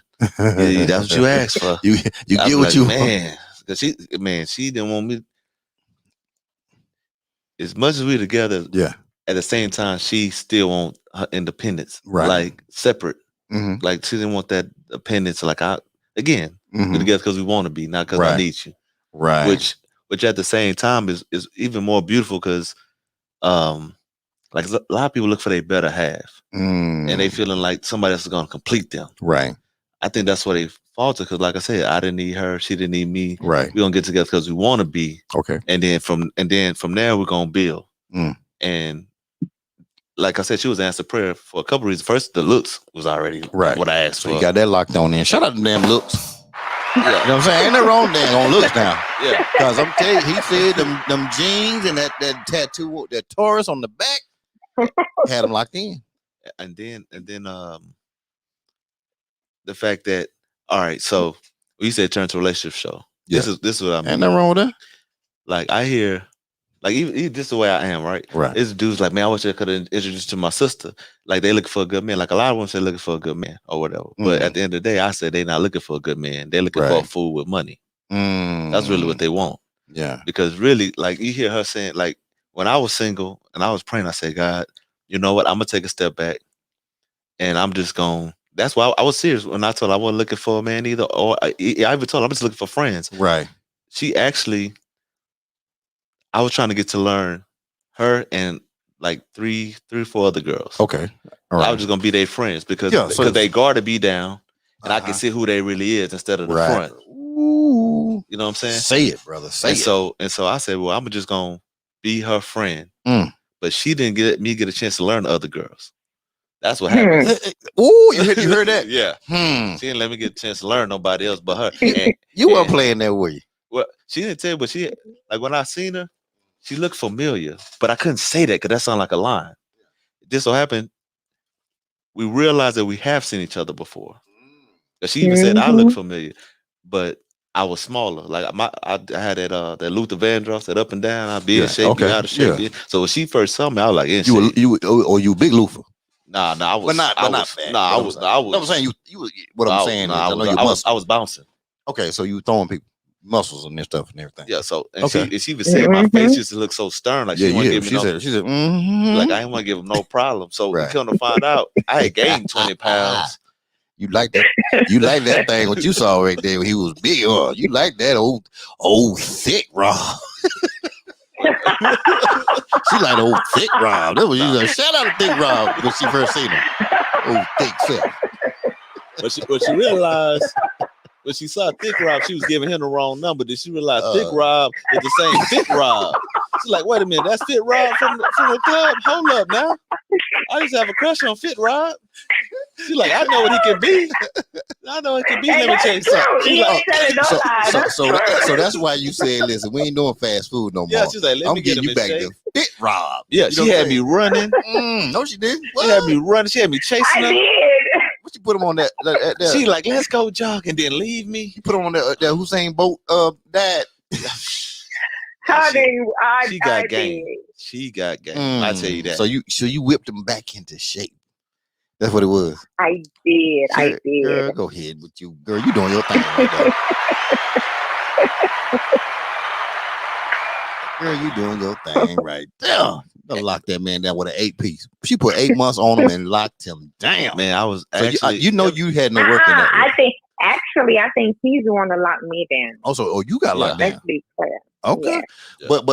But your contributing efforts helped in him making the decision to put the lockdown on because he knew he wasn't gonna find you. Yeah, he knew after the first 30 days, he knew it wasn't no more you. It wasn't no you out there. Hey, I was just being me. But ain't that beautiful when you can just be you? And you know what? That's another thing about her that I like the most because when I was single, I did talk to older women, and all I did was be quiet and not mess it up. But I could be goofy with her. One thing I used to love about her is hearing her laugh and be like, "You stupid," and just cracking her up and just being corny, just being silly. And I could just be myself. And shoot, and like I said, have my best interest at heart, and I can see that. Right. I watched everything about her. She don't really know, but I was watching stuff. I was looking at. Some guys don't like to know about the past, but I looked at past relationships. I look at you got to know about that past a bit. Some people don't want to know that. You got to know about those things because one, it can help you. Not that you're gonna look at them in a bad way, no, but it lets you know how they are, how they, you know what I'm saying, how they move, stuff like that. So I seen that she can be in a committed relationship. I seen she can be in a long distance relationship. I said that she can she can be supportive. Well, you already knew just anybody can roll up on her. And so that's one good thing. And you knew she couldn't get rolled up on. And I wanted somebody. She wasn't keying every time somebody run. Oh, you fine. Key. And she was tough. Oh, you cute. Key. Oh, I need some attention. Ooh, I love attention. See that, you know what? See, that's the biggest thing right there. When a guy, this is guys, right? And you can co-sign or not co-sign, right? I don't know if you co-sign the paperwork is good right now, but we know we'll have, and whether it's looks or not, it can be poised the way our woman is, right? We love the fact that we got a beautiful woman, whether it's personality, looks, or whatever it is, right? But it's her reaction to men is what, you know what I'm saying, what's probably kind of looked at. You know what I'm saying? If they all giggle every time somebody say something to them, they just, or don't know how to tell the person, like, no, thank you. Oh, okay, well, I just, that right there, that's so attractive, right? Yeah. But when we know I got something that you can't get. If I got something that you can't get, I feel special. And it ain't that they scudding them down in a bad way. It's like, hey, I appreciate you. Thank you, baby. No, thank you. But but if you come back they come back twice, then you might put that lightning bolt on them. Yeah, and she tough. And you put lightning bolts on people? Yeah, I saw it already. I'm talking about still to the day.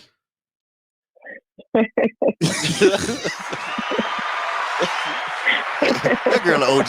She an OG. I'm gonna tell you that right now. She's beyond lightning bolts. She put thunderclappers on people. You know what I'm saying? Don't even come that direction. Like, boy, don't even run over here, boy. I can see what see what she say. Man, shoot, it's her. The way she is so crazy to me, because I watch people. Everybody loves this woman. It's so like everybody caters to her. I don't understand it. I love it, but I'm like, everybody. You did it too.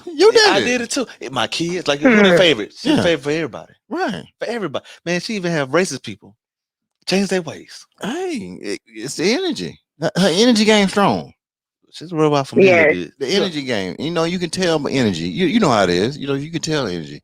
And you probably, and I bet you probably one of them wise, like, if he say, hey, met this dude right here, you be like, okay, hey, bring him over here so I can see him. Or I'm gonna come around because you want to get the energy check. You want an energy check or joker, right? Right. Come on now, shout out to the energy check. Yeah, she did. She like, my spirit don't take them. There you go. No, don't go get in that car. No. Hey, I'm never wrong. I'm never wrong. I don't feel good, so you ain't going. Yeah, nope. Nope. You know what I'm saying? I haven't wrong yet. Hey, I haven't wrong yet. That's what I'm talking about. That's what it's about. Because we know when things are a certain way. You know what I'm saying? And I ain't gonna lie. And it's not romantic or nothing. I tell people, I told her this. I was sprung, but I even told her, I love you, but I didn't just marry her. Well, I said to marry me just because I loved her. I asked her to marry me because she fit my plans. You know what I'm saying? Yeah. Like I know what I want to do. So I was like, man, I can build with her. Oh, man, build. And actually, she reminded me of that. I try to do something by myself. She's like, man, you ain't got to do it by yourself. We can do it together. Come on now, shout out to that right there. You know what I'm saying? And so that, I think when you said touch relationship, you can have everybody remark looking at what's his name? Annette. You gonna have the people in the remark looking at Annette right here, trying to figure out what's going on with Annette. You know what I'm saying? Annette, girl, I got some people in the stands. They're gonna be DMing me later on tonight about you. You're like something about them Reed sisters. Yeah. How many of y'all is it? Man, how many is y'all, Sean? The girls. I ain't talking about the boys now. Six girls. All y'all like this? I got the best one, bro. Yeah. Damn. I got the best one, bro. You should say that. My partners be like, she got some sister, like, but don't look at mine. They're gonna get this. Hey, who was in the background? Somebody said something. That's Annette. What was that? That's my sister Annette. Oh, okay. Okay, cool. Oh, she there with you? Yeah. Okay, shout out to Annette, paying attention to everything going on out here. Yeah. And listen, I wasn't asking, I was just only asking because, Yeah. That's what I was asking. Now, even early when I said she married you looking at me, I'm like, well, I hope he don't think I'm asking for like, No, I just didn't want to, I don't. Well, I was saying married. Yeah, you did say married. I said married. I didn't say you got somebody. I said married. Some people say they be married, they don't be married. I don't know. Oh, for real? Oh, okay. Well, I thought you might know your sister-in-law. I thought you might know your sister-in-law a little bit now. But I might not want to speak on her situation. I get what you're saying. See what I'm saying? Oh, okay. But married though? Somebody be having a marriage? Nah, she's not married. I know, but I'm saying, but some people be claiming that they're married even though they're not married. Oh, because they booed up so strong, and then because the dude might say he married. Time, they might be saying we booed up. Okay, the dude might be thinking one this thing. might be my shot. Yeah. Yeah, we're saying. So I just didn't want to. Okay, I feel you. You know what I'm saying? I didn't want to get too. Keep it smooth. Sometimes you gotta be smooth like that. I tell people why you tell people she might have been lying to the joker? Say, nah, Marty. She might lie to the joker. Say, hey. You know what I'm saying? Because you know they be giving wrong names out. See? Yeah. They be giving wrong names out around here. You know what I'm saying? You wrong for that. Wrong name games. Strong out here to read situations. And she had me thought I was going crazy. Ooh-wee. She didn't even tell me. She didn't even correct herself. I was like, I thought you said your name was Sharon. My trip. Hey, it's close to Shara. Close. And everything was close. So I was like, man, I'm just. I was like, boy, you about to miss the finals, man. Even my partner was like, man, what is wrong with you? Hey, man, what is wrong with you? I say, man, hey. She tried, and she got game too.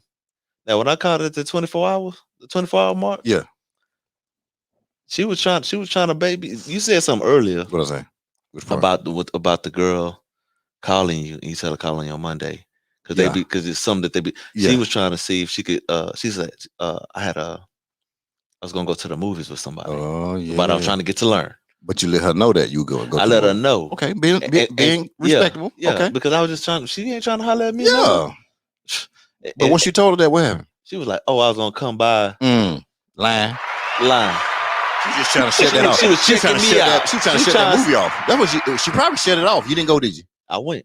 You did? Yeah. Come on, man. She was trying to see if I was gonna kick the other girl to the side because she was gonna come by. See why y'all play the game right there now. She was trying to check my character. Why you play the game? You can't be checking people like that now. But that was good. She checked everything. You know, but I'm saying, even at that time though, because let me ask you this right here, and then I got a briefing. I ain't gonna tell you. So it was a while before me, you know what I'm saying, my kid's mom, you know, we even had sex. No, before we even had sex, right? Yeah. But so we had sex. It was a while though. You know what I'm saying? I got a little rule, you know what I'm saying, with time. So it happened the next day. Next day what? The next day after it happened? Yeah. Oh, I got rolled up on. By the family? No, her. Oh. Listen. I don't know if you got a black book. I don't know if you got what you got going on. But I'm gonna tell you what, I'm gonna give you time to go clean that on up. But you won't get with this no more. Until all that's done. I ain't gonna lie. If you got that going on. Well, she closed the black book out, bro. Hey, her right here. She closed the black book out. Hey, her right there. Yeah. I remember when she said, hey, she didn't have to. I remember trying to prove my love. I was like, man, these girls. I mean, I was deleting numbers. Oh, you were deleting? But I was like, I got game. I got a backup phone with all these numbers. I ain't tripping. That's what you thought. And then all of a sudden, I was like, hold up. One of the ones I was trying to get to know. Yeah. I said, man, this better work because I ain't got this one on backup, and I got to delete it. And she was bad too. But she was that. I don't know. Well, let me tell you about your is serious. Your wife. Listen, if you can't read the way she said, do it one more time. She might be able to do it if I tell her to repeat it. Yeah. But it's certain things to be said. No, it's only certain things. She was like, really? I know that was the like, oh, you did. Oh, you'll talk about that this evening, tonight. Before you go to sleep. I know, but it's gonna be a fun conversation. But I'm trying to tell you right now. I was deleting. What was the girl? And I was like, oh, I got this number in my other next tail. Right. Inside the drawer at the crib. Yeah. I'm not tripping, but I was like, this is a new entry. This is a new entry. Oh, you kept it with like that? Well, man, to tell the truth, man, I was so hard, I was so tough. Yeah. You couldn't even get into my phone. Like you had like people put numbers in the phone right away. I used to have an organizer. Oh, so yeah. And you have to write your number on paper, or if I put in my organizer, you have to get off the organizer. So you see how much work that is? It was just easy to give your number up. But I mean, that's old stuff. But I'm saying, but you see how much easier it was to just give your number up. Another generation, bro. You know what I'm saying? Just give your number up, bro. That was the smoothest way. You know what? We used to trade. That was smooth. Ain't no trade. You know what I'm saying? Listen, they know what they were doing. They knew who the prize was. They knew who they need to be calling. The thing about it is, I would get numbers and don't call them, and I was so trifling. I said trifling. Man, hey, trifling. Hey, you know what men call themselves trifling. Trifling. Look, man, hey, this how trifling I was. I give a girl, hey, put your number right here. Yeah. Because the game is who get the most numbers. Oh, and then I fold that mugger, hey girl, put your number right ooh, here. And then they do like, I'll call Ashley. I like, ain't nobody say to open it up. Just put your they still put it there. And then I had that paper. I don't even call nobody on the paper. But you weren't gonna pull no paper out on her now. I'm tell you that right now. Nah, I pull out that shit. I put that next to a two-way on her because you weren't playing that one.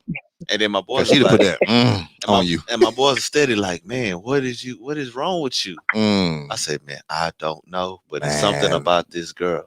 Jamaica. You know what's crazy? Got it. I never ran into a Jamaican before her, so I never really heard nobody talk about Jamaicans. Man, I'm from the East Coast. We hear nothing but about them. Really? Yeah, they don't want to get Jamaican girls, bro. They used to come down from like New York. Yeah, you know, like I'm from Carolina, so they used to come down from New York, bro. And they'd be like, "Don't mess with them girls." What is it? Cause you be locked in.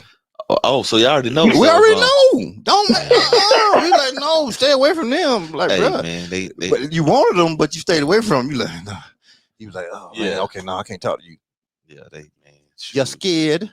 I'm like, ooh, you said I'm scared, girl. You don't call me scared now. Yeah. You know what I'm saying? These Jamaicans. Let me tell you something. Go and talk to me. No, they take care of. They take care of these men. Believe that. I know. I was briefed. Oh, I done had some briefings now. Right. My briefing game I was briefed well about, and I wasn't briefed. I was briefed, man. I wasn't briefed. We had to run. I wasn't ready. You know what I'm saying? We had to run, boy, because we know we be locked in. Cause you trying to play. You trying to play, but it wasn't no playing. I wasn't no playing. You know what I'm saying? And also the Jamaican dudes will tell us. Really? They're like, don't miss with them. Because you want them. You lock in. Yeah. You know what I'm saying? I like, huh? For real? Yes. Cause they wanted all the black girls. Yeah. On the side. Yeah. I don't know. I just like, okay, got it. I didn't understand it, but it was cool. You know what I'm saying? Well, that's cool. Hey, you know what? Hey, I appreciate you. You know what I'm saying? Listen, I know it became your show. With your you know, you know, but no, I really appreciate your relationship. You know what I'm saying? I appreciate the way y'all support one another. I appreciate the way y'all are raising them boys. I mean, y'all are doing a magnificent job, and I know we're gonna see them boys one in the NFL, one in the Olympics. They both in the NFL, bro. The track one, yeah.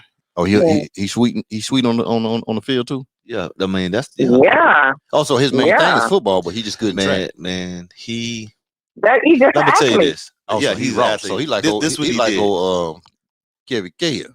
Man, look, this is what he told me. Like I had to, like my oldest son, man, gave me like the biggest compliment. Mm-hmm. And it shocked me. He was playing football, and the coach asked him, man, what we need? Because the older one, he football, and they asked like, what do we need to get the old McFarland back? He said, man, I need my dad. And I ain't expect that, but then the youngest was like, hey, that you already told him everything. You got to be with me. So the younger one, I didn't kind of brought him on up. So he's still in football now. So he got both sports. And the oldest one, he in middle school now, so he gonna be able to experience like what basketball. He gonna be able to try basketball again. We tried it, but it was just too many sports. It was at one point we was ripping and running. They was playing 3 sports on 4 different teams. What? Yeah, they had two football teams, a track team, and a basketball team. That was just, and then it's 2. It was a lot. 2 boys. Yeah, nah, it was too much. Listen, man. Yeah, well, y'all doing everything. Y'all making it all happen. So that's a great thing. You know what I'm saying? So definitely keep doing what y'all doing, because y'all are handling business, man. And I really appreciate what y'all do. You know what I'm saying? Every day with it. So you know, keep pushing and keep motivating people. What is thing switch? I know we got a little fuzzy. I don't know why things switch like that for. Keep pushing everybody like you're pushing, you know what I'm saying, and making everything, and I appreciate what y'all doing just for couples, period.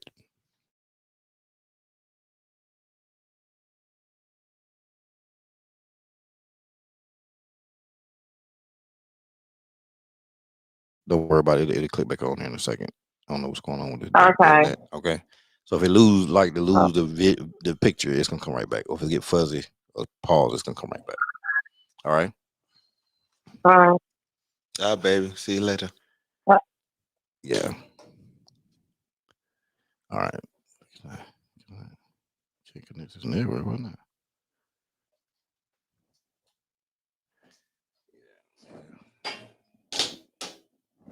I'm in real quick. You want me to call Ryman? Yeah. Oh shit! Now I gotta look up numbers. So now I gotta look up numbers. Well, this thing is saying, but it's showing. I don't know what's going on with this thing. Damn thing. Hotspots, man.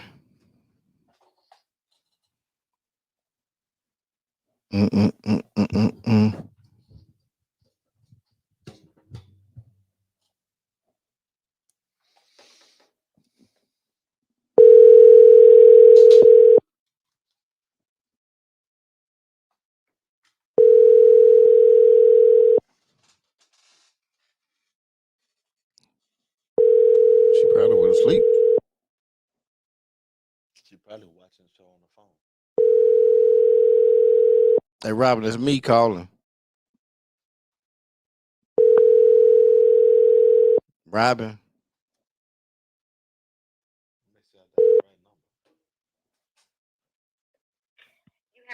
You have reached. She probably don't want it. She probably, I don't know. She her Buddha showed up and she can't answer the phone. So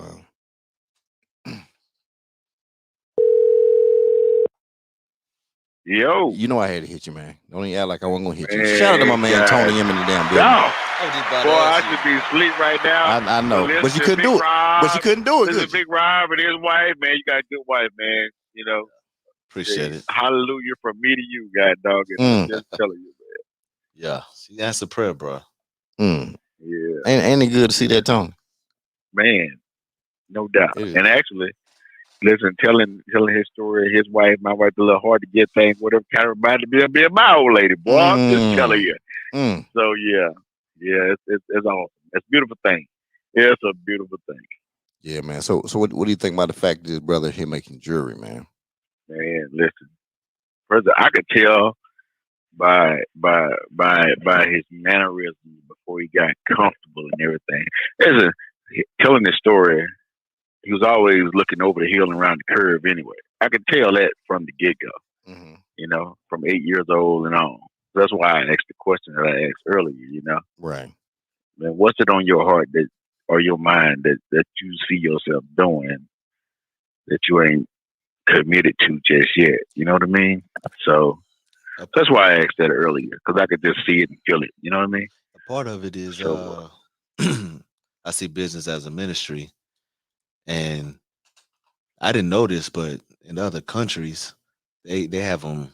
They'll open up a business and then make the people have to change their religion just to work there. And I seen corruption in business. I see corruption in the jewelry business. And I've been like, man, God, why you showing me this? He's like, so you can know what to avoid as you build business, but also to create a safe haven. Like everything, the revelation has to come to pass. And the world ain't gonna get better. But I'm like, man, where's our Goshen? And we do a lot. Like I was saying before, I'm not big on like murmuring, complaining. It's like, what you gonna do about it? So I'm like, man, I'm trying to build, and I'm trying to. I don't like to talk about it a lot, right? Because I rather just once it's going, once you out of the rat race, and everybody wonder how you doing what you doing, then it's like a plug and play system. But at the end of the day, I want to do something. I ask God all the time, man. Hey, the whole earth is yearning for the sons of God. I want to be one of those. Yeah, I want, because the whole reason why is because everything is falling up under the curse, but at the same time, we've been given the key. So I feel we're supposed to be putting everything under heaven's jurisdiction. So we're supposed to be going out and occupying the land. He even say occupy the land until you come back. So we're supposed to actually be flipping this thing around anyway. And I just want to play a part in that. Yeah. And so look, when I asked that, I didn't ask from the standpoint of showing your hand. You feel me? Yeah. Hey, listen, I could just tell that there's something.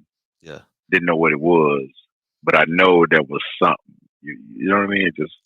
It's just weird how that works out. You know what I mean? So yeah. But yeah, it's Yeah, you ain't got to show your hand, bro. Yeah, it's weird that Don't you show know, your hand. and you also and I ain't showing it all the way, but Yeah, it's good. But it's good that we understand each other, which is awesome. Absolutely, yeah. So, but you right. You might have been in the concrete jungle, but you got a little country boy in you. You know. Actually, shoot, my grandma country. Even though I say I'm from a country jungle, man, my mama don't talk so country, man. I was at school sounding crazy, like, man, yeah, man, I can't wait to get on varsity. They're like, what is varsity?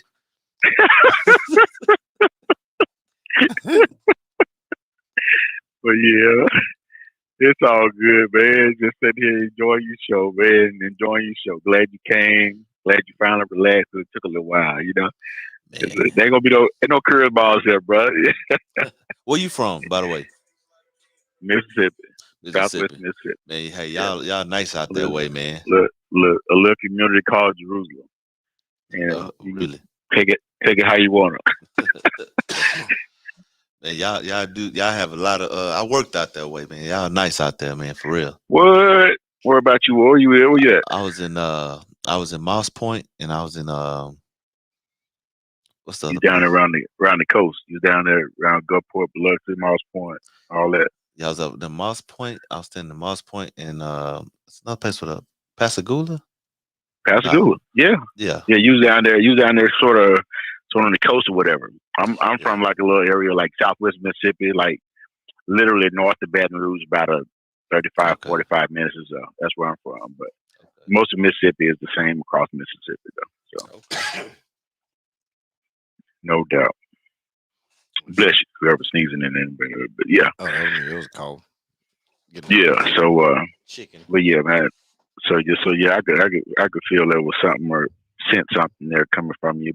But love your story, love your passion. You have a passion for what you do. Your wife knows that you have a passion for what you do. You know, if you ain't happy with it, she ain't happy with it.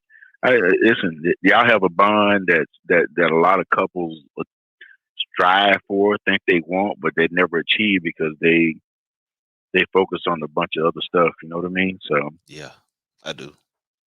Yeah, so I'm happy for you, man. I appreciate. You know, I ain't a fashion kind of cat. You know, wear a lot of jewelry, this, that, whatever. I don't even wear a watch. You know what I mean? But we'll see what we can do, bro. We'll catch up with you here at some point, man. And man, I can do cufflinks, belt buckles, man, tie keeps, and anything you that you have represent. Because that's what, at the end of the day, that's what I figure somebody gonna want to wear. Because I understand, I'm a man. I don't really wear jewelry either. But I love making people happy, and making something tangible.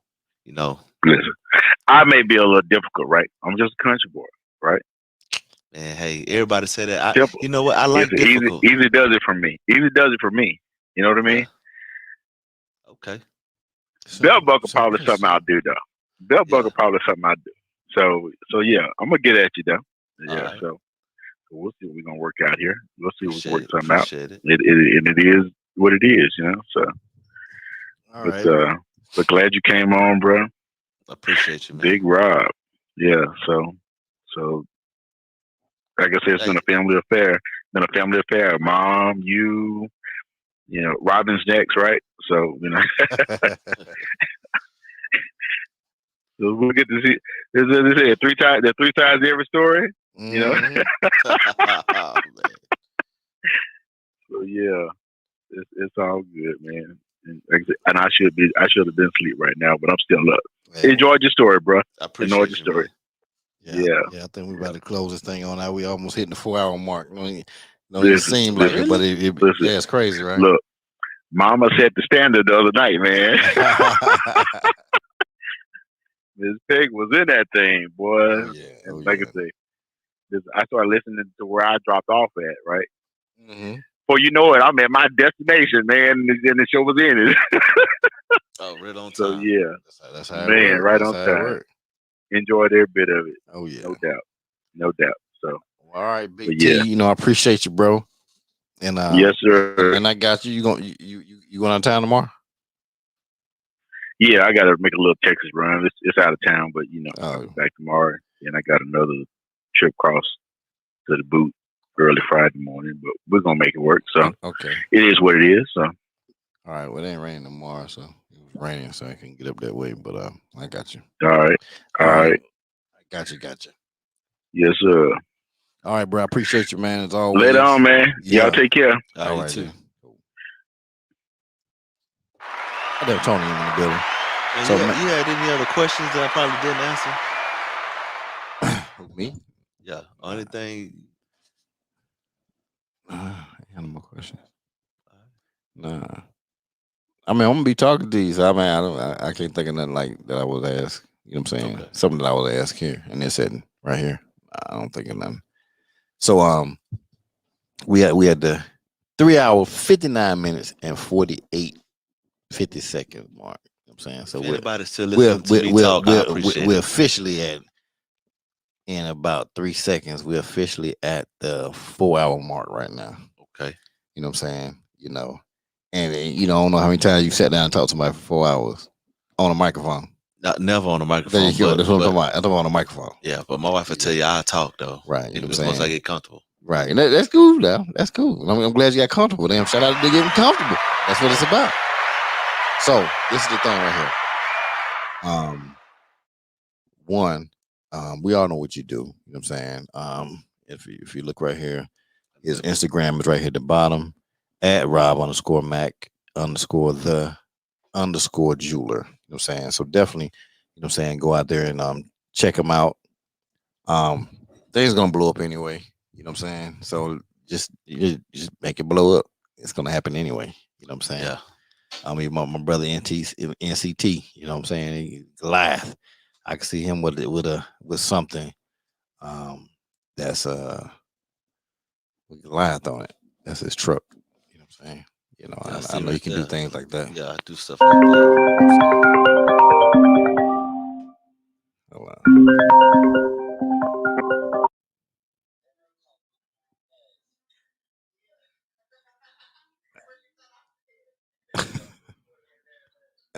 Hey. Yeah, I'm in the show right now.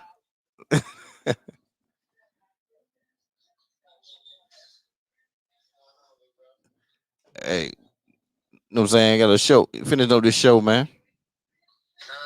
Say finish up a show right now.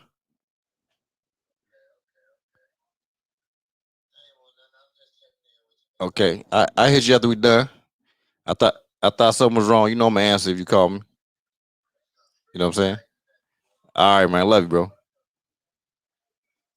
Yeah, that's my little bro right there. I'm saying.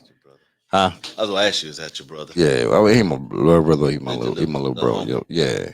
Gotcha. I'm always gonna make sure he good. You know what I'm saying? So if he call for something. So okay. That's how I gotta be sometime. You know what I'm saying? All right. So two things I ask. One is, how was your experience tonight? How was your experience with the whole thing? Man, it was cool. I mean, hey, pick me up from the crib. You make sure you ain't stood up because you didn't grab the person to get here. That's probably one way to look at it too, huh? That's how I look at it. So you say I had to do something. Yeah, you gotta come get me. You gotta make sure I'm standing up. Nah. But at the same time, I feel like it's something that personally that I had to do. Right. Something I have to get comfortable with. Something that I'm gonna have to do a lot more of. Right. And so I want to say I appreciate it because you giving me the start. You know, for wherever I go from here. Right. I feel like it's due time. It's past due time actually, but at the same time it's straight. Right. You know what I'm saying? So I just appreciate it. I appreciate you having me on your platform. I already look forward to coming back. Yeah. The 2.0 gonna be crazy because I'm telling you, everything is probably gonna come with the 2.0. I'm probably gonna come with a lot of jewelry on next time. I'm be like, you know what? I have to just everybody who, the weird part is everybody who's not in the jewelry industry, right? Right. We don't wear jewelry. but everybody assumes that I should be wearing jewelry to promote. Right. So I have some items I want to make personally. Actually, we didn't even get on there, but that's really how I really started doing jewelry too. Is the fact that it's stuff I just wanted personally. I was just designing stuff that I wanted personally, and at the same time, because I can draw, people ask me to draw stuff for them. Right. And then I was like, man, ain't no way I'm gonna let you. I've seen some other jewelers work. They look like crap. I'm like, ain't no way I'm gonna design this for you. And you take it to me, it's gonna come back. It's gonna whack. So I just wanted to. And then, like I said, like my wife tell you, I start off like her necklace you saw, man. She saw me draw that. I drew that. We were laying in bed. I drew that. Right. That chain. And to tell the truth, I didn't even like it. I was like, why you like that? She's like, this is what I like. Right. Yeah, that's what I like. And shoot, hey, everybody I liked it when it was done. But I was like, man, I could do better. But that's one thing. Like I said, the artist in me, like, hey, you're never gonna really be. Well, you gotta think about how many singing artists didn't like the songs that they sung. Yeah. And it turned out to be the super hits. Yeah, because at the same time, you wind up seeing all the imperfections, all the stuff you wish you could have changed, all the stuff you would if you could do it again, how you would do it a little bit different, to make it better. Right. But people, the thing about it is nobody nobody sees what you're saying. Plus, nobody's experienced it to compare it. Right. You see what I'm saying? Yeah. And I think that's one thing. I guess I got to kind of get out of my own way sometimes. Right. Like I just did a logo for somebody.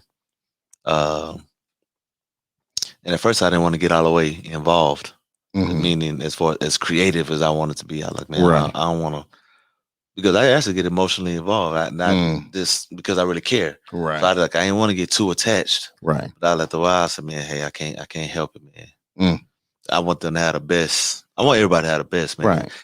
And one of the things I did say in the jewelry again, we never talked about it, like the 4 C's, like the cut, the clarity, the cut and the cost. We never really talked about that. We never really talked about anything specific as far as jewelry, but a lot of times what I've noticed is that we in the Black community, we the ones with the swag. We the ones who move everything. Right.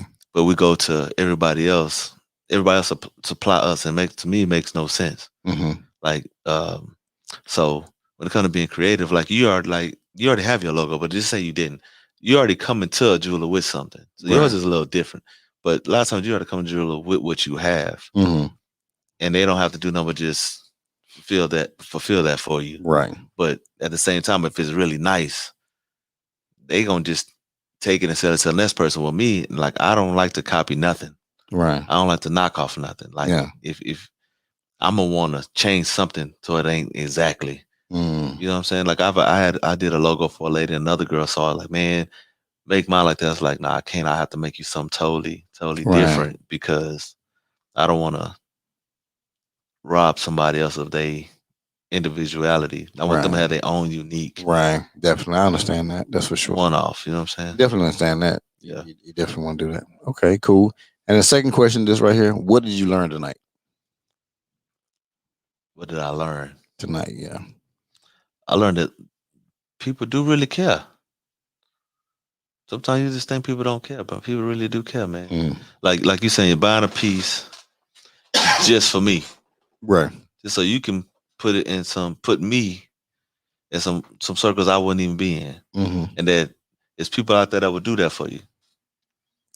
And then at the same time, all the people that's checking in, family members that's logged on, people that's still on the live right now. Right. 4 hours later. Yeah.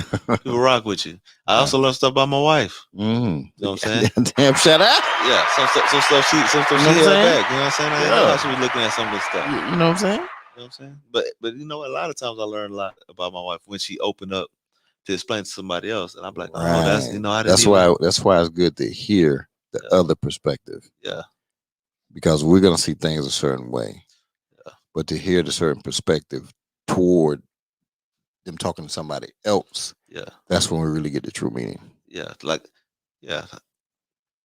and so I appreciate that. You know, I appreciate everything, man, right now, because I just feel like you already speaking some stuff that I already sense. But for somebody else that's not in that prayer room with you, for somebody that's not in your circle to be telling you some of the stuff that you already desire, some stuff that you already believing for anyway, for them to be like, man, you finna blow up, man, you finna you know, you hear it, but for somebody like you said, we just met. Right. And for you to already be like, and you didn't touch on it now, but you had said you didn't want to talk to me till I got here. But you was already like setting things up, and you was already, it seemed like you was saying you was already praying about stuff. I don't know if that's true or not. You said I was praying about stuff? Like, you didn't say that, but it seemed like you was already setting stuff up in that aspect too. Like, just been, hey, I'm gonna be. Well, it's just manifestation, faith, yeah, and action. Gotcha. Those things put together. Think about how powerful that combination is. You know what I'm saying? Yeah. It's movement. Okay. You know what I'm saying? And what moves bigger than faith? Nothing. Yeah, nothing. You know what I'm saying? You just have to apply action to it. And then you manifest. Actually, man, shoot. When you say powerful. That, man. Powerful.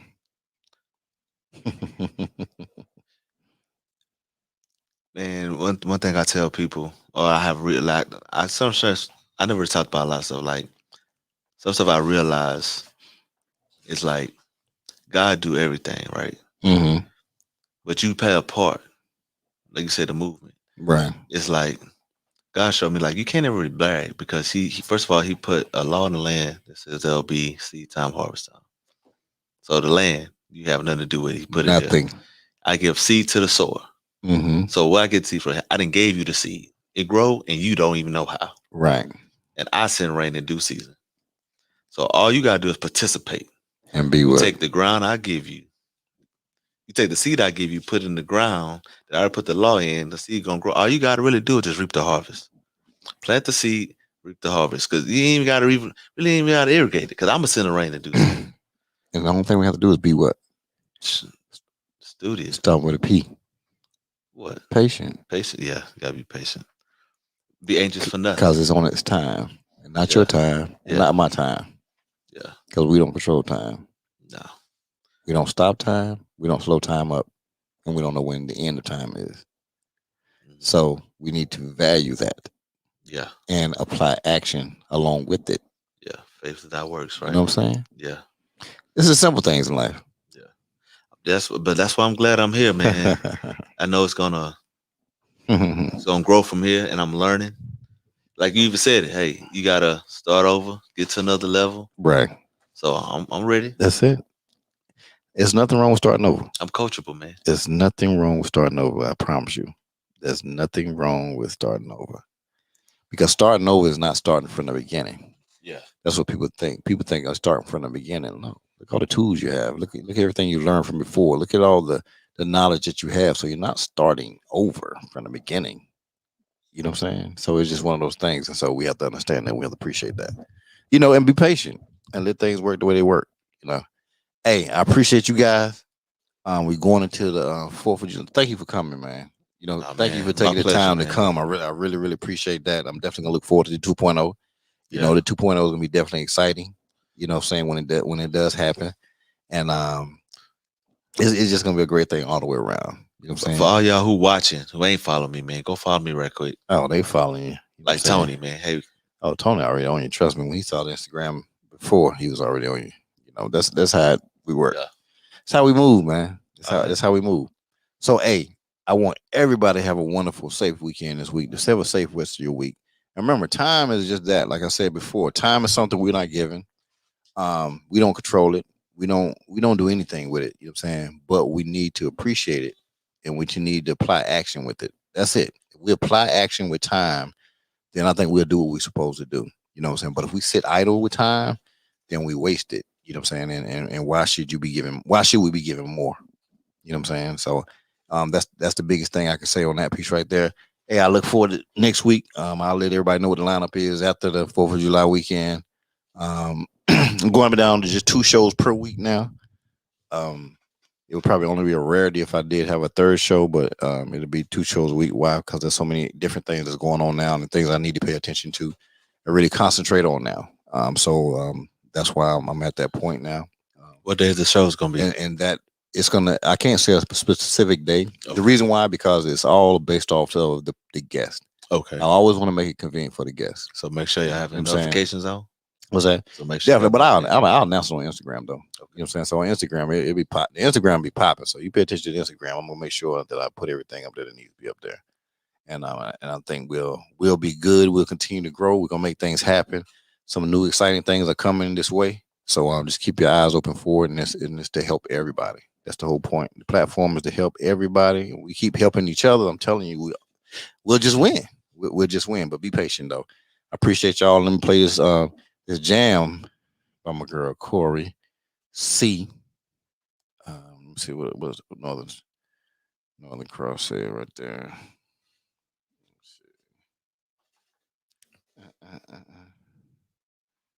Appreciate it, Tony. Yeah.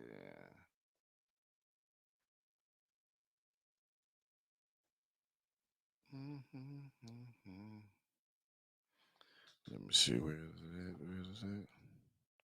So many messages. I have just sitting in my phone. Come on, where you at, Corey? Where you at, Corey? Here we go. This is my girl Corey C. Her song "Emotional."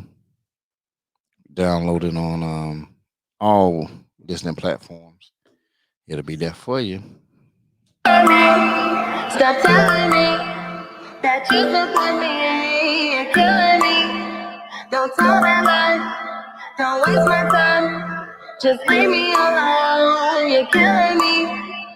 Love so lonely, that type of emotional. That you support me, you're killing me. And I'm so hungry, don't waste my time. Okay, just leave me alone, you're killing me. So lonely at the top, I'm emotional.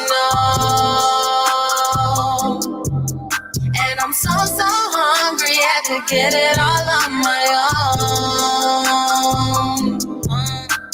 So lonely at the top, I'm emotional. And I'm so hungry, had to get it all on my own, baby. Don't want no love, don't want no friends. Count 20s, never 10s. Came up on a couple bands and you can't get nothing from me. Always got your hand out, looking for a handout. Running, chasing at the club, wanna see what I'm about. But you ain't finessing on me. You think it's easy to be rolling with the money team. You ain't nothing but a least bad credit on your name. While you always in the streets, we can never be the same. Free game, another lesson on me.